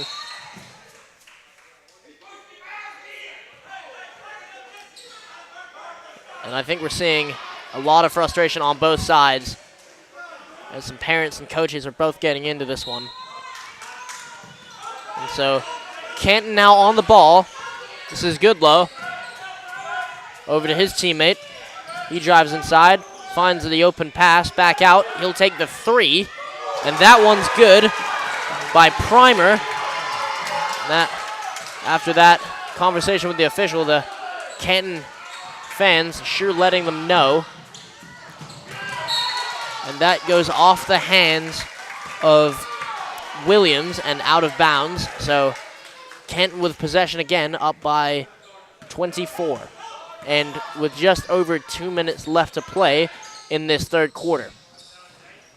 Almost stolen there by the Rebels, but kept by Canton. Goodlow on the ball right now. It is eventually stolen. Here comes the Rebels. That's a nice move. They're going to get him with a travel, though. One of those calls where you just know it when you see it. Yeah, that was close, but took one too many steps before trying that Euro step. But nonetheless, almost a really great play by the freshman. Yeah, especially into a hot step, as this one is stolen. He looks at the defender as he goes up with it, misses. And Williams will go and score an and one. So he'll go to the line. Yeah, nice follow by Maddox Williams to finish that play. And Smith there trying to be a little flashy. No good, but Williams there to clean that one up. And so he will try to convert for the end one, down by 22. And now down by 21. So we have a sub. This is Hodges checking into the game. And so Canton now back on offense. The Rebels pressing up a little higher. Trying to create some steals as this one is attempted to go to Cook, but touched off of Amite. That was Thompson. And so we have a timeout from Canton. So we will take it with them, and we will see you momentarily.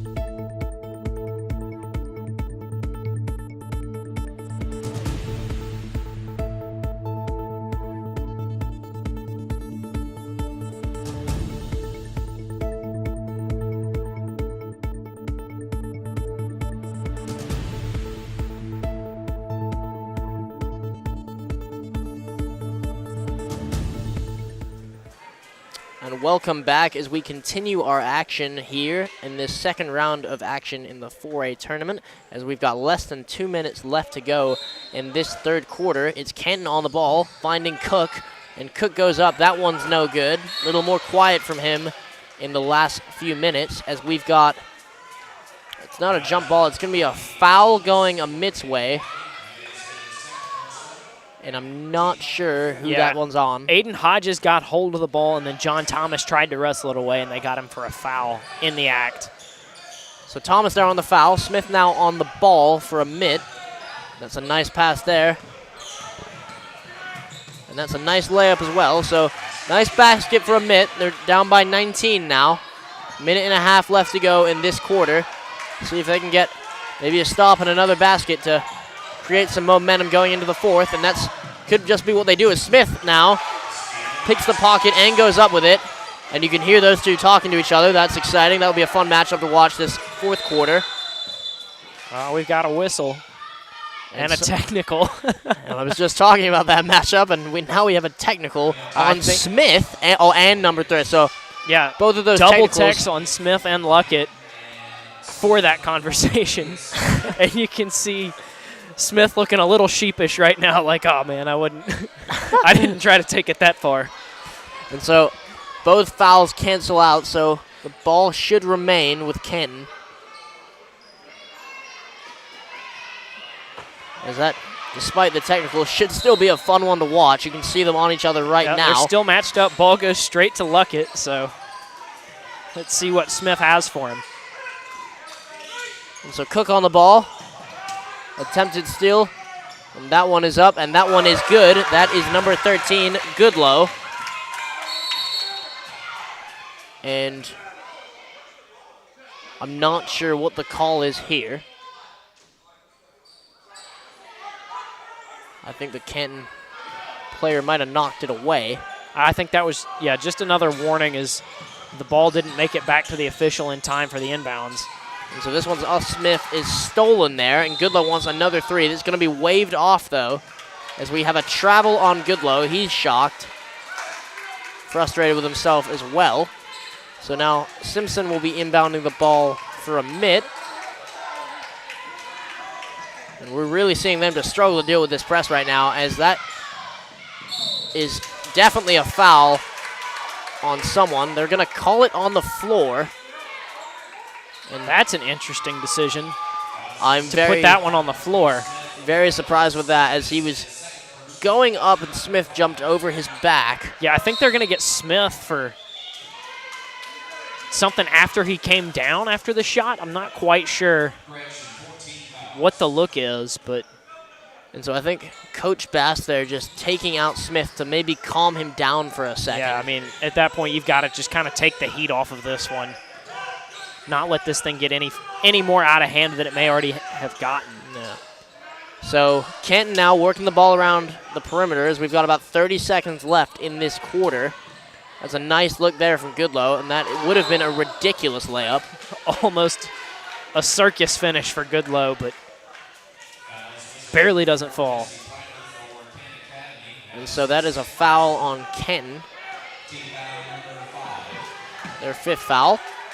And so the ball is inbounded to Simpson. Let's see if he can escape the press. Back to Bass as he immediately runs into 2 defenders, crosses over one of them as they try and put that one up.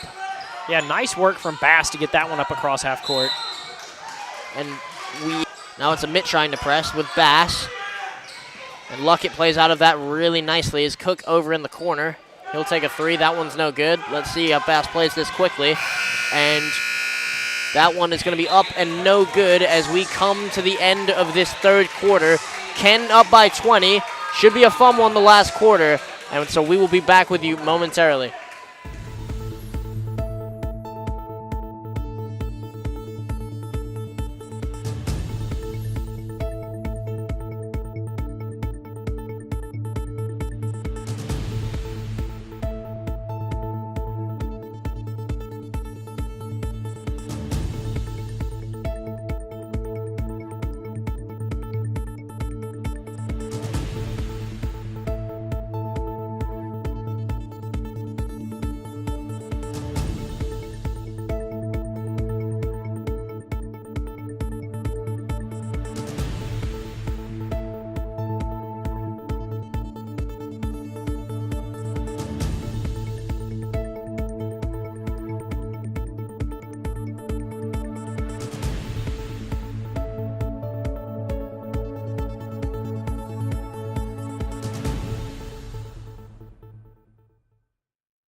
And so we are back for this 4th quarter of action now. And it's going to start off with the Rebels. And so they'll definitely, if this one is out of reach, they won't look to end their season with a bad taste in their mouth. So Probably looking for a strong fourth quarter out of them.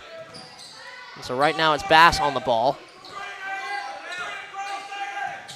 And now just trying to slow it down, survey his options as he finds a pick from Simpson and will eventually end up with the ball in Smith's hand. And Smith now, that's a nice job to create some separation. Over to Simpson, he wants the three. That one is up and no good. Hodges attempted to knock that one back out, but just knocks it out of bounds instead. We'd like to remind you that tonight's game is brought to you by Kraft Emergency Medicine, serving the personal health care needs of the Clinton community. Call 601-906-0480 for more information. As Canton now back at the top of the key. Over a few passes over there. And now here comes Luckett. Excuse me. Yep, that is Luckett. And so this one goes out of bounds. And Mitt will take over possession. So a substitution now as Aiden Hughes checks back into the game. So Bass dribbling it back up the floor. He tries to get inside. He's stripped. No call there from the official. Here comes Cook on their fast break. Kicks it over. Back to Cook. No good. And the ball stayed in. Now an open three. That one's no good from Goodlow. Now here comes Smith streaking down the floor. He takes it inside. That one is going to fall. So a nice basket there from Smith as he cuts the deficit to 18. So now 6:40 left. Let's see if the Rebels can get some sort of momentum going. Thought about the three. Doesn't take it. That's a great pass inside as that one is up and he's fouled. So Chris Hunter will be going to the line to try and convert this and one. And that one is on Simpson, team's 5th foul. As Hunter does not convert. So Simpson now with the ball. Over to Bass. Bass trying to work it around. Nice job there as he's met at the rim by Cook, and they are eventually going to call the foul. A bit of a late whistle there, but I think the right call. Yeah, I think Cook's confused himself as to why that one was so late. And we're hearing the... And then it's on the floor. Well, that is... I'm not sure about that one. A wild call.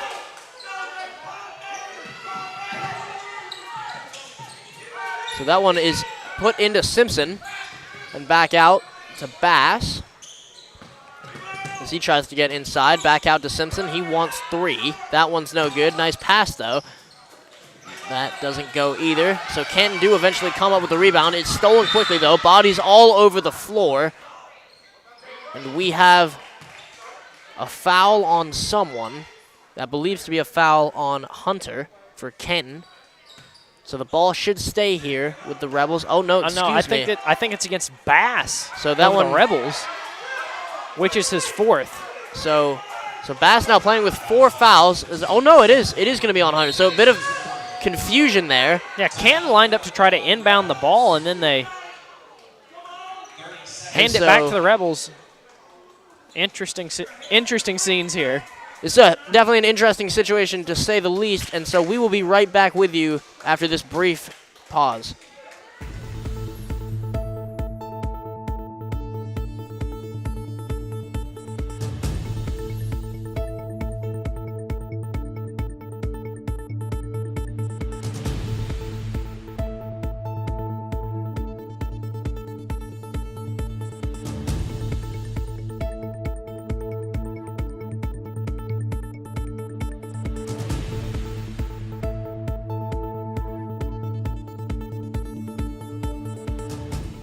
And so now we are back with 6 minutes left to go in this 4th quarter. Canton find themselves up by 20.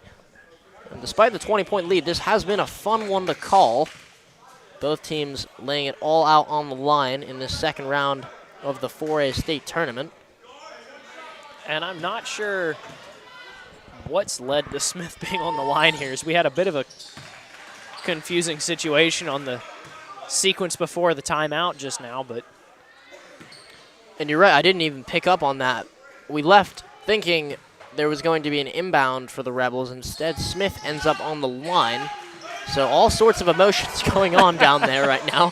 But he hits both, so the deficit now at 18. takes advantage of it. So here comes Luckett. He finds Primer. He wants 3. That one's good. Nice shot from him. So this one back up to a 21-point lead. Just less than 6 minutes to go now. And they're going to get... I think that's just a timeout for Amite. No, they're going to get a... No. They're going to get a foul on... I believe that's Cook. Interesting. So we're going to go 1 and 1. And so this is going to send Minton to the line, the freshman. But yeah, I mean, like I've talked about, just a really young team. So it's good to see Minton out here making plays as just a freshman if you're Amite. And getting this experience, because you've got to think, you know, by his junior and senior year, he could be a huge contributor for your team. Yeah, Minton, Bass, Smith, and Simpson, none of them seniors, so should be a really, really fun squad next year as well. As that is, I think Bass is just fouled out. and they are going to get Bass with that foul. Well, no, now they're saying it's just his third. And that is an odd occurrence. As I thought he had 4, but okay. So apparently Bass playing with 3 fouls now. And so the ball is going to be inbounded from the sideline after the Rebels thought it was going to be under the basket. Got a few odd possessions in the last few minutes. I think it's been a strange about 5 minutes here at CCA with another a travel call there. As Bass took too many steps, I guess. And so the ball now will end up in the hands of Canton, in the hands of Hughes. Excuse me, I was looking at the wrong roster. And so now Hughes again to inbound. Finds Cook, sort of. He would fight for the ball. That's an odd shot. He goes up and is fouled. So Cook now will go to the line, trying to fade away for that one. And I think this might be the most normal thing we've seen in the last few minutes is a foul on a turnaround jumper and then a couple of tries at the free throw line. Oh, never mind. It's a technical foul. Something's happened again. Oh, my goodness. And so Coach Bass and the fans fuming right now as the parents appear to be making fun of the official. I'm lost. And so, regardless, Cook is going to go to the line to shoot the foul shots. The first one is up and good. And another technical. And this one on C.J. Thompson. This is beginning to become outrageous, as you can see Luckett up there clapping. And now the coach and the official getting into it again. And then looks is that another technical, or is that there's no way that signal? they're kicking him out of this game. Maybe not. I thought he pointed away, but it looks like I think that was for Thompson getting ejected because I think he's the one that had the technical that sent him to the line just now. And so Cook is going to shoot, I believe, 4 foul shots. I'm so lost. And they didn't credit that last foul shot on the scoreboard either. So it says 51-32 on the scoreboard in here, but I've got 52-31 right here. I'm a little confused. Oh my goodness, we have a new shooter on the line for these new foul shots. And so Cook goes 2 for 4. And right now it is Goodlow. He's Missed 0 his for first. 1. And so apparently a 19-point game. We're not sure if it's 19 or 20. And so Goodlow converts the second one. Let's see how the scores table They does just this. credited both And of. so They just credited both of. Yep, Canton's. so Amite got the points there. I'm just utterly confused by everything that's gone on in the last few minutes. Right now we have a timeout, kind of, maybe. And all of this stuff that happened, I looked at the clock a minute ago. It was 5:39 on the clock. It's now 5:29 on the clock. So all of this insanity has happened in about 10 seconds of game time. This is and they've changed the score, so 53-31 we'll go with that. And so here we go. Canton now inbounding the ball. Let's see if we can have a more normal last 5.5 minutes. I wouldn't bet on it. And so now Luckett at the top of the key. He swings over to Cook. Back inside. Nice little pass there as Cook goes up. Probably the most normal possession we've seen in the last 3 minutes. Yeah, just pretty little give and go to Cook and an easy basket for Canton. And I didn't want to call it a normal possession because last time I said that we had multiple technicals on the same play. But exactly. Apparently you can get away with it. Maybe I'm lucky like that. But we have 3 Canton players swarming Bass, and that results in him going to the line. And so that is their 9th foul. I'm not sure who that one was on, but it looks like they're going to credit it to Aiden Hughes, which is going to be his 4th. So Hughes now playing with 4. I believe he just checked out. Or tried to. And they just send John Thomas back to the scorer's table. So now Bass up. That one's no good. Rebounded by Smith. He's had a good game tonight. And now Smith trying to find a good pass, and he does. And that's a really nice shot there. Yeah, nice find and a nice finish on that possession for Amite. So that was Williams on the bucket, one of the lone seniors in this roster. So after all that chaos, there is a timeout on the floor. We are going to take it with them, so we will be back with you momentarily.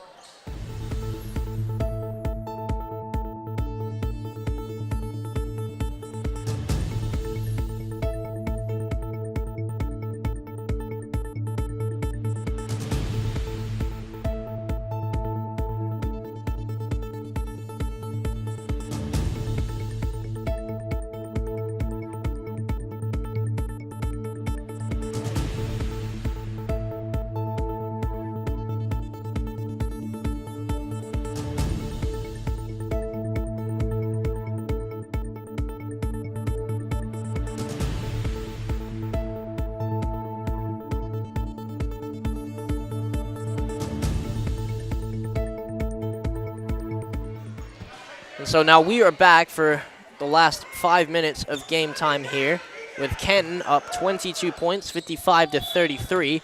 They'll start with the ball. And after an interesting last few minutes, we'll see how this last 5 minutes shake out.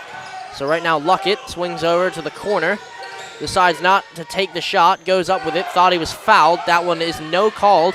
And so here comes Smith. He'll go up by himself. That's a nice layup there from Smith. So the deficit now 20 with about 4.5 minutes left. As Luckett probably look to slow things down here for Canton. And the Rebels want the press. Canton doing a pretty nice job working out of it so far. Just swing passes around. Yep, they're going to look to hold on to this one for a while. And I wouldn't be surprised to maybe see a foul coming soon, just to annoy them. I mean, with the tempo of this game, nothing would surprise me at this point. And so after a long string of passes, the ball ends up out of bounds. They burned about a minute of game clock on that possession without even taking a shot. So I think that was probably the game plan there, as we're going to have a push on 20. So that's Thomas. So this will send Bass to the line. And so we get some frustrated parents on the bench. So now here comes Bass. He'll shoot 2. I think just about everyone in this building except for us is frustrated right now in some capacity. Definitely. I mean, I haven't had this much fun in a little bit. So now Bass will shoot his second. That one's no good either. We have a lane violation, so Bass is going to get a second chance at it. And the woo from the crowd. So Bass goes back up with this one, and he does hit it. So back down to 19. Just under 4 minutes left to go in this one. Ken inbounds the ball to Luckett. He comes up, nice little move from him, runs into the shoulder of, I believe that is Minton. And I think maybe a bit of embellishment there from Luckett, but yep, definitely went back. But still a foul. Yeah, for sure a foul. Luckett probably trying to make it a little more. Got to than make it sure was. you get the call. So Luckett will go to the line. He'll shoot 2. Oh, look, this is 1-on-1, so he'll only shoot 1. Simpson now with a board. Bass and the Rebels now trying to play quick. He thought about taking the 3. Doesn't do it in the end. Simpson at the top of the key. Rebels need to get off a shot now as they're going to call a travel on Simpson. And definitely a lot of frustration out there now for ASC. And so that is a long pass. It looks to be touched by Amite last. So, yep, the ball's going to stay with Canton. That one off the hands of, Williams. And so now Canton to inbound this one. They're going to find Cook. He's in the corner trying to back down Bass. Kicks back out. Luckett over to Primer. Primer still on the ball in the corner. So Primer finds himself back on it, and that's going to be Luckett just deciding to chill out and slow this one down. No shot. Finds Cook inside. He doesn't want to shoot it either. Just looking to burn clock now. And I think this is a smart move by Canton. This has been a high-intensity game, and you just want to get out of this one as soon as you can. And you as we see a bit of probably a frustration foul by Simpson there. Yeah, definitely not a normal intentional foul as he just kind of two-hand shoves him there. So this one will send Primer to the line. And so he will shoot this first one. And that one is no good. So see if he will convert on the second one to bring the lead back up to 20. The lead's been at 20 for quite some time, so ASC definitely capable of playing with this team, but let it get away from them a little bit with those turnovers, as we're going to see Canton hang on to possession after Smith kicked it out of bounds. And so Canton with a long pass to Smith. That one actually goes off the rim, and that is attempt at a bounce pass as Smith growingly frustrated that he couldn't get a handle on that. Just a little less than 3 minutes left. Canton up by 19. Cook inbounds the ball. Decides to take it up himself. Looking for a screen. Doesn't come. We're going to have a jump ball, so the possession arrow will stay with Canton. And this one is Goodlow on the ball. He'll inbound to Luckett. And Minton on him. Over to Cook. He drives inside. Nice strip there from Simpson. As this has been a fairly long fourth quarter. A lot of stoppages so far. So now the ball out, taking a 3. That one's no good, and we're going to have a foul going in the direction of Amite. And so Thomas with another foul. That'll be his 4th. So the Rebels back at the line now to shoot 2. Someone in the crowd becoming increasingly frustrated. I think that's one of the Canton assistant coaches. That would make more sense. And so one of the lone seniors on this team, number 24, Maddox Williams, he misses his first one.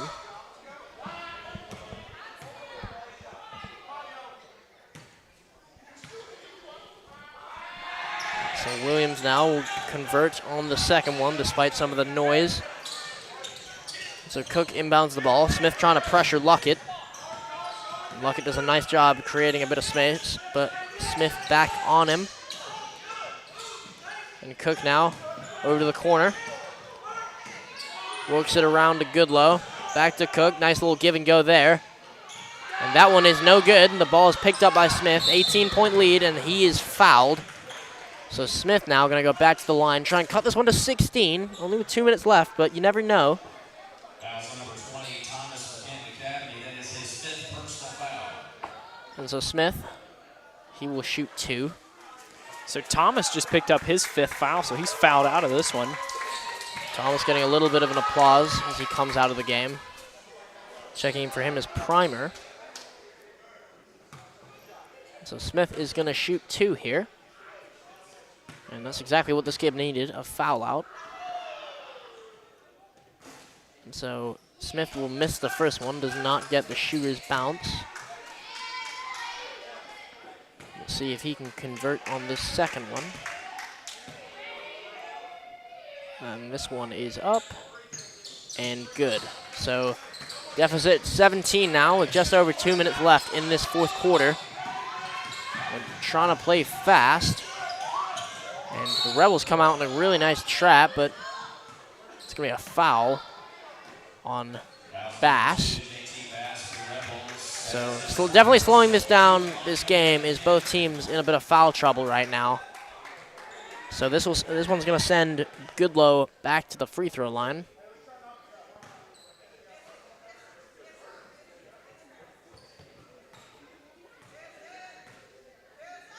So his first shot up and good. And we are back up to an 18-point lead now.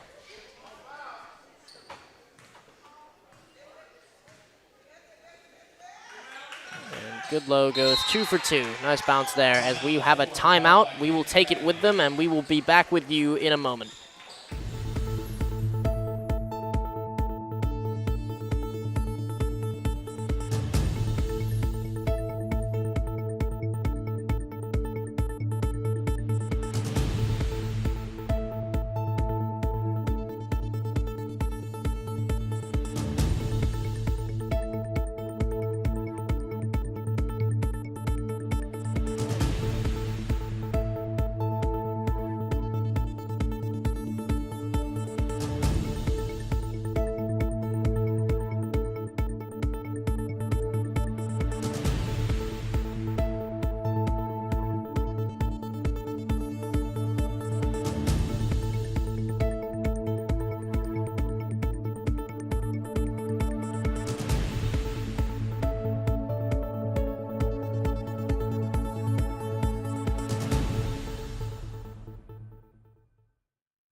So we are back on the floor for what will hopefully be the last time. And with just over 2 minutes left to go in this one, the ball is going to be with Amite. And so Bass taking it up again. He's had a pretty good game in his own right, but just struggled turning the ball over. And another wild pass there that is tipped, but this one's going to go off the foot of Minton. That just kind of sums up the last few quarters for Amite. Yeah, it's just been a rough night for them, but once again, you know, a young team trying to deal with a very experienced team that's really good at running this press, and that's kind of what's going to happen a lot of the time in this situation. Yeah, and this is a very good Canton team, a very fast Canton team. As they turn the ball over there, though, and he's immediately fouled by Smith. That looked to be a bit of a frustration foul. And so we will see Primer at the line. So just less than 2 minutes to go in this one. As we'd like to remind you that this game is brought to you by R&R Home Repair in Clinton, a veteran-owned company that specializes in quality exterior home repair and handyman services. For more information, call 601-503-5467. As Primer misses his first foul shot. And he converts the second one, so a 20-point lead now. Just less than 2 minutes left. Here comes Bass. Immediately consumed by that trap that has not gone away all night. So Smith now. He tries to get inside. I'm surprised that's not a travel. Really nice hop step. That's what we'll call that.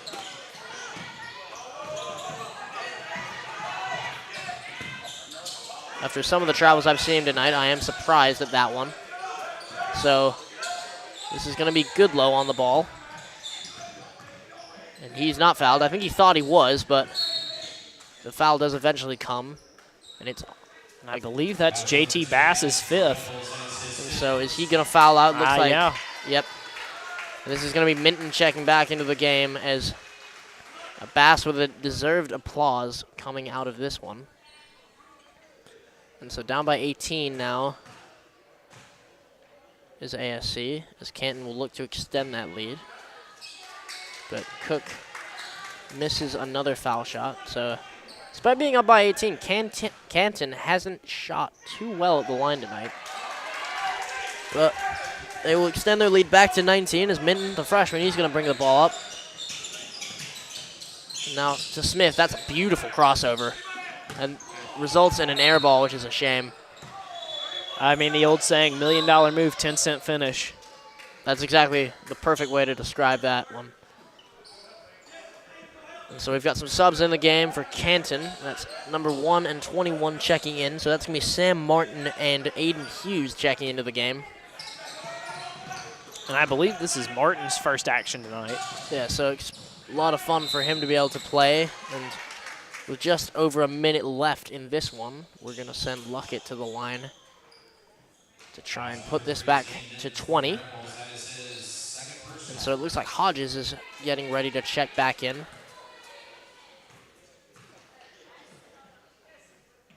So Luckett hits that first one. The lead is back to 20. And so Hodges coming in for Simpson.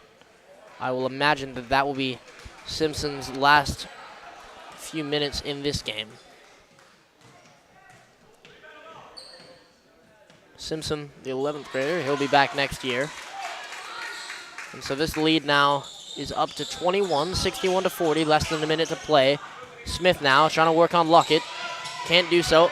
Trips his leg a little bit, not sure what happened there, but Cook with a nice crossover. Trying to get inside on Minton, does so, but no good is the finish. So here comes Smith. Can't quite get a handle on the ball, but finds Minton. Minton wants 3. That one's good. Nice shot there from Minton. Yeah, if I'm ASC, I'm really encouraged by how Minton's played throughout this one. Just a freshman, but he's hit some big shots, had a few nice plays, and there's a block by him right there. I mean, just kind of one of those building blocks that you'd like to see continue to develop for that young team. Yeah, someone that definitely has a bright future from what we're seeing, as he does commit a foul there, but you know, we're seeing an aggressive player. He's probably going to continue to grow in size, and someone that Canton can really look to in the next few years, getting some important minutes, as this is going to send Martin to the line as he'll look for his first points tonight. And that one is no good. Martin, the 10th grader. See if he can get on the board himself. He does not. And probably won't be dribbling this one out. I wouldn't think so, but you never know. So, yep, Smith wants a deep 3. That one's no good, but the pass does end up going to Williams. So now Minton, he'll play back to Smith. Smith with another chance at it. That one's no good either. And so now we should see, yep, that's the end of the game. So a 61-43 win for Canton here tonight. And before we sign off, we'd like to remind you that tonight's game has been brought to you by Kraft Emergency Medicine, serving the personal health care needs of the Clinton community. Call 601-906-0480 for more information. R&R Home Repair in Clinton, a veteran-owned company that specializes in quality exterior home repair and handyman services. For more information, call 601-503-5467. Capital Orthopedic, offering a personal approach to orthopedic medicine so you can live your best life. For more information, visit capitalortho.com. And lastly, Harper Raines Knight & Company, certified public accountants providing quality accounting, auditing, tax, and consulting services. Visit hrkcpa.com to learn more. For tonight's game, I'm Charlie Rook, alongside Charlie Williams, signing off. Thank you very much for joining us.